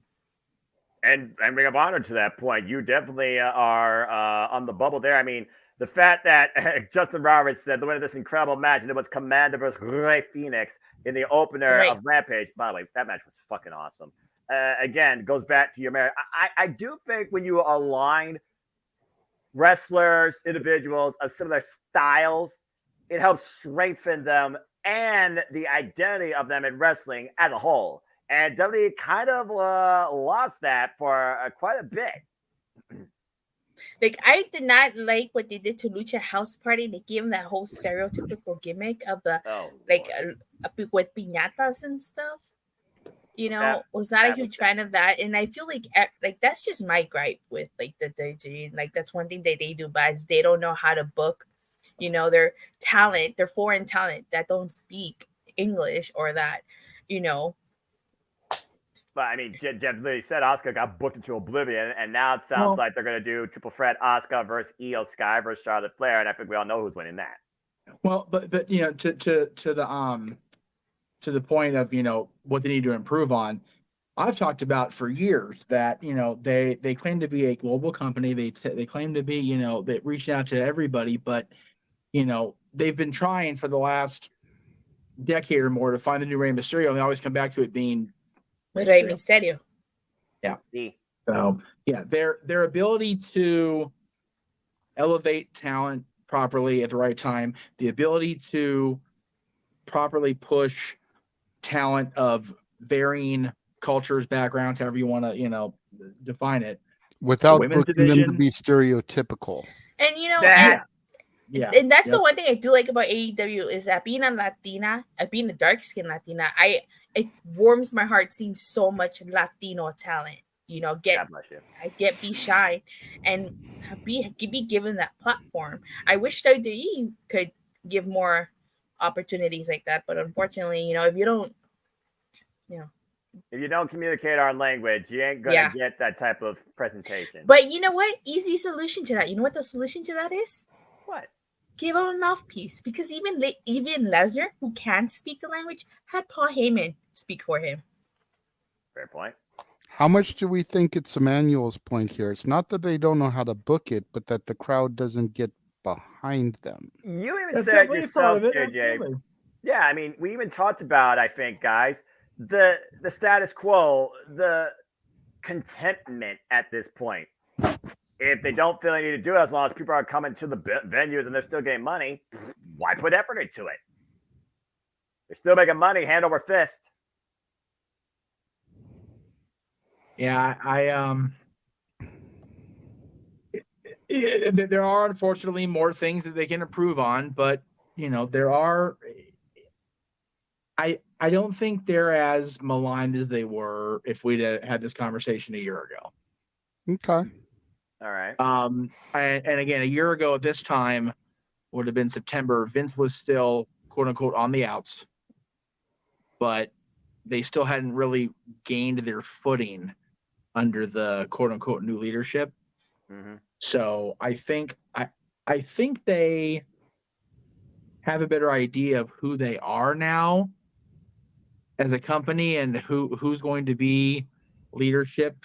You know, I mean, like I said, the merger goes down in a couple days, so they know what's coming. The cuts in the office are going to be brutal. The talent, I don't think, is going to get near as cut as people thinking they are. The office is going to get wrecked.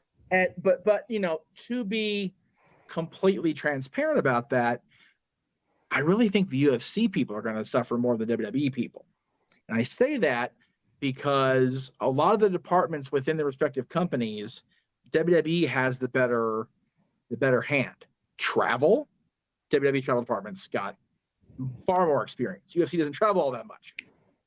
And even if they do run cards every week like they are now, they're not bringing the same people to the same venues every single week. So they're not booking an entire roster of talent like WWE is every single week, multiple times a week. So there is that.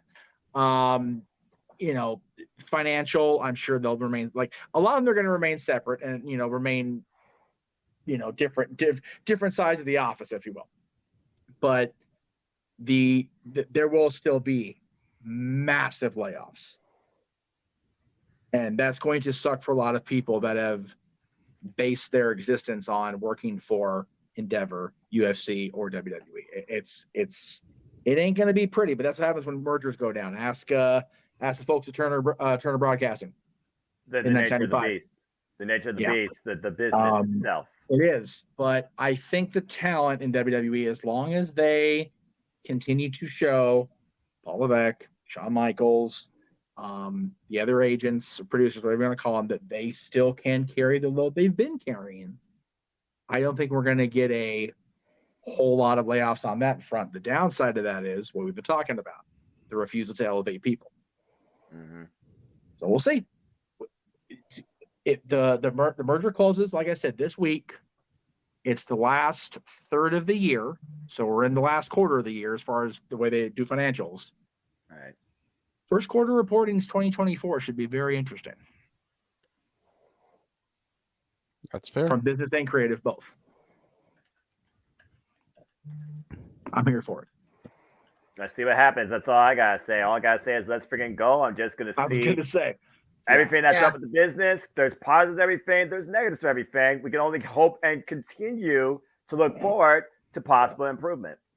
The best thing about it is, JJ, to throw it back to you to summarize. We had a state of the wrestling business discussion show that went 4.5 hours. That's the state of the business. It's looking pretty good. Oh, yeah. There you go.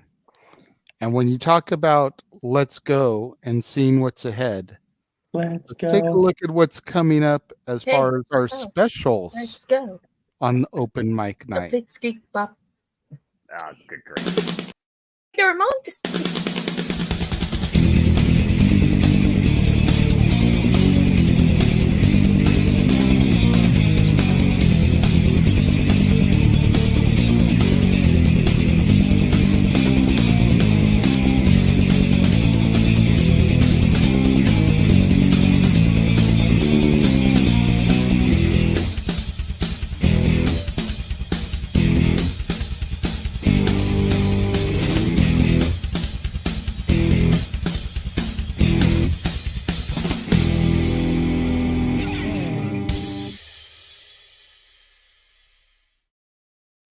This man is not happy about Disney karaoke. He's not happy about any of the karaoke's. I'm kind of bummed that I won't be here for half of Disney karaoke. Hey, you know what? I think a performance in front of the Fabulous Form would be tremendous. I'm not gonna lie. Or at least in the parking lot in your car, because I want you to be. Who says I'm driving there? I'm not gonna pay for parking. I don't pay for parking when I go to the Staples Center. Get this woman a Kia so she can park up front. Yes, I gave the sponsor name. You're welcome, Kia. Yeah. That's proper brand endorsement right there. Learned about that, WWE. I'm not driving. Mm-mm. Oh, that's fair. That's true. I forgot you can transit there because it's close enough. That's why I forgot about that. Oh, there you go. Anyway, yes. Gonna be an interesting November 18th because Tony Khan just can't give us a fucking break. And I'm sure it'll give us plenty more content for Noah. That's what I call music. And Noah, that's what I Noah's call face. slow jam. Yeah. And of Stop course, it, damn it! Stop it! and of Stop course, it! now that's what I call open mic night. Richard Morales has a question about Disney karaoke. Oh god! I think this show enough's gonna create an entire side of the album for now. That's what I call Mike Not Noah. That's what I call music. Good lord. Okay, so we'll go ahead and we'll address Richard's comment here. Oh god! Yes. Even though there's not a super chat attached to it, and we're trying to get out of here, so Yes. for question future about it, comments, so. for future comments, we'll only bring them up now at this point if it's a super chat. But yes, Richard, we usually do this with 3 tiers. For a $5 super chat, we bring up the 2 wheels we have. One has the participants' names, one has the categories. For the Disney karaoke, we have everything broken down into decades. So it's 30s and 40s, Damn. 50s, 60s, 70s, 80s, 90s, 2000s, 2010s, 2020s, Prince song, so any male lead, princess song, so any Yeah, that's a lot. female lead, or villain song. Ooh. So those are the categories on the Disney wheel. So for a $5 super chat, we'll spin the participant wheel. Whoever it lands on will sing. Then we'll spin the category wheel, and whatever decade it comes upon, the person singing will get to pick what song they want from that category. For a $20 super chat, you can pick the person you want to sing. We'll spin the category wheel, and then whatever it lands on, you can pick the song from that category. Or for a $30 super chat, you can pick any person and any song. You don't have to worry about the category because you can just pick whatever song you want them to sing. As long as it's Disney related, right? Yes, as long as it's Disney. It can be from an animated movie, a live action movie, a Pixar movie. It can be from a TV show, like it can be the theme song to Hannah Montana. Oh fuck! Hell no! Herb. Kim Possible. Or Darkwing Duck. Impossible. I love you for that. Or DuckTales. It can be a theme park song. I don't know. You could have Noah singing "It's a Small World." Don't Or there's bring me a in this great conversation. big beautiful tomorrow. Or the Tiki Room. What the fuck's the Tiki Room? Yeah, what is it? Google it. Oh, hold on a minute now. Was the thing about the parks only for our show that we did rankings on, or is that Yes. okay? I was like, wait a damn minute. Okay, all right, okay. Sorry, my bad. Mm-hmm. Sorry, we did we did a great Disney songs at the end of last year, and I was told vehemently you can only pick songs that weren't originated in the parks. I was like, shit, because that's half my shit right there for Disney. But for the karaoke show, we can pick songs from the parks. Yeah. Oh hell yeah, dude.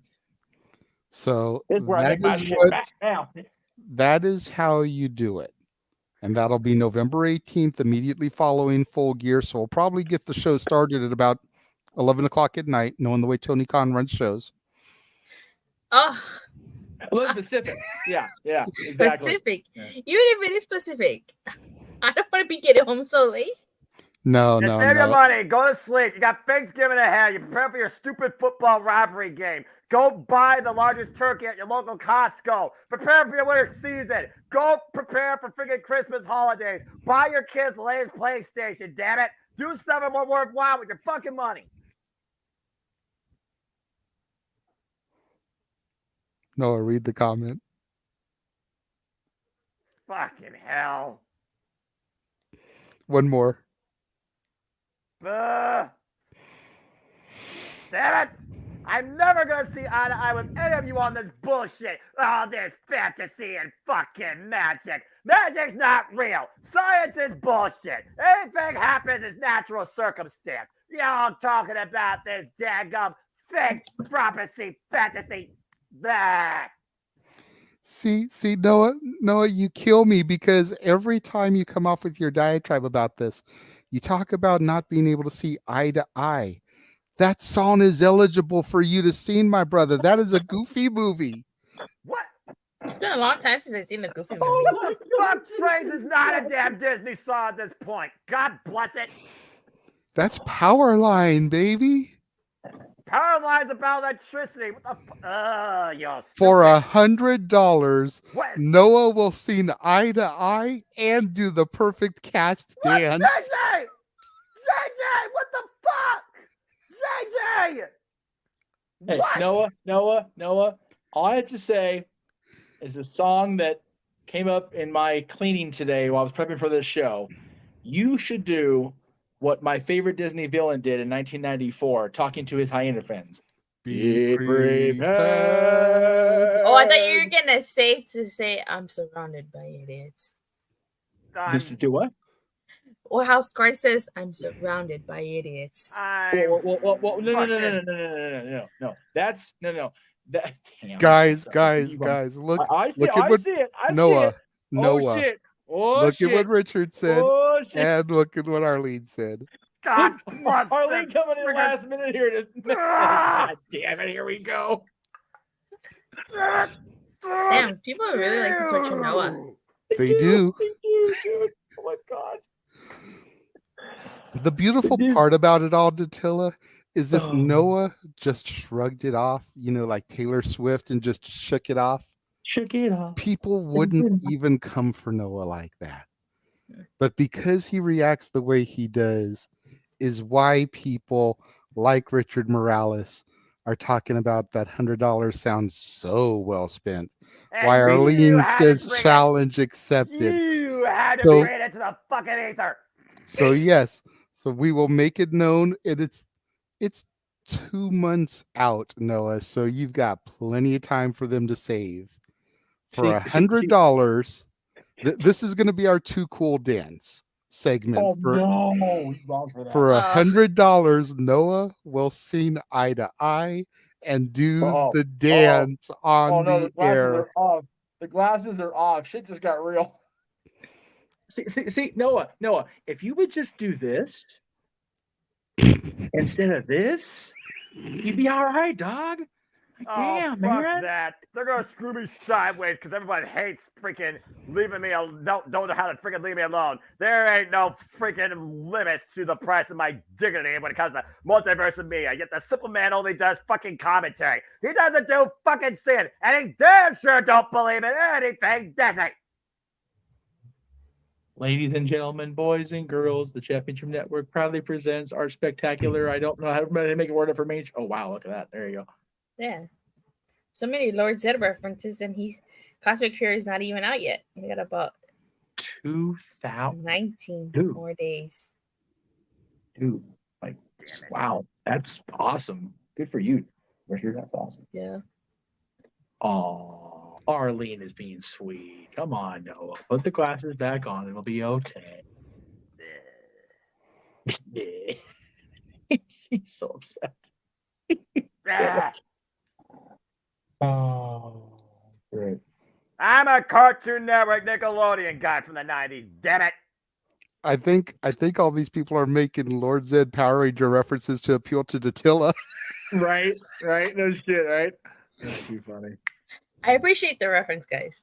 I kind of freaking Mighty Morphin and Lost in Galaxy and Lightspeed, and then I just went off the whole thing. Yeah, you're not the only person. Trust me. That's why. With all due respect, the only difference between Power Rangers and Pokemon is the number of episodes at this point. And even Ash is finally a master. Well, Power Rangers is ending after Cosmic Fury. This is their last, final season of the original formatting. It's set to get rebooted next year. Really? Original format. Yeah. I didn't know that. That's interesting. Mm-hmm.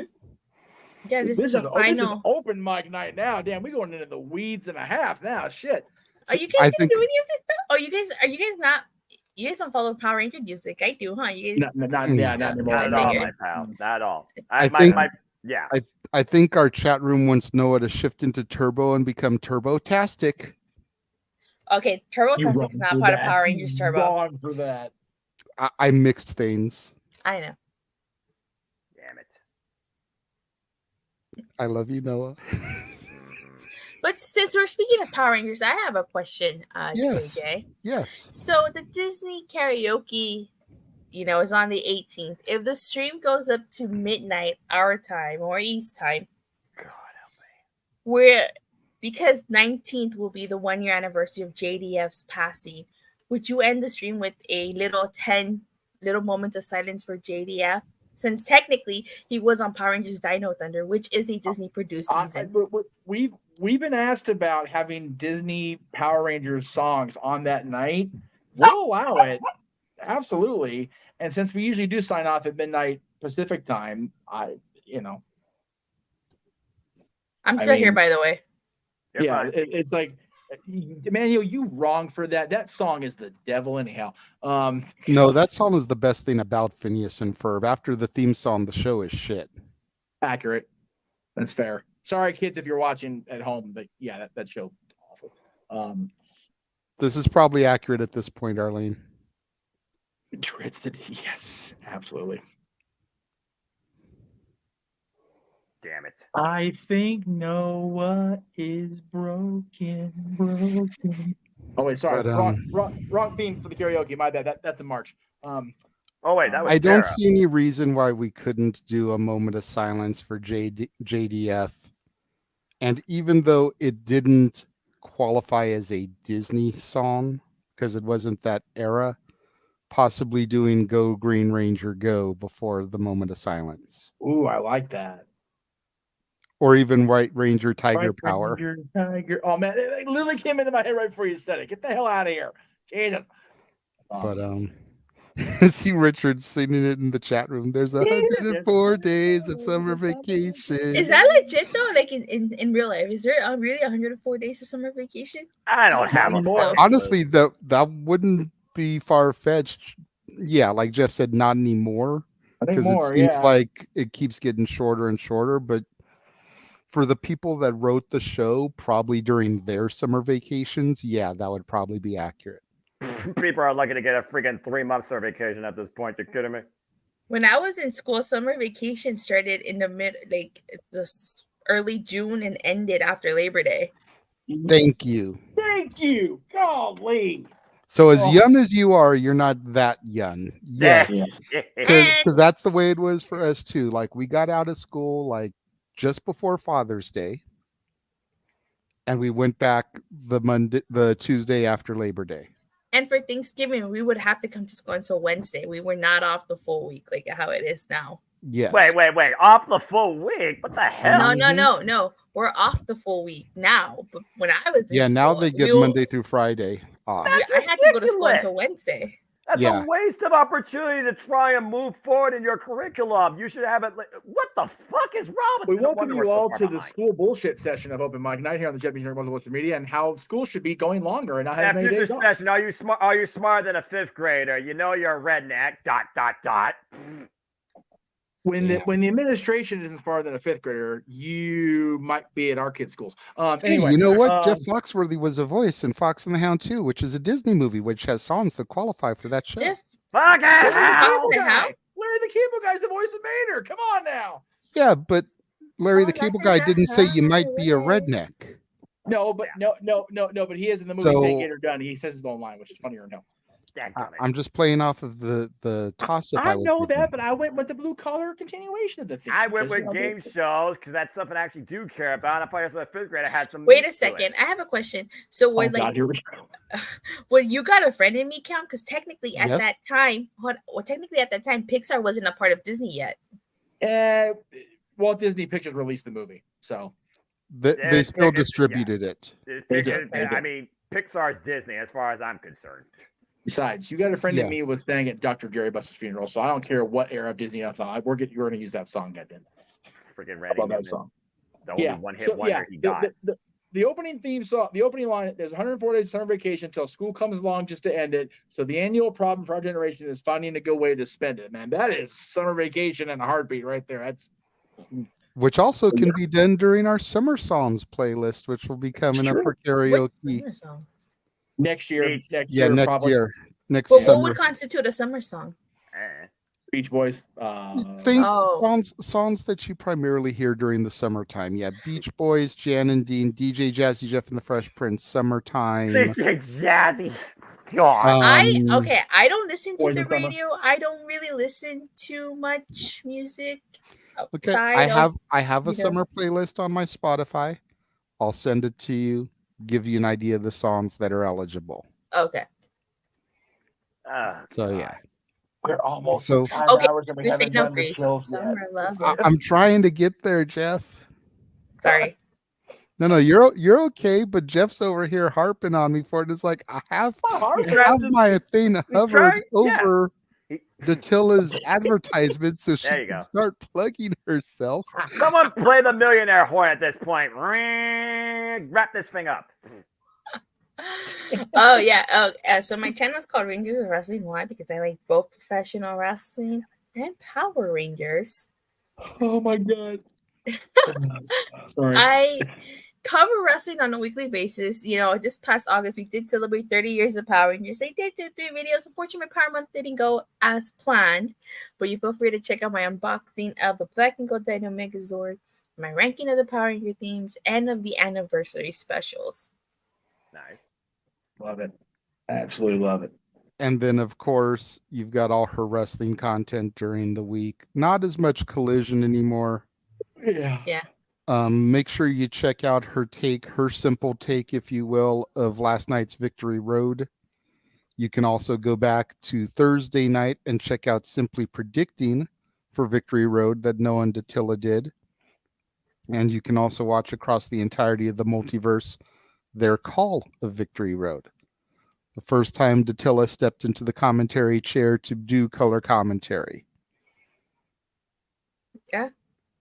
It was a lot of fun. We have a super chat, Mr. Williams.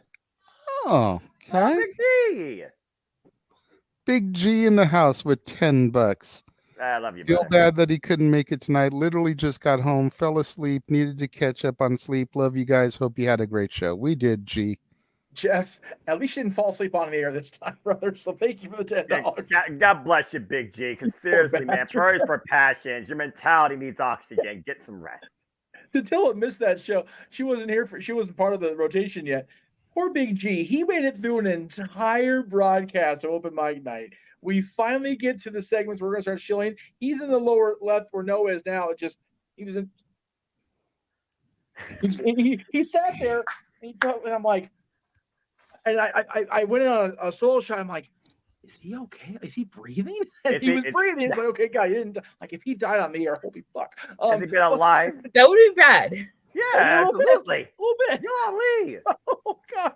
But yeah, I felt so bad. But it's like, man, we went so long that night. Not as long as we're going tonight, but it was one of the funnier moments of the show. God bless him. So, Big G, we love you, brother. No worries on just make sure you're here for Lingo, or at least in the audience for Lingo. That's gonna be fun next week. Next week, yeah. Oh yeah. God, next week already. Holy shit. Good brief time flies. Yes, I need everybody, hosts, panelists, contestants, everybody there. Wait, who's the contestant here? Lingo is Emmanuel and Natalie. Yeah. Ooh. So yeah, I am 5 words better. I am booked into the House of Mouse, unfortunately, so I will not be there for Lingo for sure. Probably not even Open Mic Night unless I haul ass home. So, but yeah, please everybody come in, super chat the hell out of that show, because it's going to be awesome. Again, Emmanuel, who earned his way into being a contestant via his super chats, and Natalie earned her way in. I think she won match game, if I'm not mistaken. Correct. So yes, clusterfuck all that was. God. So yeah, that'll be our September game night. I'm trying to find the graphic myself, Jay. I don't know if it's loaded in there or not, but I don't think I loaded it. If I loaded it, I don't remember doing. Yeah, as the resident game show guru of the multiverse of me, Jeff, I got you, bro. Yeah. And I appreciate you hosting that because, like I said, I can't be there. So.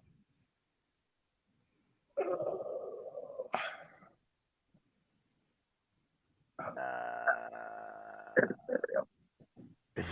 There it is. It's coming. All right. Yeah. Yeah, there you go. Dun, dun, dun, dun, dun. Lingo. Yeah, September 6th. Yeah. We were asked a couple different times that if we're gonna go any earlier because it's a game night. No, we're still starting at 8 o'clock Pacific, 11 o'clock Eastern. We'll just have a shorter open mic night window. There you go. So that's what we always do, but we always go long. I mean, like we're about to hit 5 hours. Right. No, I know. Well, I mean, okay. JJ and I went 5 hours talking about 3 shows. I was aiming for 3. So what does that tell you? The general plan going into any of these is off by midnight Pacific.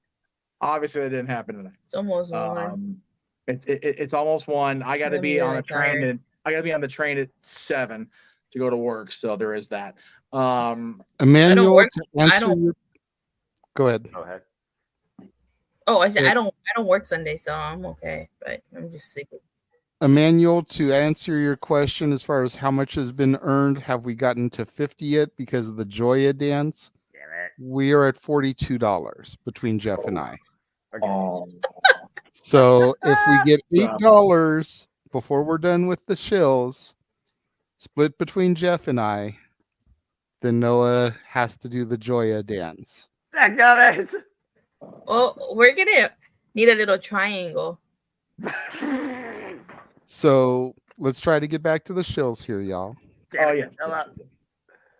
In addition to Datilla, we've got the Boss Man. Yes, Aaron Rift and his recaps of Raw, Dynamite, and SmackDown almost every week. I mean, there'll be the occasional tape SmackDown he won't cover, and Collision when he feels like it, when it's live and he's home. He's on vacation this weekend. God bless him, man. Yes, seriously, step away from your damn laptop and the damn TV screen. Hell, he and the wife had lunch with. Shit! Whoa, Jesus! Both of them. Caitlin and Aaron had lunch with Mikey and Dory this week at a Waffle House in Tennessee. So there you go. There's Arlene with 10 and Emmanuel with 4, just because. That would be 13. Why? Speak the chat amount and it shall appear. They believe in Joe Hendry. Tough shit. Anyway. No, Jeff. That is inaccurate. Oh. They don't believe in Joe Hendry. They believe in NOLA. And New Orleans, Louisiana? They are NOLA, by God. North Los Angeles? Noah and Datilla. NOLA. NOLA. Oh, man. All right. So let's get through these shills. And they will make Noah right dance. now? This is happening like right now? As soon as we're done with the shills, yep. We're done with the shills, baby. That's right. So no, since you're the Joe Henry of the group, do you have the triangle? I don't know what a triangle. I can make the triangle noise if y'all want to. Anyway, so Talk Wrestling will be back this Thursday, September 14th, after our coverage of Impact 1000, because I clearly just can't stop talking on a Thursday night.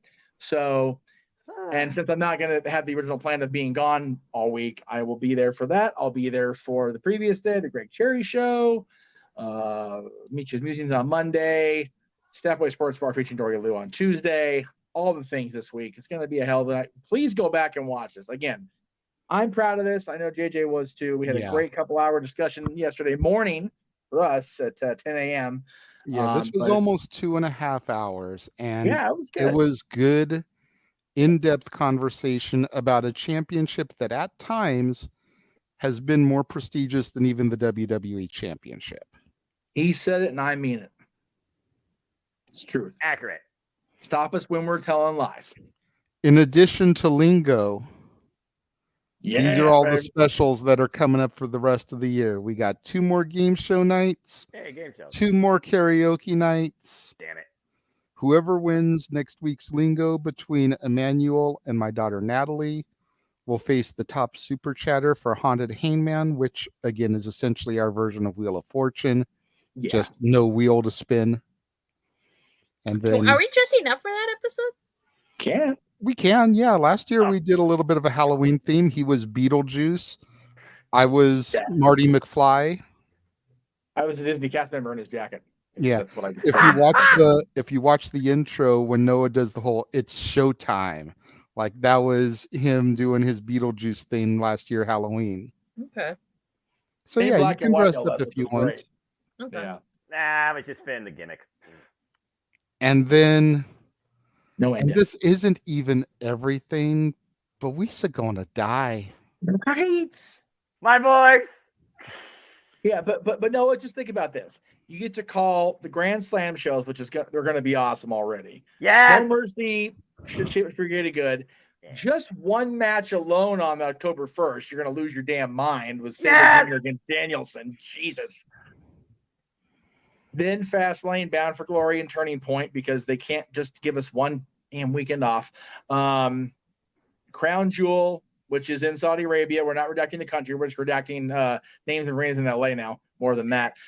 Full Gear, which is going to be multiple points of coverage across that whole day, because one of us will be at the Forum, one of us will be at Disney, one of us will be manning the booth, and Noah will be It'll be like WrestleMania. WrestleMania 2 that was live in multiple locations. Right. Yes. Right. Oh, God. Multi-venue It'll be our operations version. on November 18th, and then the Survivor Series from which city? Chicago, Illinois. As is Bound for Glory. So I'm not saying he will appear if you say his name, but I am saying he will appear if they give him enough money. Yeah, and you got to figure that doesn't even count NXT Halloween Havoc, which will be a Tuesday special. Halloween is a Tuesday this year, so it very well could end up being on Halloween. That's not counting Impact Overdrive. That's not counting Winter is Coming, and that's not counting whatever WWE pay-per-view they throw at us in December. Ring of Honor Final Battle, because you Yes. know that's going to happen in December. Yeah. And then, for anybody that is a commentator that wants to have a problem, I like that episode of South Park. South Park not insulted or done a parody of at this point. Did you guys see the WWE episode? I still say the better Mickey parody is the one on SNL in the Vault. That's one of the best things I've ever seen that show do. But the one on South Park's pretty damn good. I'm not gonna lie. Yes. But yeah, those are just the two 2022. God, we're 2023 now. I need to go to sleep. 2023 premium shows, but then the two we know about in 2024. Wrestle Kingdom and WrestleMania, baby. One makes me want to explode on my chair. The other one, I will wait with bated breath to see Wrestle Kingdom and damn it, WrestleMania. Which could very well feature a call. Where is it? There it is. Such as this.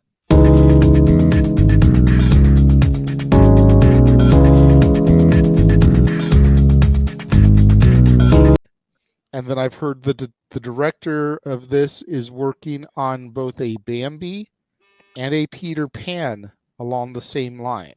Peter Pan. Oh my God. Tinkerbell is going to be an obese recovering drug addict. Damn. So just let that sit in your head and percolate it. Think about the image you have of Tinkerbell, whether it's the Disney cartoon or Julia Roberts in Hook. And now imagine her as an obese recovering drug addict. Rainmaker!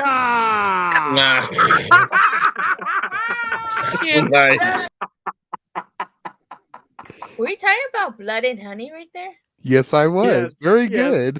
God, look at her with that was awesome. Oh my God. And I was watching Bound in the Valley, and just right when he's on my screen, I gotta do it. That coin dropped, and I literally went Rainmaker.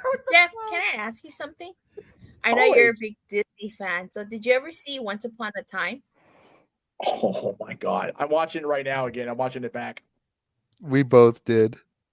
Dude, I watched Once Upon a Time. I didn't watch it when it first came on. I was very much like my ex was about Enchanted. It's a parody. It's gonna. He convinced me to err in my ways. I binge watched the entire summer right before they introduced the Frozen characters into that show. I didn't see season 7. I did not see season 7. I will say this. I feel like at times they kind of like season 1 was the best, if you ask me. I felt the whole thing was the best season 1, but I felt like they just kept dragging certain stuff. So you know? 7 felt like I didn't even watch 7. Well, let me just. I won't. If you ever want to go back and watch Disney Plus, I won't spoil it for you or anybody No, that hasn't. I'm not seen gonna the go show back yet. and watch it. Go ahead. But I will say that 7 was very much okay. We lost the Jennifers. We lost Josh Dallas. They left the show full as far as full timers, but we have a 7th season under contract. So they literally hit the reboot button all over again. And it was kind of like it started slow, but I liked how they finished it personally. Anyway, yes, have seen Once Upon a Time. Absolutely loved the show. Hard for me to not call the characters that work their names on one. Like, nope, different universe. Yeah. And Emmanuel saying that GIF is Noah getting beat up by Mr. DeMouse in Disney karaoke. Did you watch the short-lived spin-off, Once Upon a Time in Wonderland? No. I tried. It was rough. Yep, didn't like it at all. Glad they brought Will Scarlet over for the main timeline, but yeah, the show itself is rough. Just not good. I didn't watch it because I wasn't a fan when it first aired, and until it hit Disney Plus, I never had the opportunity to see it. Right. I couldn't find it. It's not like it got a DVD release like the regular seasons of the show did. Yeah. And now that it's on Disney Plus, I just haven't gone back to watch it because I want to watch everything chronologically. Yeah. And I just haven't had the time with everything else I'm doing because I missed half of season 6 and all of season 7 myself. Yeah. Wonderland, I think they realized their mistake, but in season 7, they heavily featured a version of Alice. So I was okay with it. And I'll leave it at that because, like I said, I truly don't want anybody that hasn't seen it to be spoiled because I think everybody should watch that show. It's a wonderful show. And yeah, and really, I said I that long like before a lot of the characters. And I said that long before I got my mouse ears. Yes. I was going to say, can we finish the plugs so we can get out of here? Somebody else brought it up, not me. No, it's all good. Don't do it like that. Then you make it seem like she can't ask questions. I'm not trying to. Trust me. I love the open discourse. I love it. I'm exhausted. I know we all are. So. Poor Noah. Shout out to my friend Amira J. Check out her home promotion in the UK, Wood Green Wrestling, as she continues to prove her way that Jade is worth more than gold. Wish you all the best on your professional wrestling journey, my friend. Cheers to you as always. Follow me on the social medias at the Twitter and on YouTube. Adam Foster 1916 for all things wrestling. Shout out, of course, to my entire ATW family on the Twitter and our social media platforms where I'll keep you in tune with prediction leagues, a simple hello, give you a choice and chance to get some simple assessments, and of course, keep you updated on all the prediction forums and all the live Simply Predictings. And I'm sure, Emmanuel and Arlene, I'll be in touch because I know we got WPLEs. I know that is your strength. And I always welcome you both on Simply Predicting, as I welcome anybody in multiverse media with a passion, a voice, and if they're camera shy, can even stay off camera if they want. Just bring your passion, unbiased, kind nature, and thoughts to Simply Predicting. All are always welcome. So stay tuned for more ahead on my simple YouTube channel as I approach my 5-year anniversary in YouTube content creativity. Content creativity that includes Got it. Noah, That's What I Call Music, and coming soon, Noah, That's What I Call Slow Jams. Dadgummit, I ain't seeing Low Rider by freaking War. All right, y'all keep that out your head. They see No, him rolling. you're not Wrestling. But you know what you are doing, Noah? You're doing the Joya. That's right. So we've got to give the people what they want. I'm not Orange Cassidy. This is true people power. Not that asshole Johnny Laurinaitis. Did John Laurinaitis ever really give the people what they wanted? No. No, because he did pussy wouldn't show up to an event. Anyway. No, but we do, damn it. Because we are the multiverse of media. For the people. That's right. Fuck. We believe in you, Noah. By the people and for the people. Damn it. Just remember, Noah, ask not what your channel can do for you, but what you can do for your channel. By God. Oh God. What president said that? Friggin' parody. Kennedy. Yep, I was waiting for that. Is that her Oh, man. cult of personality? And that too. But I missed the mic. Oh, dear thing. Christ. All right. I'll get this booted up. I'm only gonna do like the first part because I'm not gonna do the freaking walk like that because I'm not getting up out my chair. But I'll at least do the first part. Do that end part at least. That's the best part. Oh God, let me get this loaded up. I'm gonna fast forward for the freaking long intro. This is where my freaking fan up bites me in the ass. Oh God. All right. Let's see here.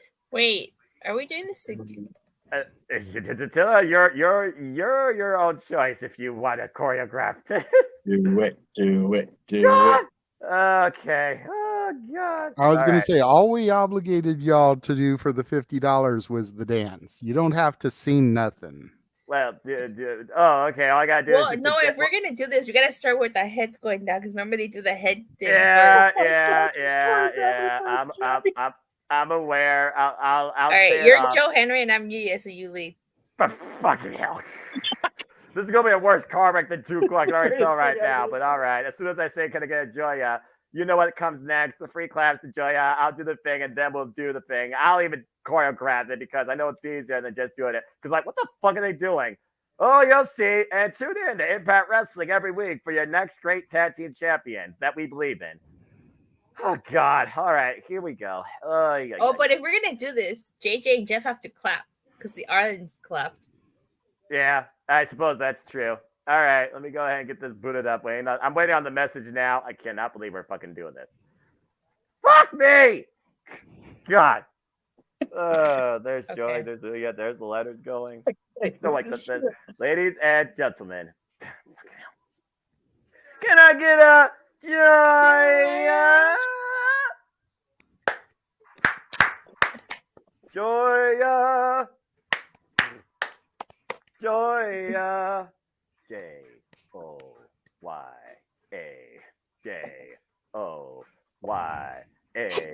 Baby, can I get a Joya? And baby, can I get a Joya?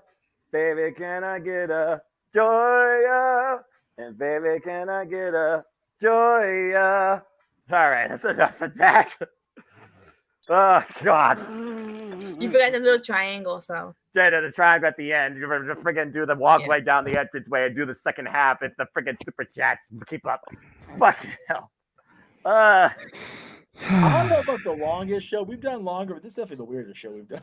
Right? Noah, now that your dignity has been sold to the highest bidder, without going over, can you take us out of here as eloquently as you always do? Yeah, I need to sleep this off. I cannot believe I just did that. I'm not even drinking Billy and Bruce, so I'm going to need a bottle before the end of this year. I can already tell. I didn't get some water. Fucking hell. Well, anyway, folks, I hope you enjoyed the season premiere. These are the shenanigans that will be at hand every week. To everybody that's been involved this last season, one time continuously, we thank all of you from the bottom of our hearts. Stay tuned because it's not like anytime soon. But if you want to know more about me, know this, for I am but a simple man and a lifelong fan of professional wrestling. Damn it! But I digress. We only wish to constantly encourage you that there are no winners, there are no losers, there are no betters. Just fans with opinions for this passion we all share. So at the end of the day, folks, support one another, respect each other, protect your mentality too, treasure your families, and just enjoy life and enjoy professional wrestling. It is truly as simple as that. And there you have it. We're going to power it down now. Yeah. I hope so. Good idea. For the Cleveland combatant Josh Mansfield, for Datilla, for the simple man with the spectacular voice who even sang the Joya theme song for you guys. And the soulful dance moves.